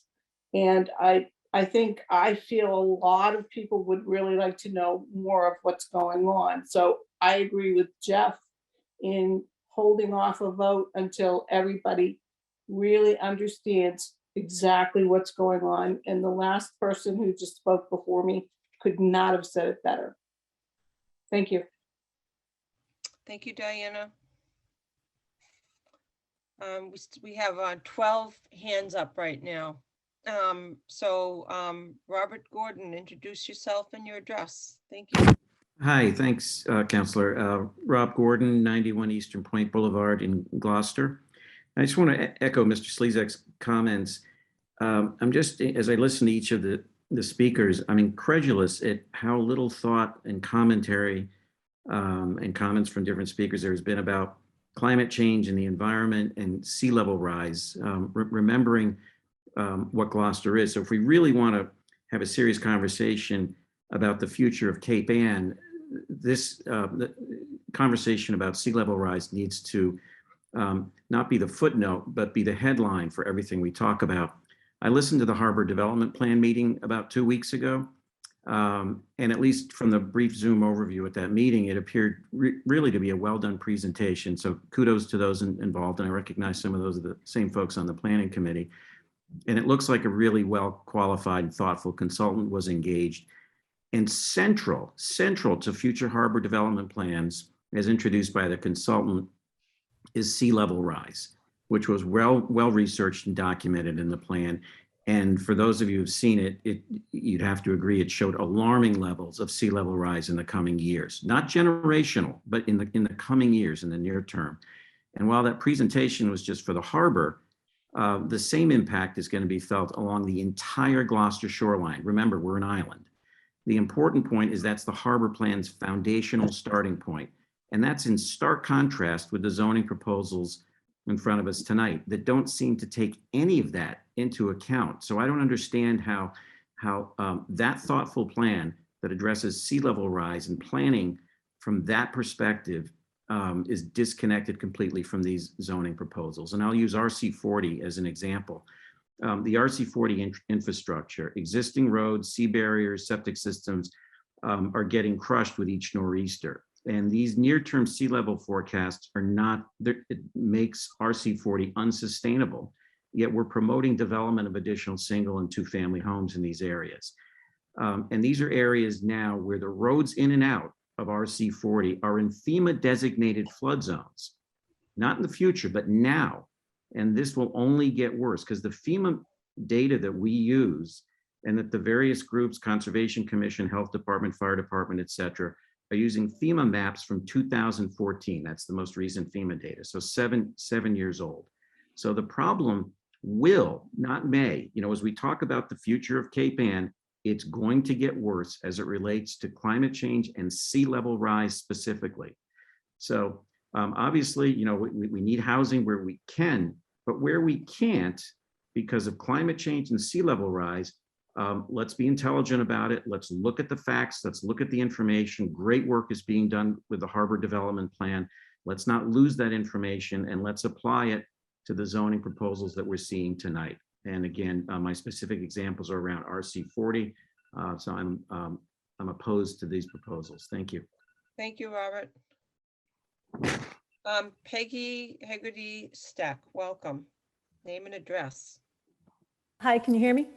You can, loud and clear. Hi, my name is Peggy Hegarty Stack. I'm the director of Action Inc. and our office is located at 180 Main Street.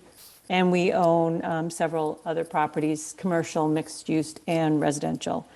I'm here tonight to speak in support of the zoning amendments. I want to thank the city volunteer boards and groups, as well as city staff for all of the work that's gone in throughout this process. As some of you might know, Action is a local nonprofit. We've been in the city since 1965. And we provide all kinds of services to local residents, in particular, helping people access and maintain their housing. And we see an overwhelming need for housing. We see it firsthand on a daily basis as we help people grapple with housing instability. Every 3 years, we do a really comprehensive community needs assessment. We do a lot of grassroots work. So we're talking to people in the community, individually, in focus groups, through interviews, surveys, you name it. And the most significant need we see year after year after year is housing. As Bob Gillis mentioned earlier, 42% of Gloucester homeowners are housing cost burden. That's homeowners, not renters. And 49% of Gloucester renters are housing cost burden. So both renters and owners are struggling to stay housed. And we believe for everyone that housing is really a basic right and that everyone deserves to have the dignity of a safe and secure place to call home. And so all of these folks are struggling to find housing. And in the midst of this housing crisis, what we really need is a more comprehensive solution. And as folks have mentioned, it takes a lot of activities in order to help pick away at this problem. It's a very difficult problem. It's only gotten worse over time, and it's been a chronic problem in our region for quite a while. So it requires development, preservation, rental assistance, diversification of our housing stock, and zoning changes. We need to be working on multiple fronts in order to really address this problem. And there's no single measure that's going to solve this crisis. So the proposed amendments, I think, are a critical part of this solution and have been very thoughtfully done. And we understand fully that these changes are not specifically designed to bring more affordable housing to the community, but we do believe that they will create more and more diverse housing options, which will produce greater housing stability and affordability in the community. It's particularly true for seniors. We see folks all the time that are house poor. They're overhoused, but they're burdened by tax bills. And there are local families whose kids can't stay in the community. So there's lots of people for whom this would be a good solution. It won't be everyone's solution, but it will be a great solution for some. And so there's been a lot of misinformation out in the community about what it will do for the community. And I'm just here to say that I do think it's an opportunity for us to take a concrete step toward solving the problem. And I strongly encourage you to vote in favor of the proposed amendments. Thank you. Thank you, Peggy. We have 11 people with hands up, but 3 of them have already spoken. So I would say that we have 7 folks that have not yet spoken with their hands up. Teresa, would you introduce yourself? Hi, my name is Tracy Mark, and I live at 309 Essex Ave. And I'm probably the only person so far that has said that this would really help me. So I'm someone who has had my kids come back and forth from school, and my mom lives with me. So I've had both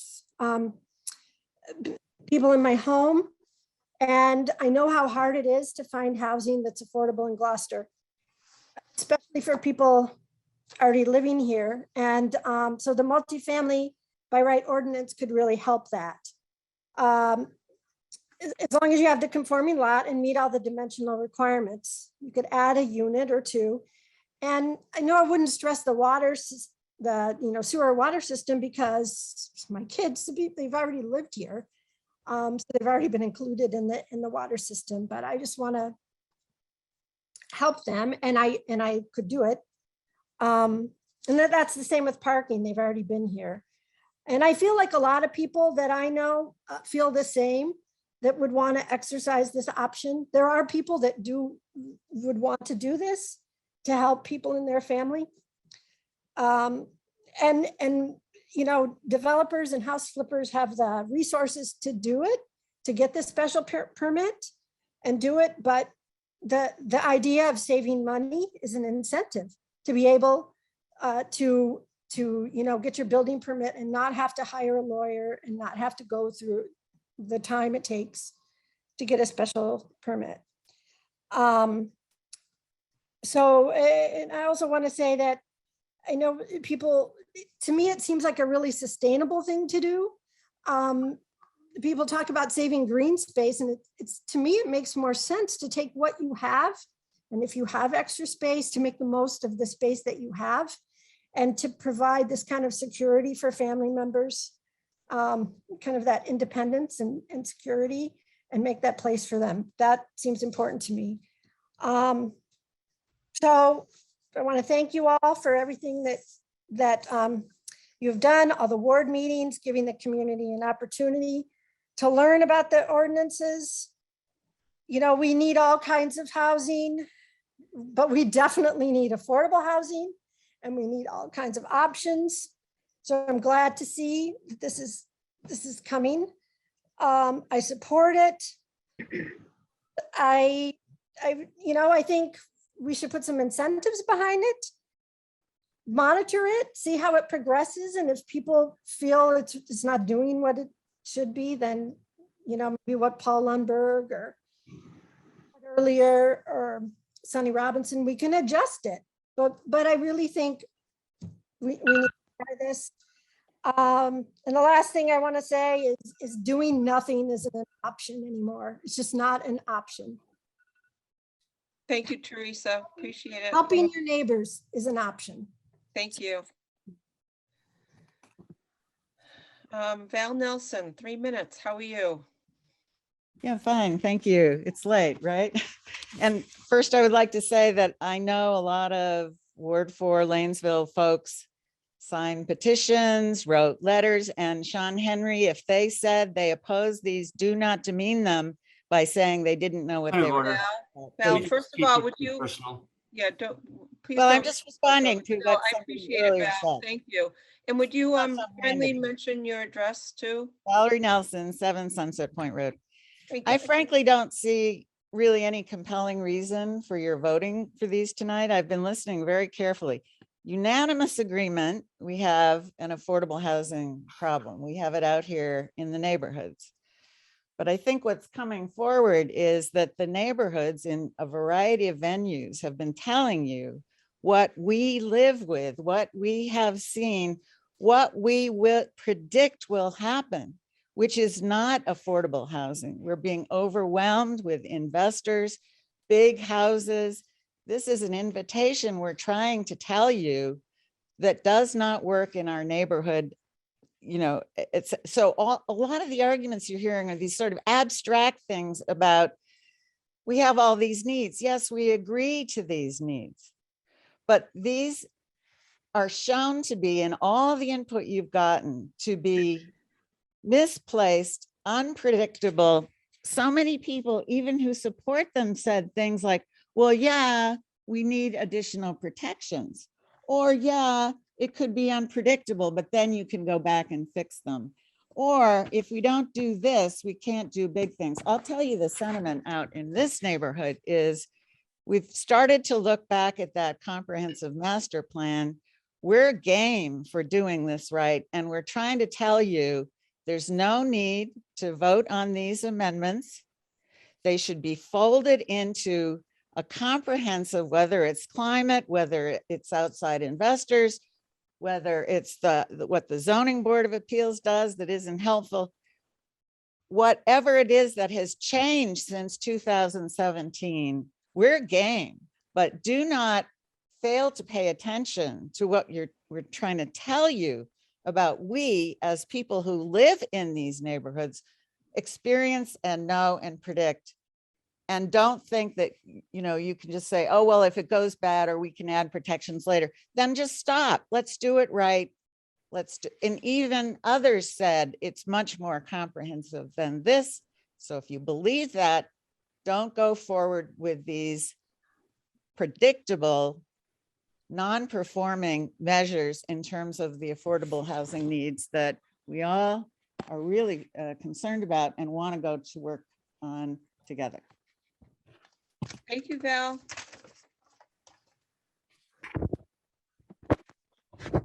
Dennis McGurk. Hi, Dennis.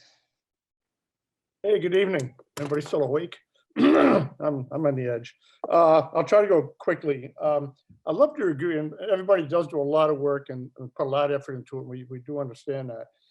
And I'd like to go along with this, but I just can't. And something is missing.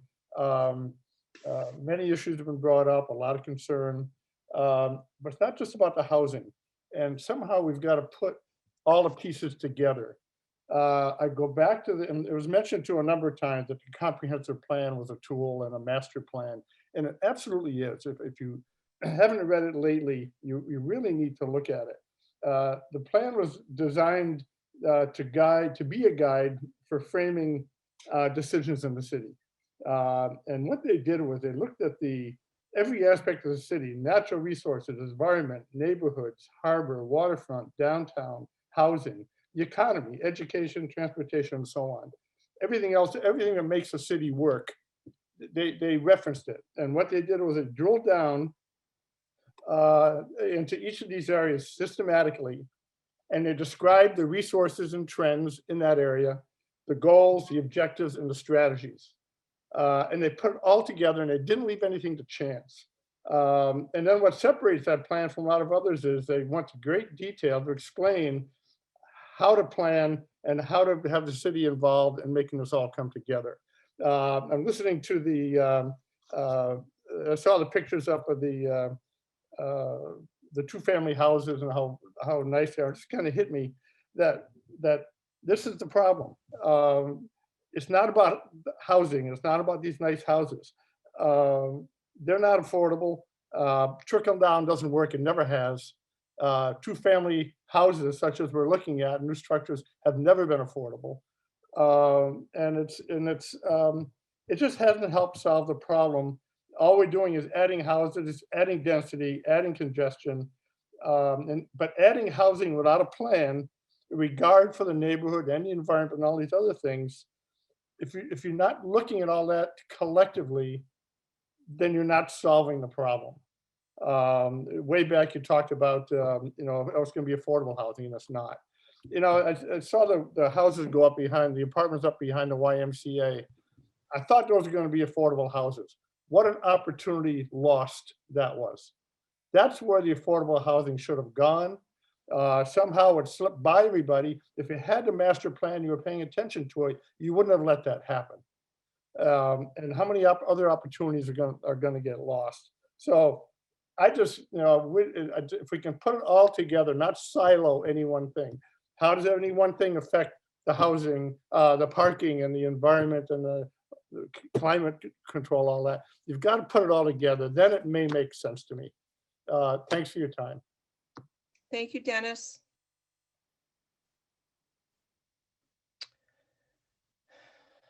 Ruth Pino, welcome. Name and address. Hello, everyone. Thank you for this late night. My name is Ruth Pino, and I live at 82 Wheeler Street. I am in favor of the amendments before you tonight. I have a fair amount of experience, both personally and professionally, with how zoning restrictions imposed over the last 20, 30, and 40 years have impacted Gloucester's housing stock. We now have a housing crisis. Thank you to Sunny Robinson for her remarks tonight, because they were right on. Controlling how and where housing units can be added to our stock has brought us to where we are today. I appreciate the time and effort that's gone into the process over the last 5 years, and actually over the last 15 years. This crisis isn't new. Zoning restrictions and creating non-conforming streets and whole neighborhoods in Gloucester enacted over the last 20, 30, 40 years created the crisis we're in, and basically discriminated against certain demographics by keeping them out of some neighborhoods by not allowing the simple example of 2 families in all neighborhoods. I was able to start out by having a 2-family, and it was in Lanesville. And that street is now completely non-conforming, as is most of Lanesville. Why can't someone have a 2-family like by right in Lanesville, or East Gloucester, or Riverdale, or Magnolia? My parents were able to buy a home in West Gloucester because it had a small attached apartment, and years later, my grandfather lived in it. Providing housing for all income levels is the goal of these amendments. Do you know how many streets and whole neighborhoods in Gloucester have been made non-conforming, and they exist in every ward? All of the zoning amendments recommended by the planning board will help to ease the housing crisis, but it will take time. This doesn't mean there will be more people, but units for our parents, kids, and grandchildren. I live in Ward 4, but all of you represent me and the future of Gloucester. Have you thought how the lack of housing units of any kind hampers job development? How can Gloucester attract good paying jobs when the employees can't find housing? For those of you who started out in a 2 or 3 family, or live on a 2 or 3 family, why can't someone else have that same opportunity? If any of you vote no on these amendments, I want you to tell me, what are you going to do about the crisis we're in? Don't give me plans you have for years from now, but what are you going to do right now? Thank you. Thank you, Ruth. Leslie, introduce yourself and your address. Welcome. Hi, my name is Leslie Bullia. I reside at 10 Emily Lane in Magnolia. I'm opposed to these zoning changes. However, I do thank you all for all of your work, based primarily on transparency, stress on infrastructure, and access off of Cape Ann. As a busy working person, I was unaware of this work until recently. I've mentioned these proposed changes to many Gloucester residents recently, none of whom were aware of the proceedings. Secondly, I'm very concerned about the stress on higher density population on our already taxed infrastructure, including access to clean water, water treatment, wetlands protection, parking, etc., especially given ensuing climate change impacts. Additionally, no speaker I have heard has mentioned that our island is accessed primarily by one road, serviced by 2 bridges. Most afternoons, you will run into heavy traffic leaving the island. In the summer, traffic barely moves. What plan exists if an emergency necessitates evacuation? I have many questions that will not be answered simply by changing zoning. What I, as a resident, need to feel informed and supportive is a detailed and well thought out updated plan for changes in our city. because I lack the necessary information to be able to visualize the number, type, and impact of these zoning changes on my neighborhood and city, I'm unfortunately unable to support the proposed zoning changes. Again, I do thank you all for your work. Thank you, Leslie. Now we have James Hand, Gully Hand. Would you introduce yourself and your address and talk to us for up to 3 minutes? Thank you. Oh, thank you, Val. Gully Hand, James Hand, 36 Rocky Neck Avenue. I was on before, but I guess you decided to wait till the end to let me speak, but that's all right. I'd like to address you all. What's really interesting to me here is the basic principle of zoning, and that is that it's about people living in a community deciding on the sorts of things that they want in their neighborhood. And so I guess that's what's so surprising about the planning boards with a grant proposal and somebody from the state helping them write up changes to our zoning, that it's kind of a top-down thing. And really, zoning should be a bottom-up thing. You know, it should be the people in a neighborhood want something or they don't, and if they don't like what's going on, then they can propose changes. But this is happening the total other way. I mean, you've now got Vladimir Putin deciding what he wants for Ukraine. Anyway, so tonight you have introduced 3 elements for the upscale zoning districts of our town and changes thereof. And so you're going at it in an easy way, but the point is that none of this is going to result in affordable housing. As a matter of fact, it'll have the exact opposite effect. By increasing the ability to develop, even in these upscale neighborhoods, you're going to have developers running in. And so I advise that we not vote for these things, that you take another look at it and decide to do otherwise. Jeff, I welcome you as a new city councilor. Tracy, I think you're terrific. Val, you always will do the right thing, I know. Tony, I'm impressed with what you wrote about this letter to the state. It's time to not accept everything that's thrown at us from up above. Let's be a city making our own decisions. Thank you, guys. It's a long night. Thank you, Gully. So councilors, we have 7 minutes until 11, and at 11, we have to vote to continue for 30 minutes if that is our wish. So I just wanted to remind you of our time constraints right now and what our rules of procedures require us to do. So we have right now, we have 1, 2, 3, 4, 5, 6 more folks with their hands up that have not spoken. Chris McCarthy, introduce yourself, your address, and talk to us. Thank you. Yes, Chris McCarthy, 166 Bray Street in Gloucester. As some of you know, I'm a builder developer, built a lot of homes in Gloucester over the last 30 years, probably somewhere between 125 and 150 homes. Since they've made the zoning changes, and I think I've mentioned this at a few meetings, since the year 2000, I believe that I have built 1 2-family when I could have built a lot, and it was for a brother and a sister and their families. I'm taking a different tact. I'm for some of these, strongly for some of these. 2 of the amendments and 2 of the other amendments, I think they need a little bit more discussion in the neighborhoods. But I think strongly that allowing the two-family with extensions by right is very important. Over probably since they changed this, I've been probably talking with Greg Catamatori, Bill Sanborn, that I think it's unfair that a developer can come in and build a two-family like you see on Essex Ave or over in the back shore. Anyway, they can do it. But if someone wants to keep an additional family member, whether it's a parent to have their kids or kids to have their parents move in with them and put on an additional room, they have to go through the meat grinder.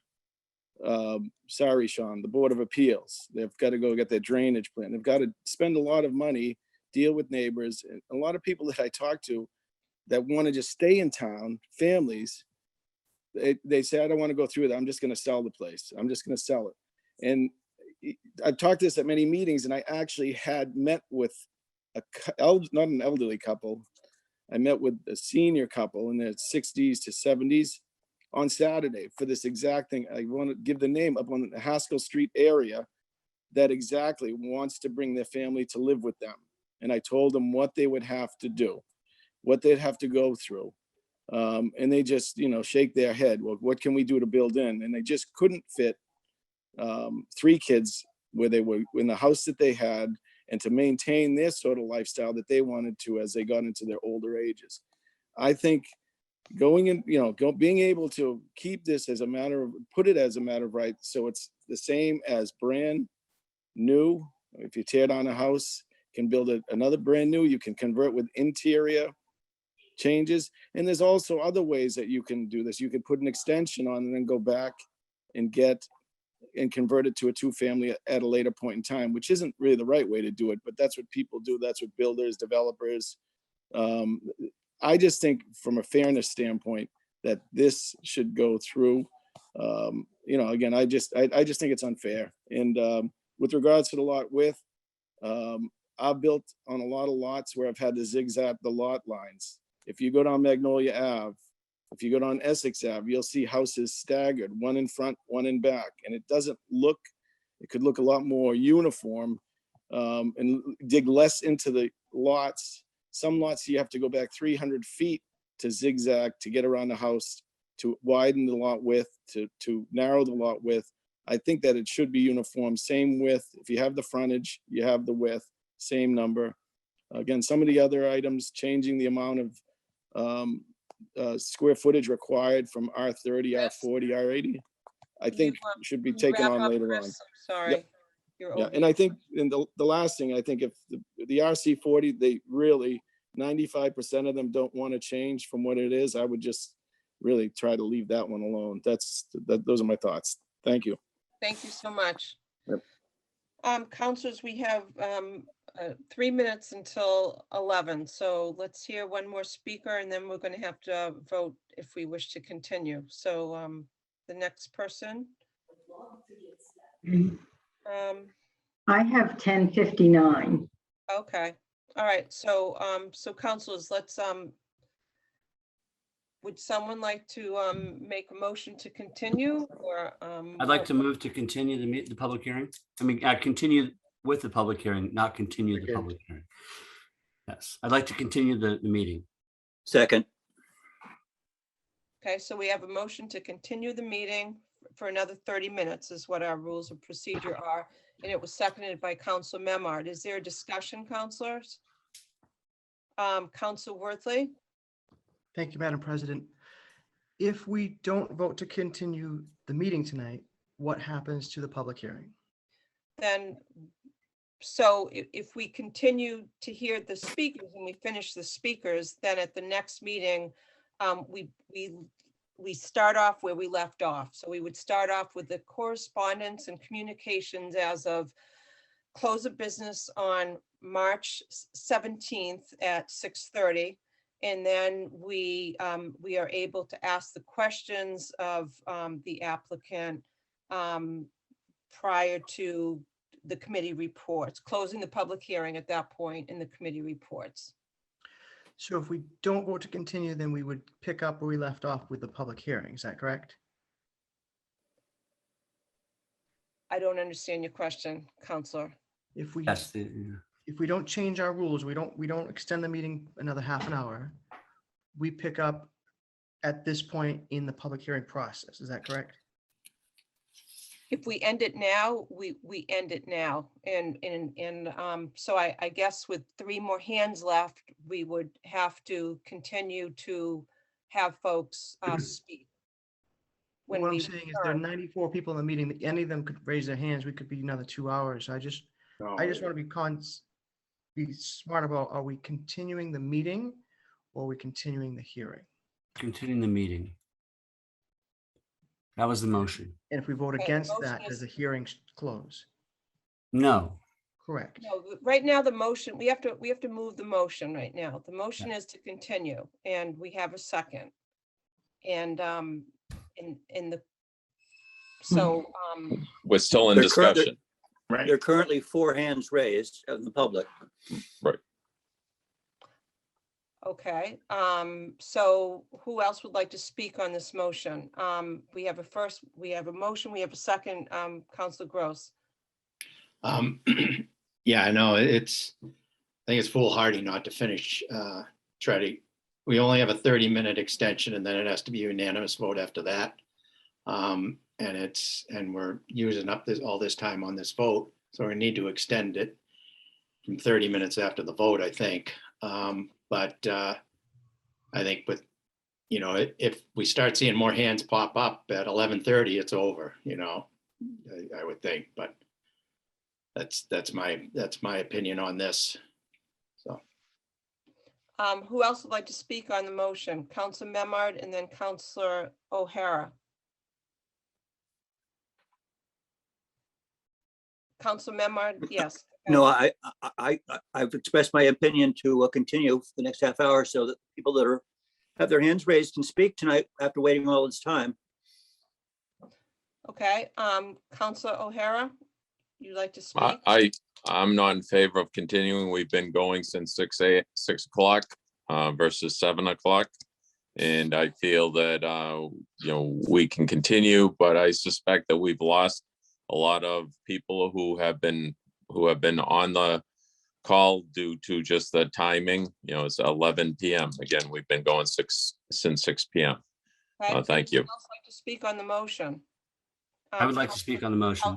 I Councilor made it. Gross. Yeah, Okay. we've got 4 people right now who've been waiting the entire time that we've been here to speak on this issue for 3 minutes. I think we disrespect their attention to this meeting and their intention of staying and presenting their opinions, regardless of what they are. I'd say we hear these people, we have a half an hour, and then we can decide what to do at that point. Okay, so go ahead, Councilor O'Neill, because we're taking time right now Yep, on this. I understand that. I have a client at 6 a.m., so I have to get up at like 4:30. So I would rather not continue this meeting. That's where I stand. Okay, well, we'll be able to take the vote in a second. Anyone else like to discuss the motion before we take a vote? Councilor Worthley. Simply on the motion, I agree with Councilor Grow that it's disrespectful to not hear the people that have their hands raised. But I think that they will come back and contribute as they have, and we should be continuing the dialogue and to try to squeeze it all in the next 26 minutes, including questions by the councilors. We don't have to do that. No, right. So we don't have to do that, Council Worthy. We can answer the questions. We can hear from them, and then we can make a decision to continue the next part of the public hearing at the next meeting. So let's vote. We've got a motion. We've got a second, and let's vote by roll call. This is to continue the meeting for another 30 minutes until we need to vote again. So we've got Council O'Hara. No. No. Okay, Council O'Neill. No. Council Worthley. No. Council Gilman. Yes. Council Gross. Yes. Council Grow. Yes. Council Majota. Yes. Council Memard. Reluctantly, yes. Council Nolan. Yes. 1, 2, 3, 4, 5, 6. 3 in favor. 6 in favor to continue and 3 opposed. So the yeses have it. So right now, we've got Linda Brayton, Brent, Mary Ann, and John Haley. Rob Culbert. So we have 5 people times 3. Culbert's already spoken this evening. Okay, so we have 4 hands. So let's people are still throwing their hands up right now. So let's stick with our plan and let's start with the first person is Linda Brayton. Hi, Linda. Hello. Gee, I feel really welcome. Oh my gosh, it's good. Wake up. Linda Brayton, 527 Washington Street. Yes, I wasn't about to hang up at the last minute. I didn't even know for sure that I was going to talk tonight, depended on what other people said. Lots of things I would have said have already been said. But I was really kind of moved by the comments about the environment. And I think that's a big deal. I had a little story to tell. I'll make it quick. When I was a kid, at the end of my street, there was a woodlot. And it was this precious place. My friends and I played there. We named all the trees, and there were some houses that were built there instead. So very young, this became an issue for me, environment versus housing. I don't want to make that choice. I really don't want to make that choice. I was deeply involved with the Plan 2000 creation. It was a 2-year process. There were a good 1,000 people that had input. They knew enough to go to the meeting. Somehow they found out. And a beautiful document was created. Janice DeLuto got a standing ovation after she had been put through the meat grinder, frankly, sometimes. But what we had at the end of that was people talking to each other, people not thinking in black and white, either I have housing or I have the environment. I care a lot about the environment. I care a lot about housing. I have worked on the Clean Energy Commission and its predecessors since Plan 2001 and Janice DeLuto. I took my piece and I ran with it. And a lot of other people did the same. People picked up housing, they picked up culture, they picked up the arts, tourism, people, Tony there is one of the veterans of the whole thing. We worked together. We had something great. It's kind of, the structure is still there. The groundwork's been done. The vision is still there. It does need to be updated. But my point of this entire thing is we need to work together on this. We don't have to be picking and choosing what's good about Gloucester and only having that one piece. There are ways to make things work together. And that plan spells out a lot of it. But in any case, we are going to go down if we don't come to some kind of conclusion about how to make this place work. And that includes people being able to live here, that want to live here. So that's my story. Thank you, Linda. Under 3 minutes. Thank you. John Haley, introduce yourself and your address. Thank you. Yes, my name is John Haley. I live at 5 Aileen Terrace in Gloucester. I've been a resident of Gloucester for the past 30 years on Eastern Point. I'm a major supporter of Gloucester. I've supported Adventure, actually bailed Adventure out of bankruptcy in 1992. I've been a supporter of Wellspring, Gloucester Sailing, Cape Ann Museum, actually providing every employee of the city of Gloucester free admittance to Cape Ann Museum for the last 18 months. I'm a supporter of affordable housing in Gloucester. However, converting Eastern Point to an RC40 amendment will not create affordable housing. That is counter to your proposal. I support affordable housing, and it should be. But when you look at Eastern Point, you have 85% of the residents of Eastern Point are on septic system, excuse me. The roads are private. And over 30% of the property is owned by Audubon, supporting bald eagles, the monarch butterfly path. By converting Eastern Point to RC40, you're not going to create affordable housing.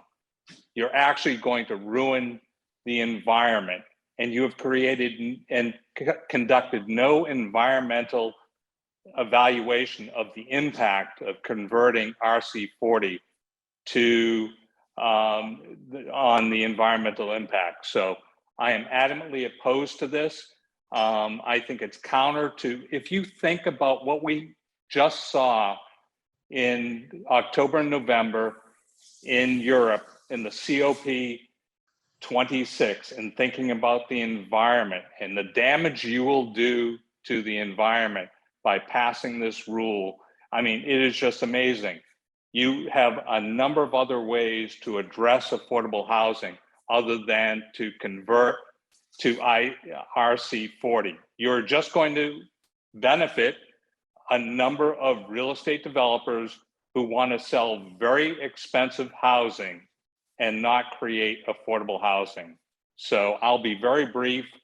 I'm a major supporter of Gloucester. I've been supporting Gloucester and low-income housing and the teachers of Gloucester for the last 30 years, but this will not create affordable housing.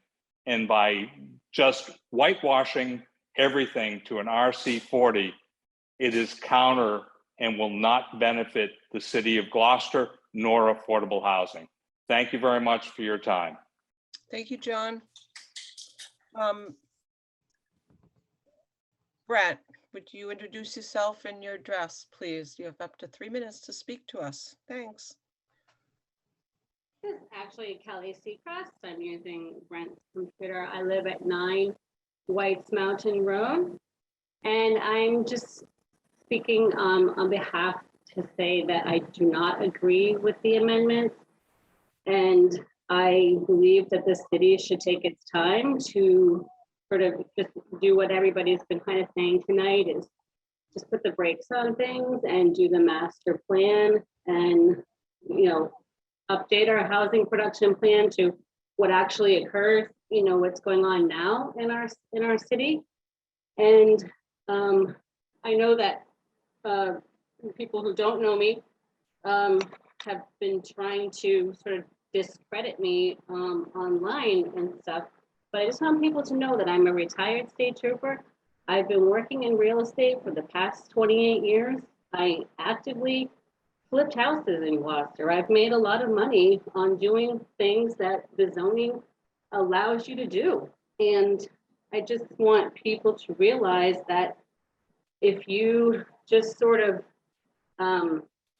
change the zoning to allow more creation of all these housing units, it's what some people think will bring in more affordable housing. It will also bring in investors. And so you may help a couple of kids, you know, stay in their parents' basement, or maybe, you know, I could get my mom to my house. We all have something that we want to do, maybe, but what it will do is just bring in an influx of investors. And so I belong to an investor group, and I've been really working in the South, and this same investor group is nationwide. And I can look and I can see them coming to this town. They target places that are being regionalized. And I know you guys don't like that word, but they do. They come in and they offer you coaching and teaching, and they tell you how to buy houses and condo them. And I can see it happening with people in this group. And this town's being targeted. I just received a brochure from We Buy Ugly Houses. I don't know if you guys know who that is, but unfortunately, you probably won't get a brochure from them because you guys don't live in a distressed house, but I do, because I had a house fire. And so I'm targeted. My house looks like something someone's going to make money off. And so what they do when We Buy Ugly Houses comes to your town, they know your area is about to explode. And that's why they're going to put a lot of money and a lot of cash offers are going to be coming into this town. And so I would just say, please vote no, take a break. There's so many people who still don't know that this is even happening. Very, influential people who are smart and would think that you'd know But these zoning amendments were coming down are completely dumbfounded. They're hearing it for the. Kelly, your time is up, so Thank you very much. I appreciate the opportunity to speak. thank Madam you. President, can we have the last speaker's name again? I didn't get it at the beginning of it. Kelly Seacrest. Kelly Seacrest. Thank you. Mary Ann Boucher, would you introduce yourself and your address? Thank you. Yes, thank you. I'm Mary Ann Albert Boucher, 93 Mount Pleasant Avenue. I've attended almost every single meeting there could possibly be in regards to everything in the city. And I've attended all 5 ward meetings. 85, if not 90% of every person that spoke at those meetings were opposed to these amendments. I'm not saying that I'm opposed to any or all of them, but what I am saying is that we need to find a balance. I listened earlier tonight. Our roads are a mess. I drove through Poplar Park last week, and it's so sad to see what I saw. We don't, and I've been known to say this many, many times, we don't take care of what we already have. I'm very concerned. There's a house around the corner from me that went up for auction last year, was a single family. A developer quickly came in, scooped it up and sold and turned it into 2 condos and made over $650,000 on each one of them. I sold a house on Maple Street a couple of years ago because I had people coming in and telling me, I asked a certain amount for each apartment, and I had people suggesting to me, do you take rental assistance? I can give you more if you take rental assistance than what you're asking. I find that we have a bigger problem because we are pushing out the middle class. We are finding, Halyard was our perfect opportunity for affordable housing, and we didn't take that. We truly let that slip by. I agree with that other gentleman that said that. We did let that slip by. What guarantee does any of this give us that this is going to guarantee more people will be able to stay here? It doesn't. Greg Catamaturi stated it time after time. This does not guarantee any affordable housing. I just wish that we would, I feel like we're pitting wards against wards. You know, you can do it in other wards, but not in my ward. And that's really disturbing to me. I really wish that we would truly work together. We never work together. It's always the opposite of that. And I've gone to enough meetings in the last several years to see how it works. And it's very discouraging. I would hope that we could all work together to find the common ground, to do what's best for all classes in the city. And I don't think we're doing it. Time is up. Thank you. Of course. Thank you. No, I just want to say that it's really discouraging. It's very discouraging to see how this works. And thank you. Thank you.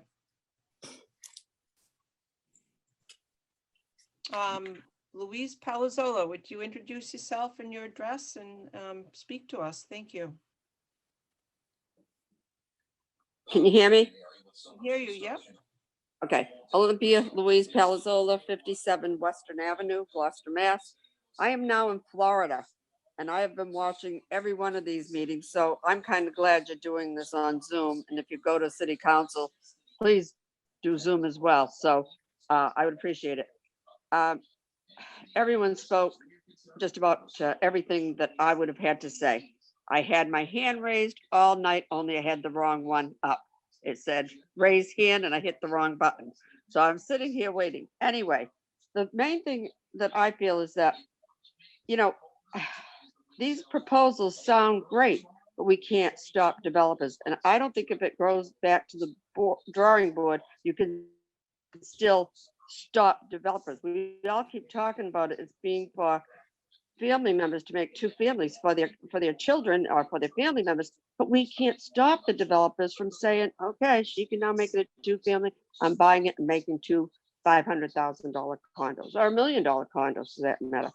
If there was a way to send this back to these people, the board that created them, is there anything that can do that could create this for our people?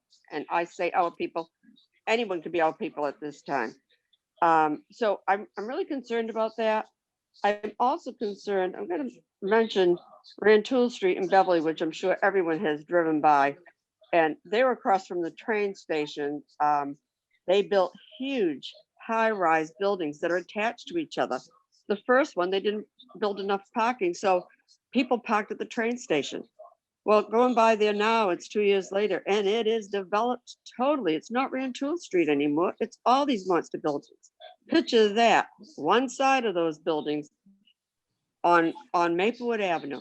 If everything was torn down and you get this great big building sets going up on Maplewood Avenue, with the 45-foot or 35-foot height, they can go back to the board to make it even taller. So, you know, it's easier to go for another 10 if we agree to those heights. So that's another thing that bothers me about the height exemption.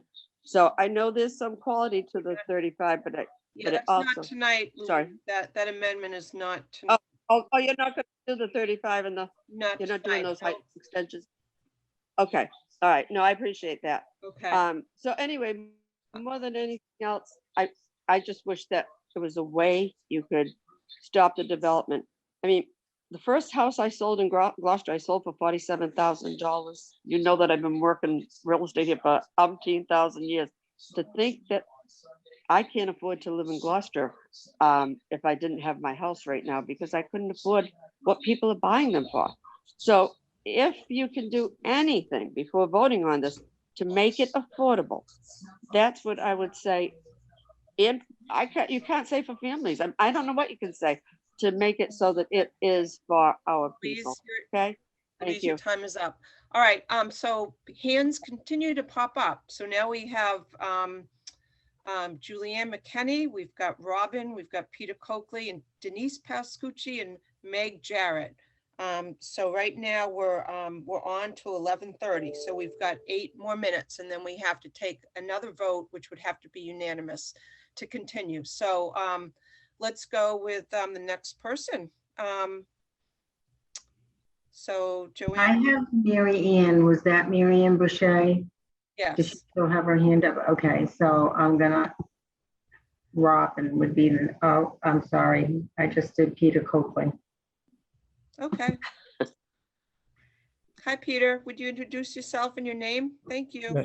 Sure, thank you. Peter Coakley, 20 Eastern Point Boulevard in Gloucester. I've been there about 22 years. One quick little point about Gloucester, the city I love most in the world. When people drive through it with me from out of town, all they say is, my God, this is very dense. People build houses on top of houses. It looks like there's apartments and basements. But anyways, that's the impression. And that's not what the most favorable impression. But I want to just say to you, when people do convert their basements into a second home, and sometimes the grandparents go in, I can tell you from experience, most of the time, what you will get is people who live, say, in my neighborhood near Niles Beach, they will say, oh my God, we could fix up the basement and get $4,000 a week or this much a month. So they'll be rented by the day, week, and the month, many of these basements. But I only want to real quickly now finish, because I only wanted to talk about RC40 because that's where I live. First of all, you've heard already that it's a very environmentally sensitive area. And there's no environmental plan being done from this. That's what upsets the residents on Eastern Point. You know, it just doesn't make any sense because, you know, 85% of the homes in Eastern Point are on septic tanks. 100% of the roads are below the plain. 99% of all the people who live in homes, well, that's, you know, probably 200 or 300 people, have said they do not want this to pass. So it's just strange to me that I'm sitting in a world where people are saying, well, I'm voting on RC40. It's a neighborhood. There is in Magnolia too, but most of it is in Eastern Point. And 99% have asked me not to vote for something, but I think I'll vote for it tonight. So anyways, please, thank you. Like everyone has said, you guys work way too hard, but please don't make these changes for Gloucester. You're going to ruin the quality of life in Gloucester. Thank you. Thank you, Peter. Now we have Robin. Robin, would you introduce yourself and speak to the council for up to 3 minutes in your address? Thank you.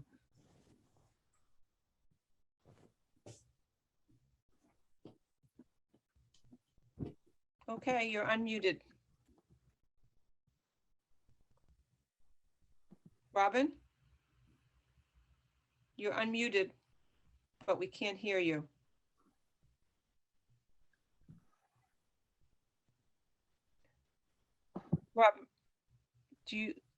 Robin, can you turn up your volume maybe if you're calling in on your computer?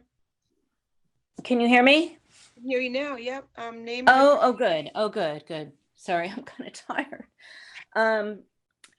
No, I said Robin Hosking, 24th Lane. I live in West Gloucester. And it just seems like the theme behind the amendment changes it keeps talking about is that there's non-affordable housing. There's a housing crisis here.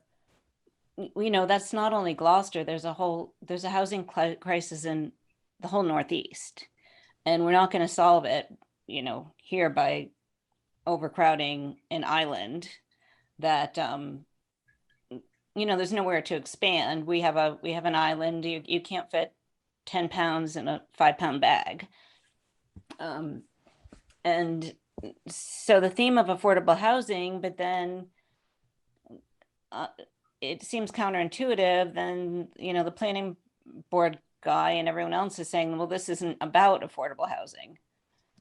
Can everyone hear me? Because I can't see anyone here. I can hear you. Absolutely. Hello? Clear. Oh, good. Okay. Yep.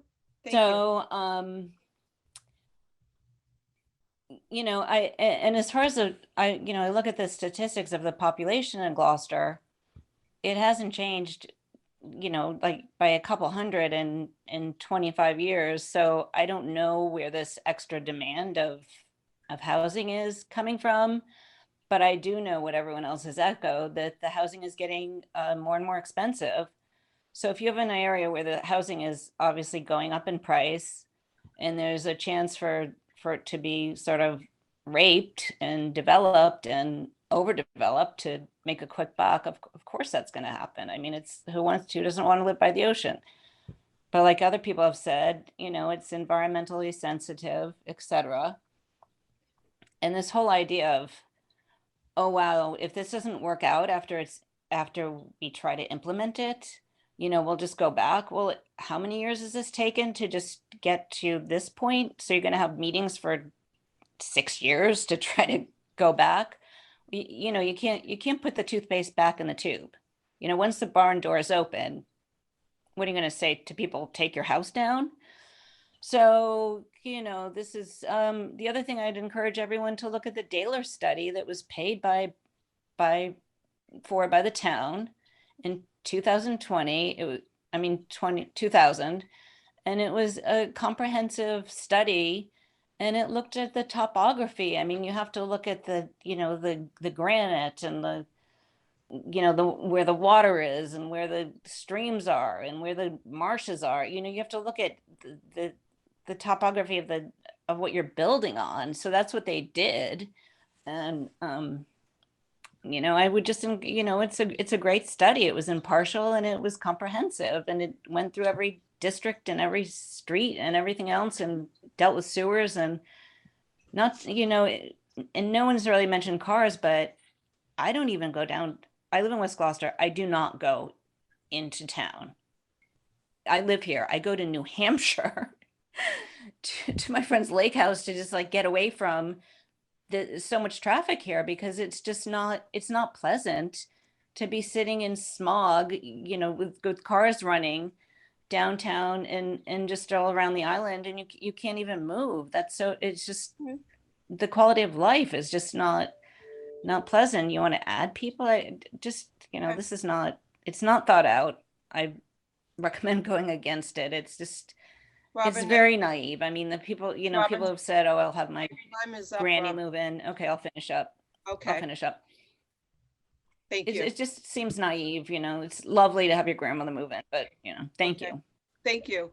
And we have the last speaker right now. So counselors, if we can. Thank you. Hear Julianne McKinney, and that is, and that will be it. And then we'll decide what our next step is. So Julianne, introduce yourself and in your address, and you have up to 3 minutes to talk to us.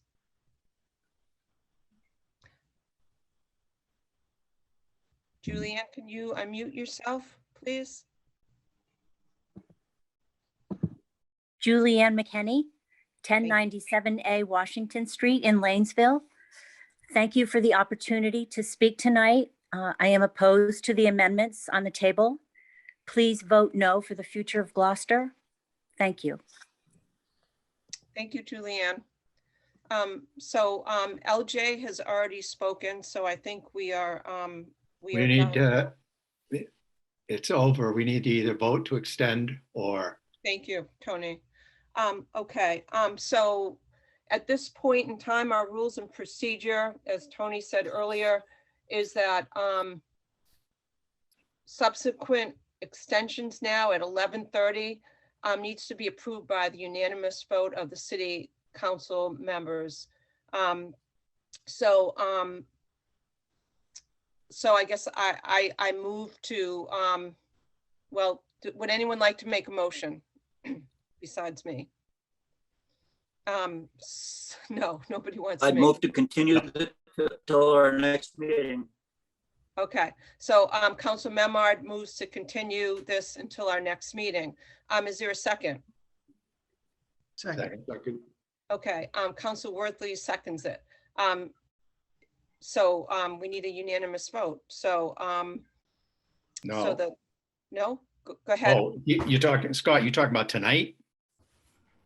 No. No, I think you said move to continue it to the next meeting. I want to end this now and continue our discussion until our next scheduled meeting. That doesn't Okay. need to be unanimous. What do you mean it doesn't have to be unanimous? Only the vote to extend needs to be. Oh, I'm unanimous. sorry. You're right. I'm sorry. I'm tired. So Yeah. I can't help it. Don't make a motion to extend. Okay. So there's a motion not to. I'm not making a motion to extend. Okay. So there's got to be a vote now. So we have a motion and a second by Council Worthy. Oh, we want a discussion. Okay, Council Grow. Yeah, I just want to spend some more time talking to y'all. My understanding is that we pick up where we are right now with the procedures that the public hearing as it stands at this moment. We then continue on at the next meeting. We start up that point. That would be my understanding. And right now there's one hand up who is LJ. So I believe She's already spoken. who has already spoken. You have So not, you have not closed the public hearing as of right now. Yeah. I have not, I can't close it because we haven't done the Voted to extend. correspondence and we haven't done the questions. So we're Yeah. not, we cannot close it. Exactly. So the Yeah. public hearing remains open. Right. Counselors, would this mean that these hands that are popping up now, Margaret, No. LJ's already spoken, that's Lisa. So Margaret's hand is up right now. So we doesn't- would start with that person or would we No. just go right into the court? All right, so the public hearing, the public hearing is going to be continued. And right now, we would start off with the correspondence, communications, and then continue to the questions. So the public hearing would remain open. Okay, so I move to continue this. We have to vote There's already first. a motion. So I can't, so let's vote to continue this. And we'll start with Council O'Hara to continue this to the next meeting. Yes. Council O'Neill, Yes. Council Worthley, Yes. Council Gilman, yes. Council Gross, Yes. Council Grow, Yes. Council Majota, Yes. Council Memard, Yes. Council Nolan, Yes. The yeses have it, 9 in favor, 0 opposed. Motion to adjourn. And motion Second. to adjourn. Thank you all, and thank you, Greg and Mayor Verga and Jill. We do Roll have to do call. a- Roll do have to call, do a Scott. roll call, Counselor, Easy and, boy, we gotta do this Scott's right. getting excited. He I'm wants to go just- to bed. I'm letting you know that the public hearing is continuing, okay? So, Counselor O'Hara Yes. to adjourn, Counselor O'Neill Yes. to adjourn, Counselor Worthley to adjourn, Counselor Gilman to adjourn, yes, Counselor Gross to adjourn. Yes. Counselor Grow to adjourn, Yes. Counselor Majota to adjourn, Yes. Counselor Memard to adjourn, To sleep, perhaps a dream. Yes. and Counselor Nolan to adjourn. Yes. Bye-bye. Good night, everybody, and thank you. Thank you, Jill Cahill and Greg Catamatori and Thank you, Mayor Joanne. Parker and Joanne for being Good here. night, everyone. Thank you. Night. Good night, everyone.